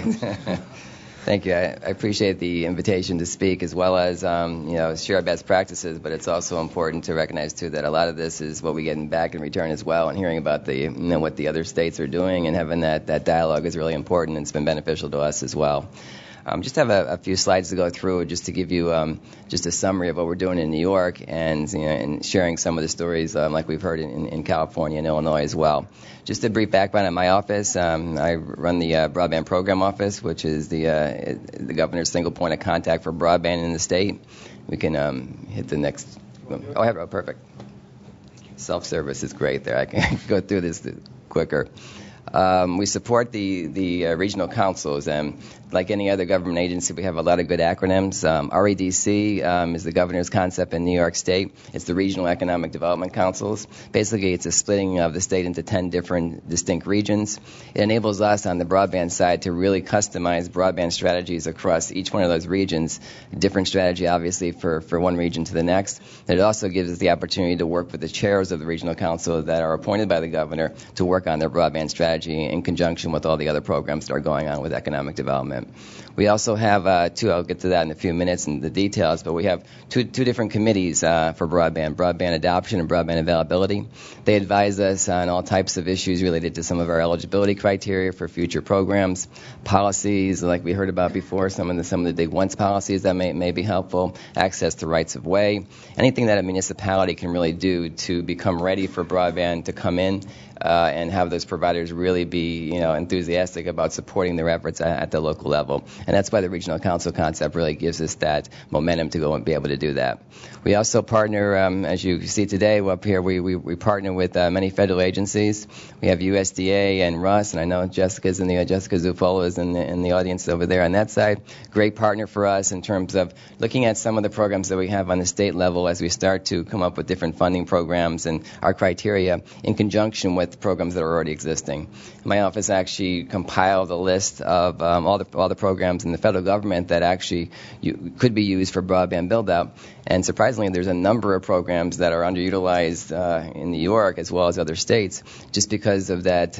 We think it's, I want to say, lack of coordination, but looking at it from the point of view is putting together basically a broadband portfolio of funds and being able to complement those funds and those programs with state efforts and local efforts and also private dollars as well.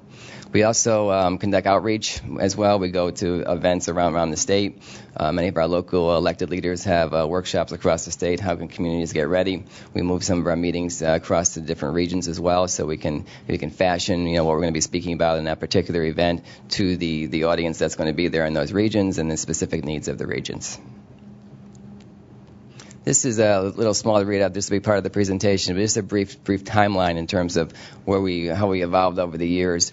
Back in 2008, when I first came on board and we had the Broadband Program Office, originally the original purpose of that was really to coalesce all the stakeholders around state government, all our different agencies, establish partnerships with our federal partners, look at some of the regions, and do some of those initial mapping efforts, which I should say a very big acknowledgement to our sister agency. They're over in our information technology services area. They do our mapping, do an excellent job at taking the methodology that was devised by the NTIA for the broadband national map, and really going and digging a lot deeper for us. And I'll share a couple maps in a few minutes and some of those efforts. But having that data in hand and taking to the next level to really dive in very deep to be able to see custom areas, our priority areas, look at different speeds, looking at different technologies, and also looking at some of the demographics in the area, so we can look at some of that demand aggregation, which I was very interested in hearing earlier today, and how that also is another incentive for providers to come in as well. If we can gather the demand based on what we know already, that's one step further to actually using the funding dollars in a more effective manner. This will be part of this, but the other piece is wanted to fast forward to a couple of the significant events. Obviously, the two task force that we established for availability and adoption were big milestones. We also had our first broadband summit last year. We were fortunate enough to have Lieutenant Governor Duffy attend. Very enthusiastic supporter, as the governor is as well. And that's really, I think, you had said it earlier, Lori, that's one of the big reasons is, you have to have a champion at the top at the executive level, and we've been very lucky in New York State to have that. Our goals are probably the same as many states in terms of what we intend to do. We want to make sure that everybody's connected. I share Catherine's recommendation as far as raising the speeds in terms of what we look at. In New York State, we establish speeds of 6 and 1.5, 6 down and 1.5 as the minimum speed. So that's the target that we're really going after when we look at some of the unserved areas. We also have a parallel recommendation and a parallel strategy, and that's looking at some of the higher speeds for institutional use. And if you look at schools and some of our community anchors like libraries who really need the 100 meg and higher, we're trying to be focused on, projects that we fund to make sure that we have that in mind as well. And many of our projects are scalable to support those higher speeds as we go further and as they continue to be deployed. And obviously a very big emphasis on adoption as well. That's the focus of our other committee, and looking at ways that we can increase that adoption even while the projects are being deployed. And I have to recognize our North Country.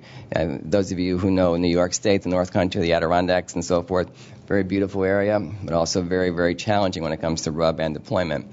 They received over $11 million plus so far in terms of broadband deployment, but they've also been very, very aggressive in terms of having a plan for how that broadband network is going to be used after it's deployed, job trainings and so forth, making sure that the business owners are on board and that there are uses already in place while those networks are being deployed, and by the way, being deployed in a prioritized manner to make sure that we deploy them in the areas that need it the first and are going to use it first and then go on to the next community. So that's actually available online as well, our regional council strategies, and that goes hand in hand with what we're doing, regional strategies supporting the state goals and the goals we have for both the lower speeds and the higher speed tiers.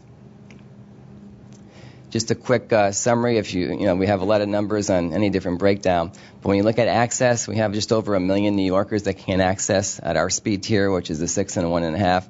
That's about 540,000 households.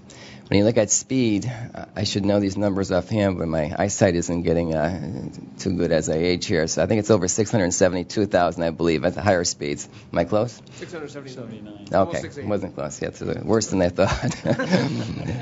A lot of people that don't have access at the higher speeds. And again, that's something that we always want to keep our eye on when we're looking at our projects, because we do, in every area, not every household needs 100 meg to the home, but if we start planning this and start planning these programs in conjunction with other federal agencies with their funding, we really want to look at a plan to how to get to that point, because those speeds are doubling every year, that we need more and more.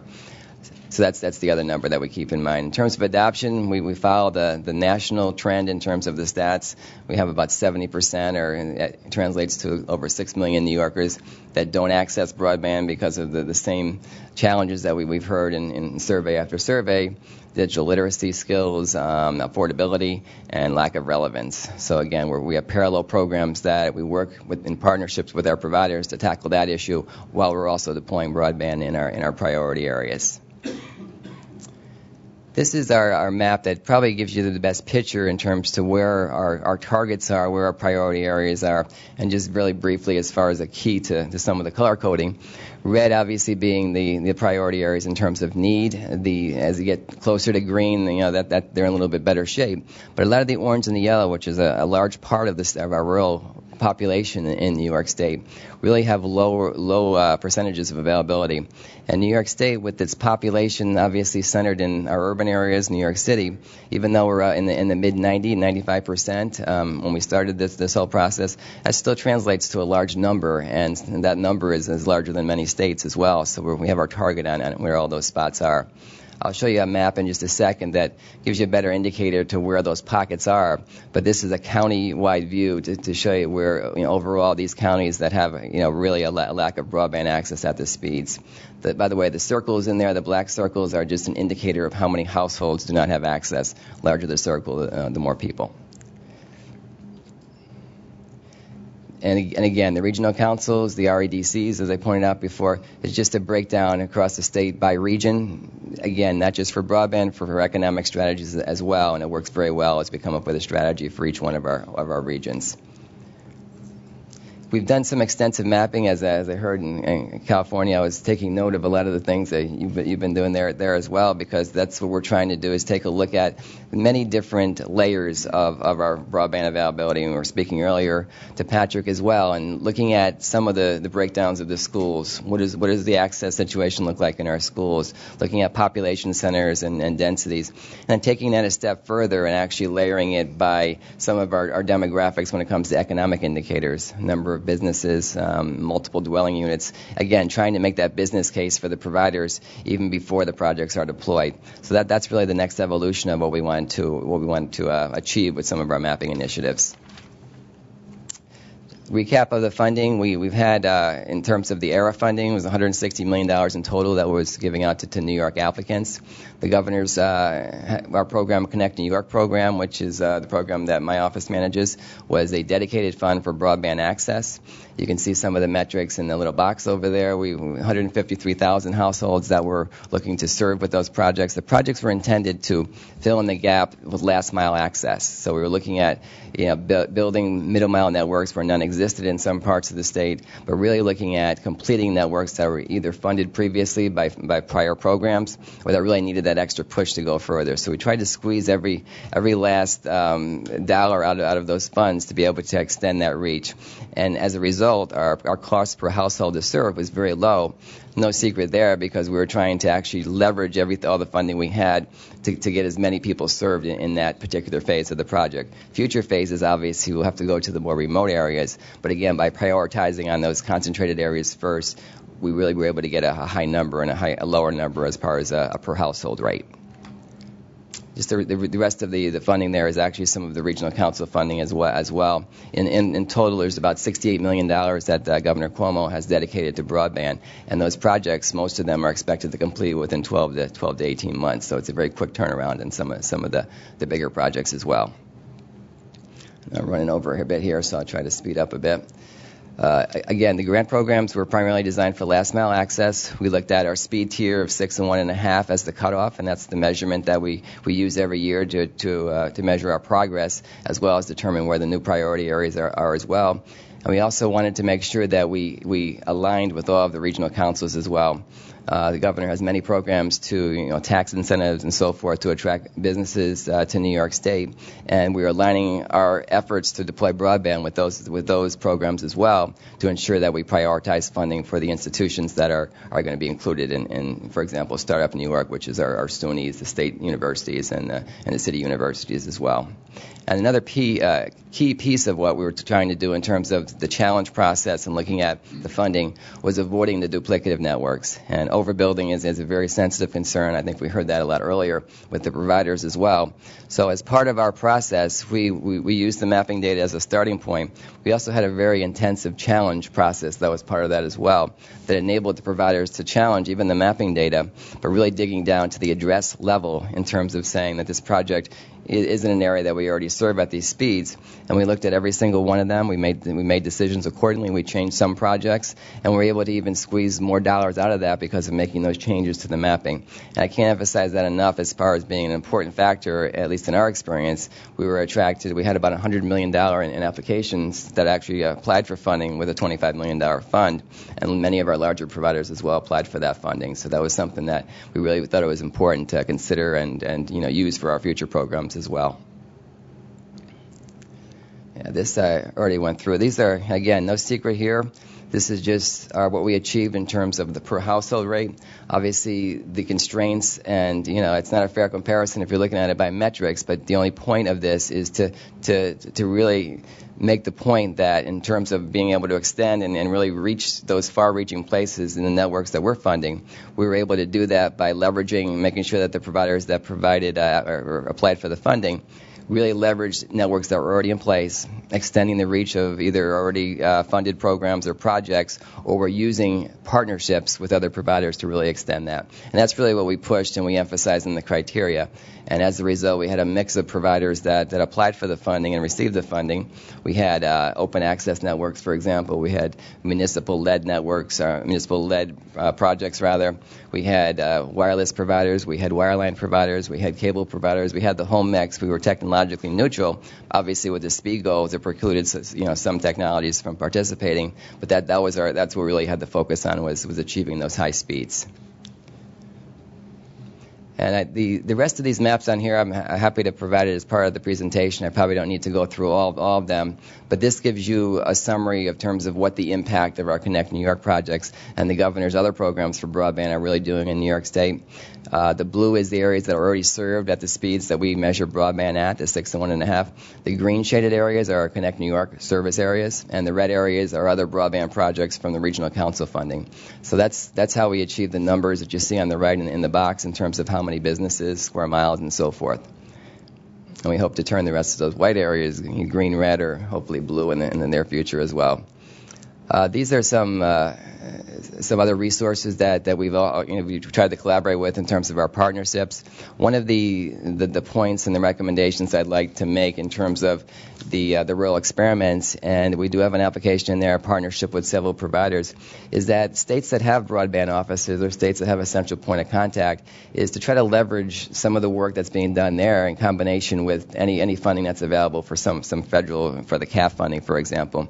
We have a lot of networks that have been started, and to leverage what's already in place or even supplement with new funding, we can go so much further, I think, with any available funding if we do in that approach instead of just having a new area, a whole new process. So the point of our application as far as the expressions of interest was really to really support a collaborative effort, a partnership to be able to do that. I think that's the summary. I just wanted to close with one initiative that Governor Cuomo introduced in the State of the State, Smart Schools Initiative, which is a $2 billion bond program that will be put to the voters in November. This is funding that would be available for broadband, not just for schools. It's a school-centric approach to providing high connectivity in the schools in New York State, but also extend the service to the communities in those areas. So instead of a siloed approach in terms of providing funding just for the schools, the idea is to extend the reach of those networks and to include the communities in the areas that the school districts are in. I think that's a great recap, I believe, of everything. I hope I didn't speak too quickly, so we have it out there, but I appreciate the opportunity. Thank you very much. And the reference to the schools is a nice segue to Ray Timothy, who runs the Utah Research and Education Network. Thank you. Thank you. It's a pleasure to be here with you today. I was speaking with some of you earlier, and this has been a really uplifting day for me because what I'm hearing, what people are trying to do and what you're trying to accomplish tells me that we're headed in the right direction. We're trying to do very many of the similar things that you're trying to do, trying to connect all of our schools and try to reach out into all regions of our state. If we could have the slides up. Again, as stated, I'm the Executive Director of the Utah Education Network. We are the Research and Education Network for the state of Utah. To understand the way that we operate, what our culture is, I think a little bit of history behind us, just very briefly. We go clear back, our roots go back to 1956 when we were a part of a research project trying to see how you could use closed-circuit television to enhance education. 2 years later, the first public television station or public broadcasting station was established with KUED television in 1958. When we were building that infrastructure and putting towers, the telecommunication towers throughout the state to deliver the television to all of the households, we started experimenting with two-way radios and seeing if there was some way we could communicate from an origination site and a receiving site, and that's what evolved eventually into our interactive video conferencing program and our distance learning program throughout the state. In 1978, the legislature officially recognized our organization to be in control of the telecom operations for education in the state of Utah. It had a different name, the State Educational Telecom Operations Center, that we then evolved towards. In 1994, our legislature, again, they did not want to see us duplicating services. And when they saw that schools were trying to figure out ways to connect to the Internet, the legislature said, we need to have one organization that's in charge of that. We already have this telecommunications organization. Let's put that underneath them. We want to link our Utah schools that way, hence the name Utah Link was started. And then we've eventually taken all of those services that we provide our stakeholders, and we are now the Utah Education Network and have been for several years. As I stated, our legislators do not want to see duplication of services, and I think Lori mentioned it earlier. They want to see a spirit of collaboration. They also don't want to see us in a spirit of competition with the private sector. So in statute, it very distinctly says that we will work collaboratively with the telecommunication companies in establishing an education network in the state of Utah. Our stakeholders are listed there on the slide. We are the infrastructure and the support for these entities. It's our mission to help them accomplish their mission. So public ed, we also have Head Start programs, so I guess I should say pre-K through 12 in the state of Utah. We support the system of higher education with all of their online courses, distance learning courses. The College of Applied Technology with their various campuses throughout the state. We connect Utah public libraries. Our Utah leaders, both governmental leaders and other agencies that need to use IVC components, we help support them in those things. And then our legislature just ended this last Thursday.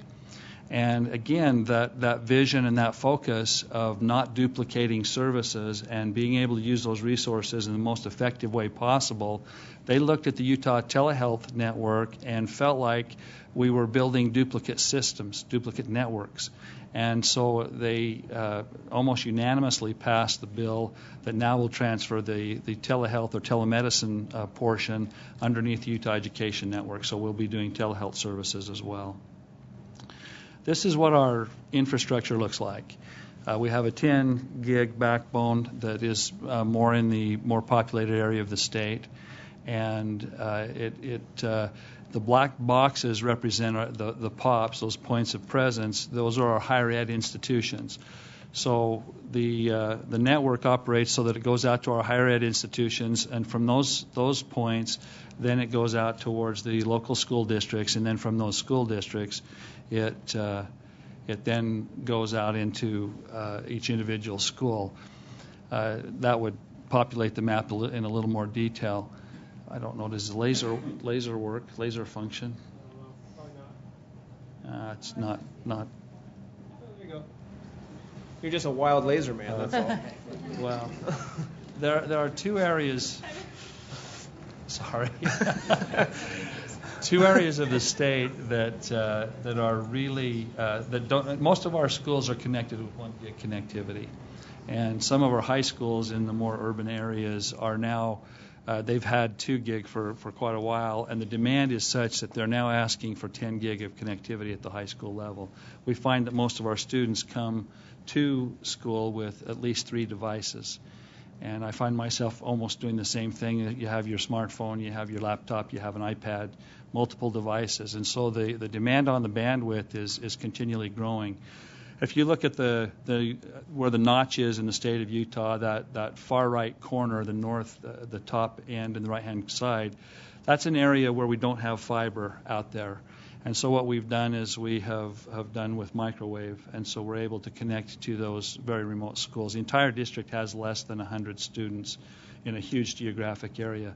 And then down in what we call the Four Corners area, the bottom right-hand corner, it's the very same thing. It's such a remote area, and it's a mountainous area that's very difficult, and there's no incentive yet at this time for telecommunication companies to lay fiber into those very remote areas.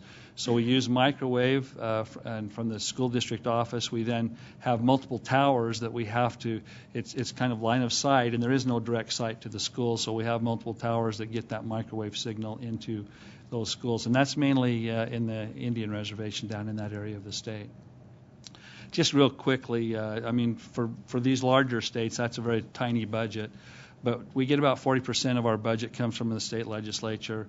Our television station, we get about 7%. We try to maximize E-rate as best we can, and that has been a huge help to us. And then the other funding sources would be programs similar to BTOP. BTOP was really instrumental in helping us get into some areas where they're either underserved or unserved. We were able to increase by adding 144 new anchor institutions through the BTOP program. And so we now have 1,100 anchor institutions throughout the state. The state is here's the map again. The state is divided into areas for the Community Impact Board. And each of those specific areas can access CIB funds to help fund projects such as water projects, infrastructure, county roads, those types of things. And it was a little bit over 12 years ago, we went into those 2 remote areas I was telling you about and trying to figure out how to get connectivity into those areas. And so we didn't have any state funding. There were no federal funds that were available at the time. So we approached the CIB board and we asked them if they would help us with that microwave network that we have there. That was over 12 years ago. And they funded that. They saw what an impact that would have on their communities, and they were willing to use that money and dedicate that amount of money for the build of that microwave system. We are now to the point where that needs to be refreshed. Those schools are connected with 45 meg to the schools, and there's greater demand now in even those very remote areas. And so we, again, our funding sources were so tight that we have gone back to that Community Impact Board and received some funding to help refresh that network. That will bring it up to at least 155 meg connectivity for those very remote schools. This shows, again, just a visual of what that area, that's the northeastern part. It shows going to the various towers and getting a line of sight from tower to tower and getting out to the school. This is down in that southern region where again, we're on the Indian reservation in many of those schools and trying to provide the connectivity that we can. When you look at the I-2 map, if you can look and see, look at the north border of the United States and how many connections there are up along through that direction. And then if you can see Salt Lake City in the center part of the western part of the United States, and if you look down to Albuquerque, you'll notice there's a huge hole in that area. And that is, again, that's that Four Corners area of the states. That's where Arizona, New Mexico, Colorado, and Utah come together. The four corners of the state come to a single point. And that is perhaps one of the most remote areas of the United States. And so it's our goal to find some way to be able to connect the people in that area.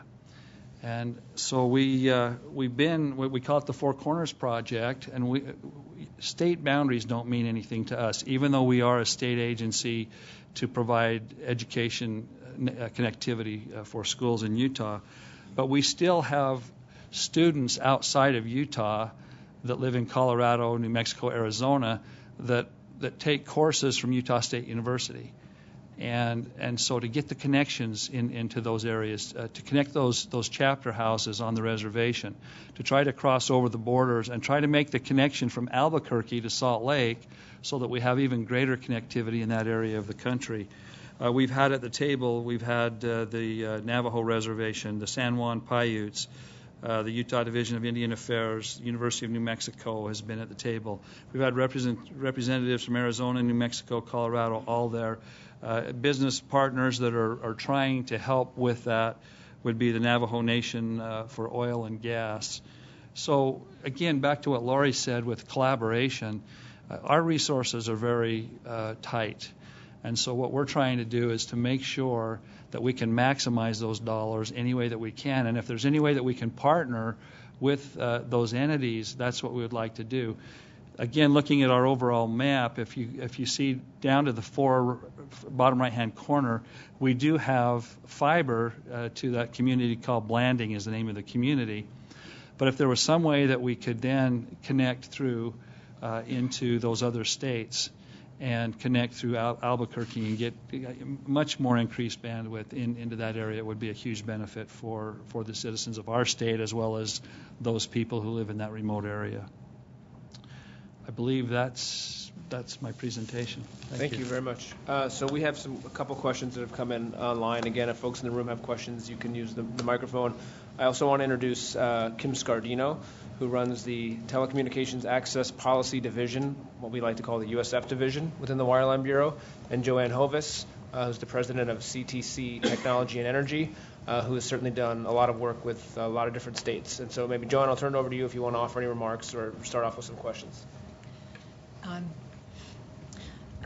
If I may, just take a minute on behalf of my colleagues in Massachusetts who were supposed to be here and weren't able to join us. And I think some of the themes that I heard from the speakers today are so consistent with many of the things that they wanted to point out in regard to the leadership in particular at the executive level and what a difference it makes when the executive of a state is totally committed to this vision and provides resources, and that's a game changer. And I'll say at the local level, that's of course always true as well. The question that I have is that One of the things I heard consistently from all of you that I think is also true in Massachusetts and many of the states where I have worked is that some of the innovation of the last few years in really driving new deployment into rural areas has been around partnerships with non-traditional entities, with entities that even just a handful of years ago we wouldn't have thought of as providers of broadband service. So, for example, I heard about the funding of Native American tribes, of local governments, municipally led projects, and so on. And I was hoping that each of you could comment on that because it seems to be so central to some of what the FCC's thinking is right now around the rural broadband pilots as well. So I'd like to address that. Thank you so much for your work and for your comments. So actually, one of the Native American tribes, the Yurok, who is the lead in the California Advanced Services Fund grant that we gave for the consortium with the Yurok and the Karuk, and they're hoping to also bring in the Hupa tribe. They actually, a few years ago, applied for and received a certificate of public convenience and necessity to offer services in California. So they went through that process. But it is a very long process, and this is part of why our legislature actually dropped that requirement for our state funds, because also that they found that oftentimes that there wasn't a licensee in the area who was willing to step up. And I think that you also see this as you see now the 1,000 who have applied or submitted an expression of interest for the CAF funding at the FCC, that many of them are community organizations and our organizations, tribal organizations, RLECs who want to operate in their neighboring ILEC territory, who might not have the CPCN in order to be a traditional telecom provider, but who have both great knowledge of their area and great commitment to their area. So I think that combination is important. Obviously, we need to create systems for accountability for the money. That's very, very important for these programs, but also making sure that we don't end up delaying service because the existing licensees are not applying. Jump in there real quick too, and it's a great question because we've seen the same thing, and we have some similar experiences in New York as well. St. Regis Mohawk Tribe, who was a recipient of a lot of the USDA and RUS funding, built their network as well, and the state did provide some matching funds as well. But that model can even be extended further, and there's been some talk of perhaps that model being used and them being a service provider for some of the surrounding unserved communities that are in that area. It's very, very high up in the northern border of New York State, near Canada, actually. And also outside of the tribal communities, there's also opportunities to extend that partnership model to even consortiums of providers, or in conjunction with county leaders or municipal leaders. We're seeing a lot of these leaders come to us and see if we can forge some partnerships with any of the stakeholders that are willing to come on board and really invest heavily in the network, and not in funds, just invest in collaborative efforts, whether it be municipalities offering rights of way access and facilitating those type of things, or just bringing local leaders together and doing some need aggregation and looking at that. So I think there's an opportunity, to extend the limit out. Co-ops are another area that we've also looked at as well, in terms of being a little bit creative in terms of what those partnerships could look like. In Illinois, some of the new players that I think we're seeing in rural areas, first of all, it's small businesses that are started, usually a single investor growing that wireless, and both on the fiber side. We have our universities are stepping in and working to help organize maybe a community not-for-profit organization that is building the fiber infrastructure and going out into the rural communities surrounding the university and looking, and what we're finding is they're going out and finding the business partner who will come in and maybe operate it and sustain long-term. We have our Rural electric cooperatives are also very active in Illinois, and I've heard here recently they're even partnering with some of the small cable operators who maybe don't have a network of support and infrastructure, and kind of working together to interconnect their networks and kind of create those bigger middle mile networks. And actually our first, true gigabit community in Illinois is a town called Highland, Illinois, that is in the southern part of the state. It's a municipally owned fiber network that did it all on local taxpayer money. They were turned down at the state. They were turned down at the federal level. They've been turned down by everybody from money, but they went ahead and did it and issued bonds, got local support from the community, and they're up and they're successful, and they're partnering with the CLECs in the surrounding communities to access that infrastructure. I don't believe I mentioned earlier that the network itself, we don't actually own any of the fiber. We lease that. It's a public-private partnership, and that's again by statute.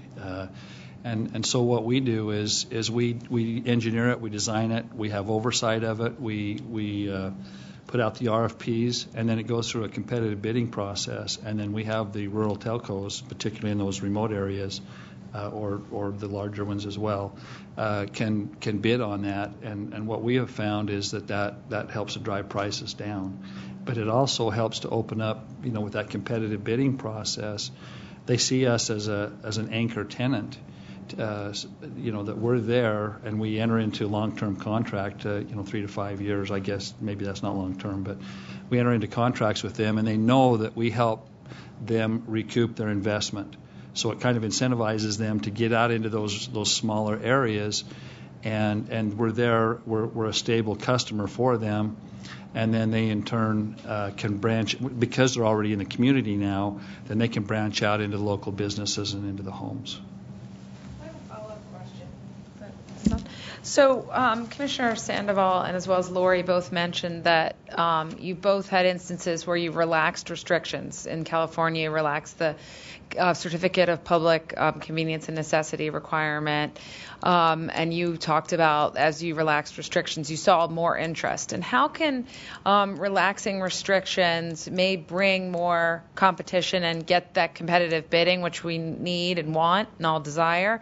How can we balance that against ensuring accountability so that we know on the back end that the services are indeed delivered at what was promised? I mean, one of the requirements for the Universal Service Fund is that one must be an eligible telecommunications carrier in order to get funding.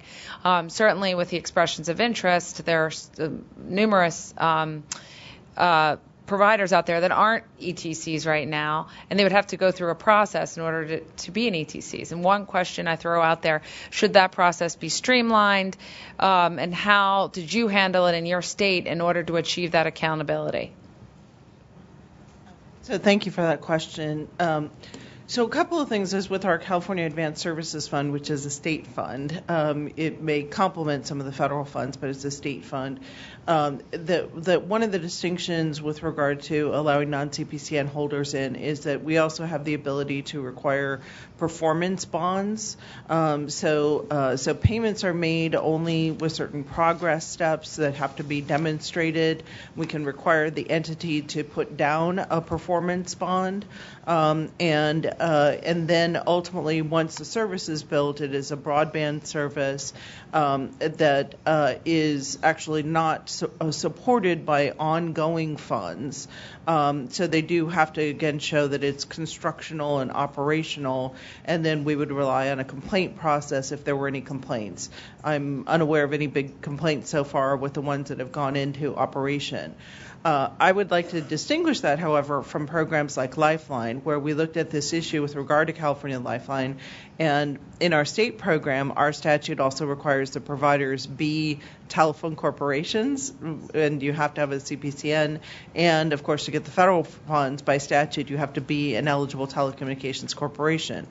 And I think that with Lifeline, it's also distinguishable because the provider is providing an ongoing service, and they're getting paid month by month for that ongoing service, and they have a whole number of obligations, for example, to carry and complete calls, and a bunch of other common carrier obligations where I think it's really important. And we also decided for our state fund that our state fund actually requires CPCN holders. So I think that that you can distinguish it from the broadband type of things, but looking at things like performance bonds, evaluation and guarantee, but then also there needs to be a way for the entity to recognize the jurisdiction of the entity that is giving it money. And the last thing I would say is definitely streamlining of the ETC process would be a really important thing. It's something that we're working on with our state level as well to streamline the CPCN process. I personally think it takes too long. Obviously, we want to create accountability and make sure that the entities that are entering into our states have very good records of following the rules, and that they also tell us truthfully if there's a problem. So sometimes we have to do due diligence, but I think we should all work to make that process effective. And for the projects in Illinois, what we did when we relaxed the rules, it was not necessarily on the type of entity, but it was what kind of strings did we attach to the funding: open access, net neutrality, any kind of ongoing commitment on price or services. But our selection criteria, we still scrutinize the entity to make sure that they could demonstrate history of providing broadband services, that they had a business model for sustainability, that they could demonstrate what information, market data did they bring to the table on adoption and take rates in the community.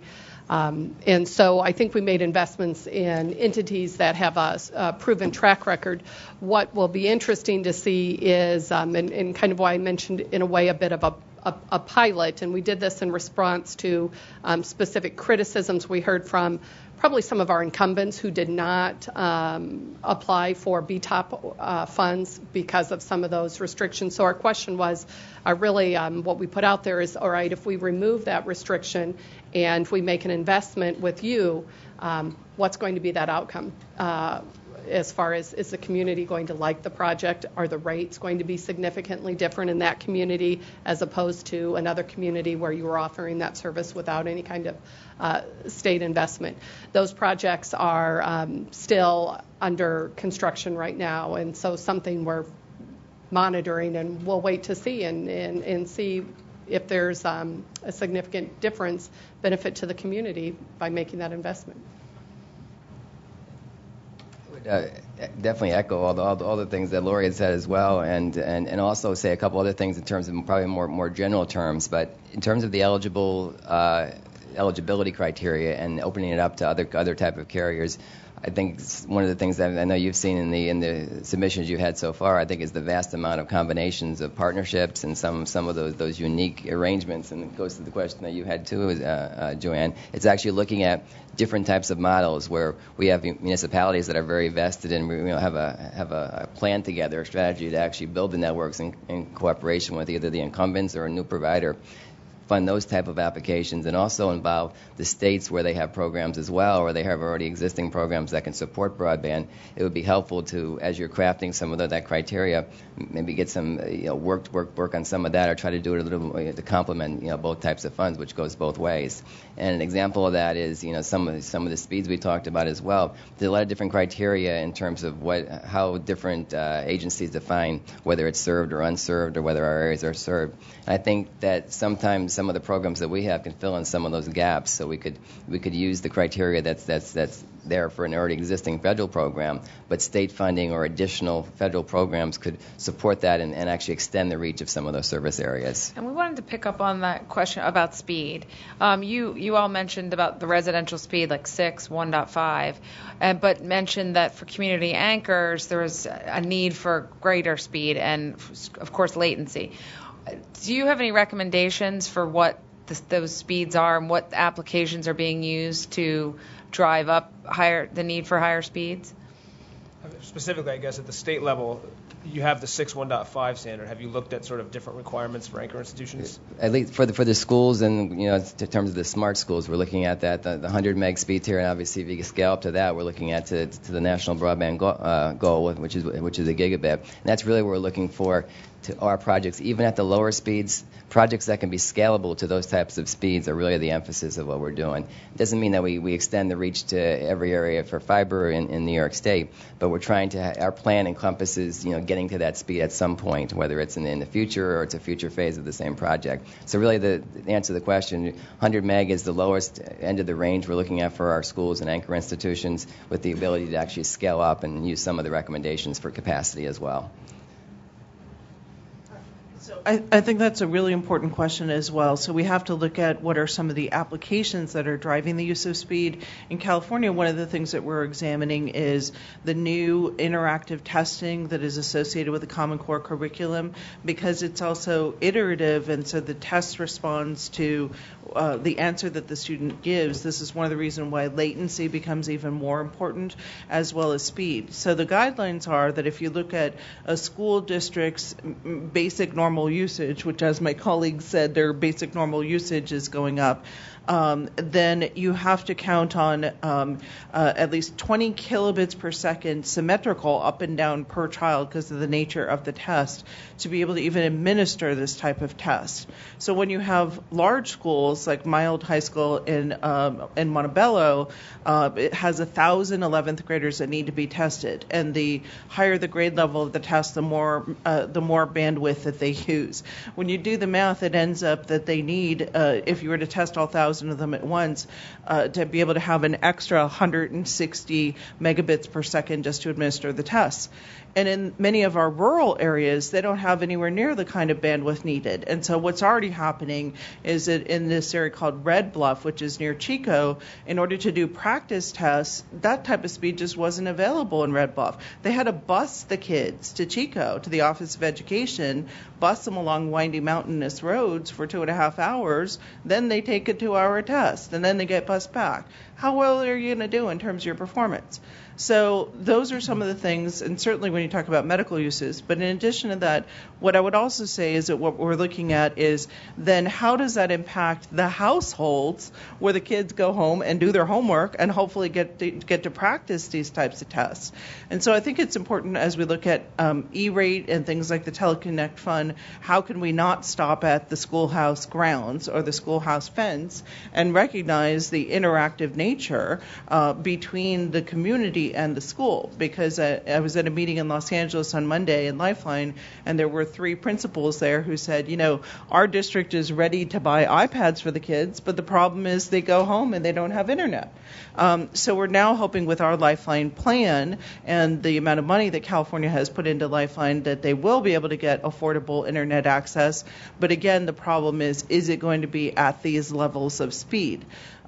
So one thing that we can do is, as we document, the need for speed for these education tests as well as for other types of uses, in our California Advanced Services Fund, we have the ability to do the reassessment of what are the served and underserved levels. That's not set in statute. So as we do the documentation, we can reassess, and the FCC can do the same, because the speeds are determined by the FCC, not by the statute.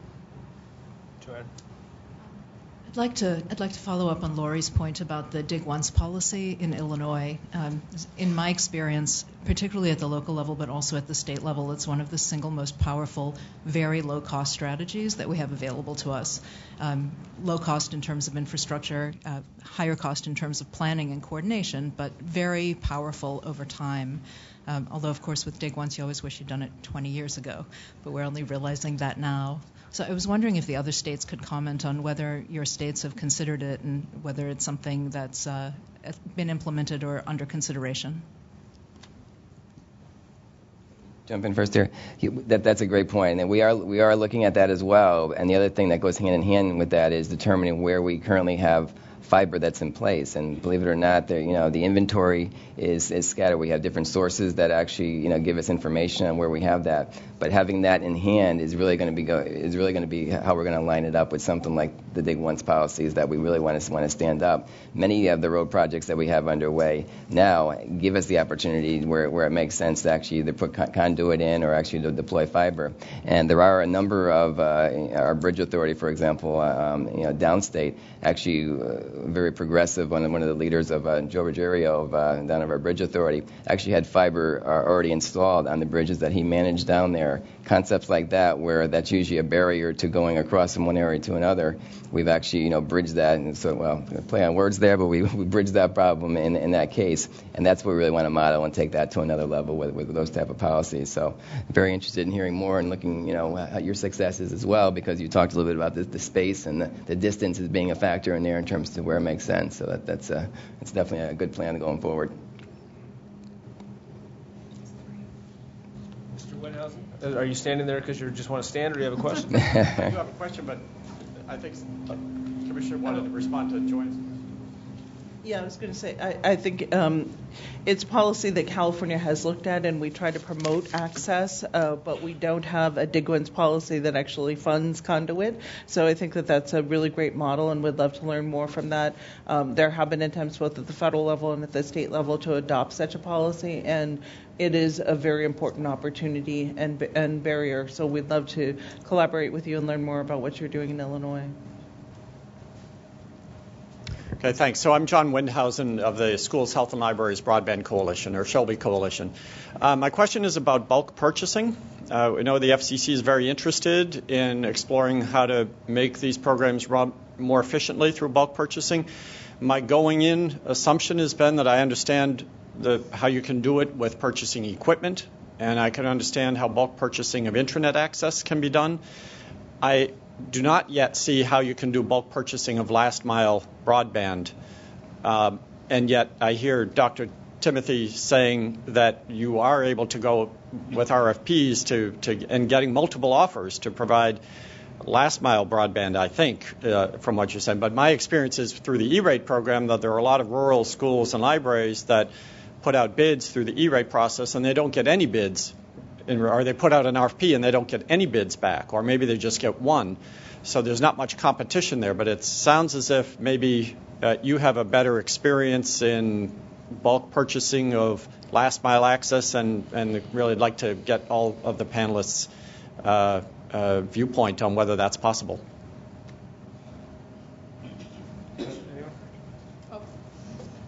Well, as you stated, in Illinois, we do it for equipment, and obviously the internet access. We try a little bit on the last mile in that the state does establish a master contract for last mile services for state agencies, and we make that pricing eligible for education and libraries for any of the anchor institutions that connect into our state network. And I think Dr. Timothy could speak probably better to this, because I've picked his brain not long ago on this topic, and also reached out to the folks in North Carolina, the state network. And that is something we're looking at and thinking maybe if we were to start owning those last mile circuits on behalf of those schools and libraries and doing the bulk purchase. Actually, we do everything but own the circuit. We negotiate contracts. We serve as the single point of contact between the school and the anchor institution. So we handle the order. We get notification on when the service has been delivered. We test it. We actually receive take their router, configure it, go out, install it, monitor, and do everything except the bill goes directly to the school. But I'm interested in some of the other states. It sounds like if you just go that extra step, some of the pricing you're getting is much more appealing. Well, I have to admit, I come with a K-12 background, not a technology background, and I have a great E-rate work group.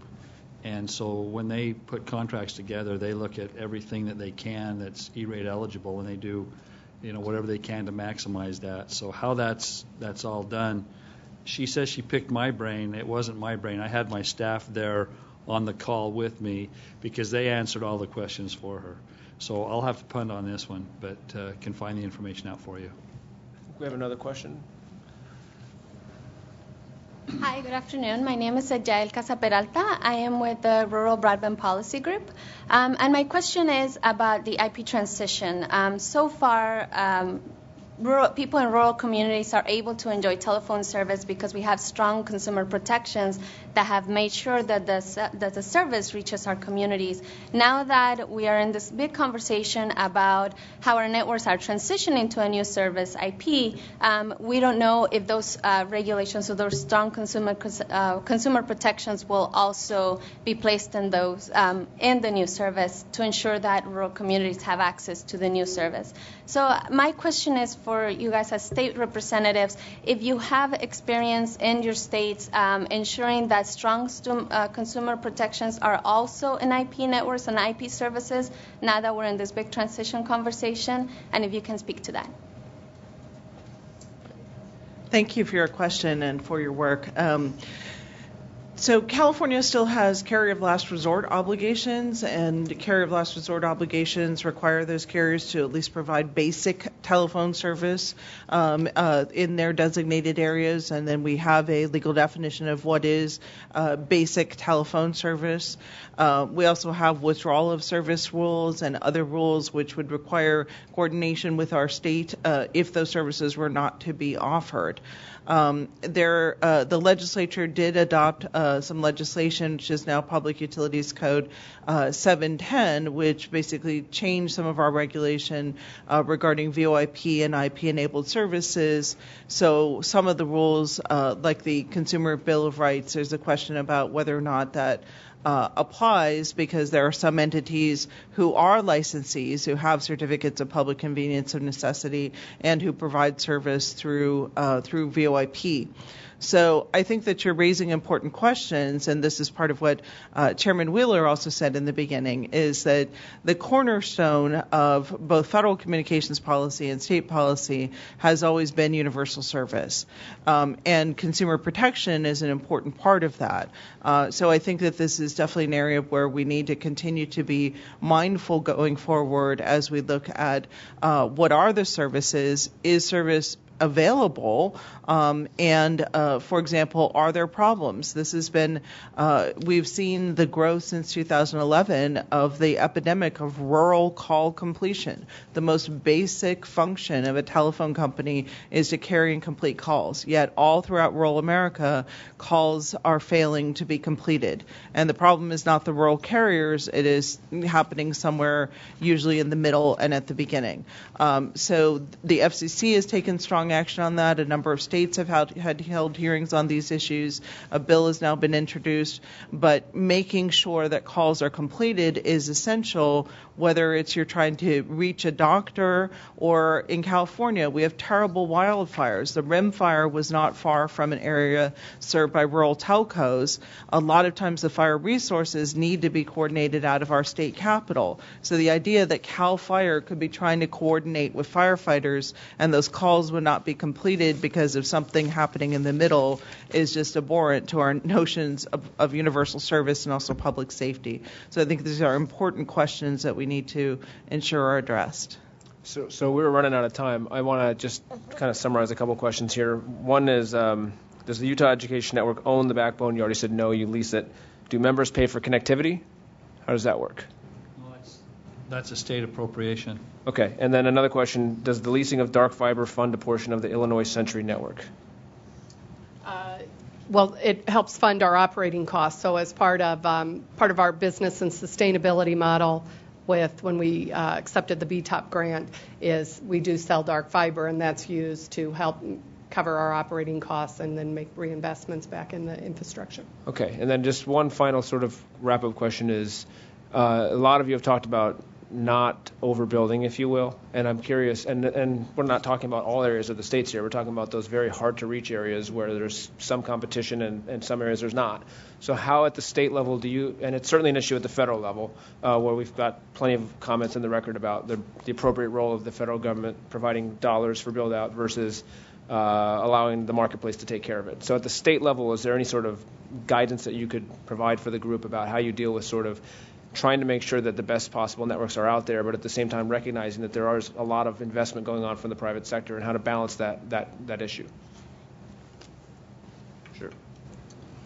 So we also have a definition of areas that are unserved or underserved, and that is important to criteria for eligibility for the grant. Like New York, we also have a challenge process. And one of the things that we found in the challenge process is that actually we've had some carriers that have submitted a challenge, but then when we've submitted a data request, they don't even respond to our data request.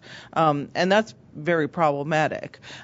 We also have made it clear that we will not accept challenges that basically say someday we plan to maybe bring service to this area and we don't have any concrete plans that we're willing to share and we don't have any build out. That is not sufficient to displace an applicant from eligibility. And this is why we also engaged in the ground truthing project through CalSpeed and others, because one way that an area could be deemed served is, for example, if they had adequate wireless capability or wireline capability. And so that's why it's really important when we have an applicant to do the testing and to invite the people in the area to say, are the speeds actually adequate to indicate that this area is underserved or served? So again, it's based on evidence-based decision making, and also are there concrete plans to be able to bring service in the near future so that we are not delaying service to people who need it and want it and are willing to provide it now. Our Network Operations Center has the capabilities of monitoring the traffic and seeing what the demand is at any given time. And so when they come to us with a request and say we need to upgrade a particular high school to 10 gig, then we can very easily look and see if the demand is there. If the demand's not there, then we won't provide that. But we also have a minimum level of connectivity, and if they are requesting above and beyond that for whatever reason, we will bill them back for the additional costs, and if they're willing to pay that, that's their decision to make at that point. Similar to what Catherine was saying earlier about the challenge. The challenge in that we set the minimum speeds, and we don't look at technologies to look at achieving those speeds. And I think the challenge is the data we get back sometimes is not as granular as we have in terms of the voluntary submission as part of the mapping program. So what we're doing with our Connect New York applicants, which is the $25 million governor's program, is to take the information that's being used to build those networks and get the address level data. Get the address level data for those builds and use that as the lowest common denominator in terms of where service is and where it isn't. Because we had the same challenge. We had areas that looked like from our mapping that it was unserved, but many of that data had not been collected, or we didn't receive that from some of the providers. So it's trying to meet both needs to get the data early so we can see what areas are priorities, and also making sure that the challenge process is there for the providers to actually provide that additional data. And we also, I would also say that we also, obviously work with the incumbent providers, even where those speeds aren't currently achieved. It's much easier for a provider to overbuild their own networks with a higher capacity technology, for example, DSL to fiber, than it is for an entirely new network to come in as well. So we also look at those as our primary partners as well if we're going forward with the project. For Illinois, the simple answer is we make the applicant demonstrate need. And it's looking at, we balance that against the broadband mapping, the data that we know from working with the schools and libraries and knowing what's available at what prices.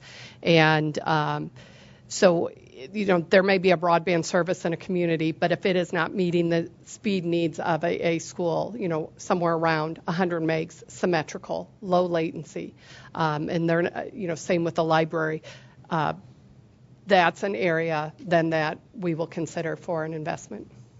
Great. Well, again, we could talk for another couple hours, but unfortunately we can't. So if everybody could join me in thanking the panelists for being here. So we're going to wrap up. I would just remind folks, again, on the expressions of interest, because we've gotten many questions. We've received about 1,000. There's an open rulemaking right now. Comments are due in April. And The next step in the process will be to review that record, review those expressions of interest, and then the commission will move forward with an order in terms of the budget and the criteria for selecting those projects. I do also want to say that the statute under which the commission operates talks about ensuring everybody, all Americans, regardless of where they live or their income, have access to telecom and internet services at reasonably comparable rates for reasonably comparable services, regardless of where you live, whether you're a school, a library, a healthcare provider, a business, or an individual. And so we operate under that statute, and we have multiple things going on beyond just this current expressions of interest. And so I want to make sure everybody's sort of not thinking about this just in terms of the expressions of interest process, which has got a lot of attention recently, but we have an E-rate modernization going on, which the chairman has been talking a lot about, and Commissioner Rosenworcel and others. Well, we're trying to modernize the E-rate program so that it's a program where instead of half of our dollars being spent on, traditional voice service and low-speed connectivity, we're focusing on the broadband speeds that these folks have been talking about. So there's a major effort going on there with E-rate modernization. We need your ideas. We need your data to make that program work as well as it can for schools and libraries, as I look at my library friends to my right. We also have the Connect America Fund as a whole, where we are about to implement the second phase of that Connect America Fund during this year, of which these experiments that we've been talking about are a part of. We have a Healthcare Connect Fund at the FCC that Kim's division oversees, which is specifically looking at, it's a $400 million program to get rural healthcare providers connected. And so we don't look at solving the statutory requirement of school connectivity and library connectivity and healthcare provider connectivity as sort of standalone programs. We look at it as a whole, and we're trying to make all of those programs work as well as they can to meet those obligations. And so we look forward to working with all of you as we continue to move forward with those initiatives. And again, I just want to thank everybody for being here today in person and online, and all of the speakers for a very enlightening discussion. Thank you.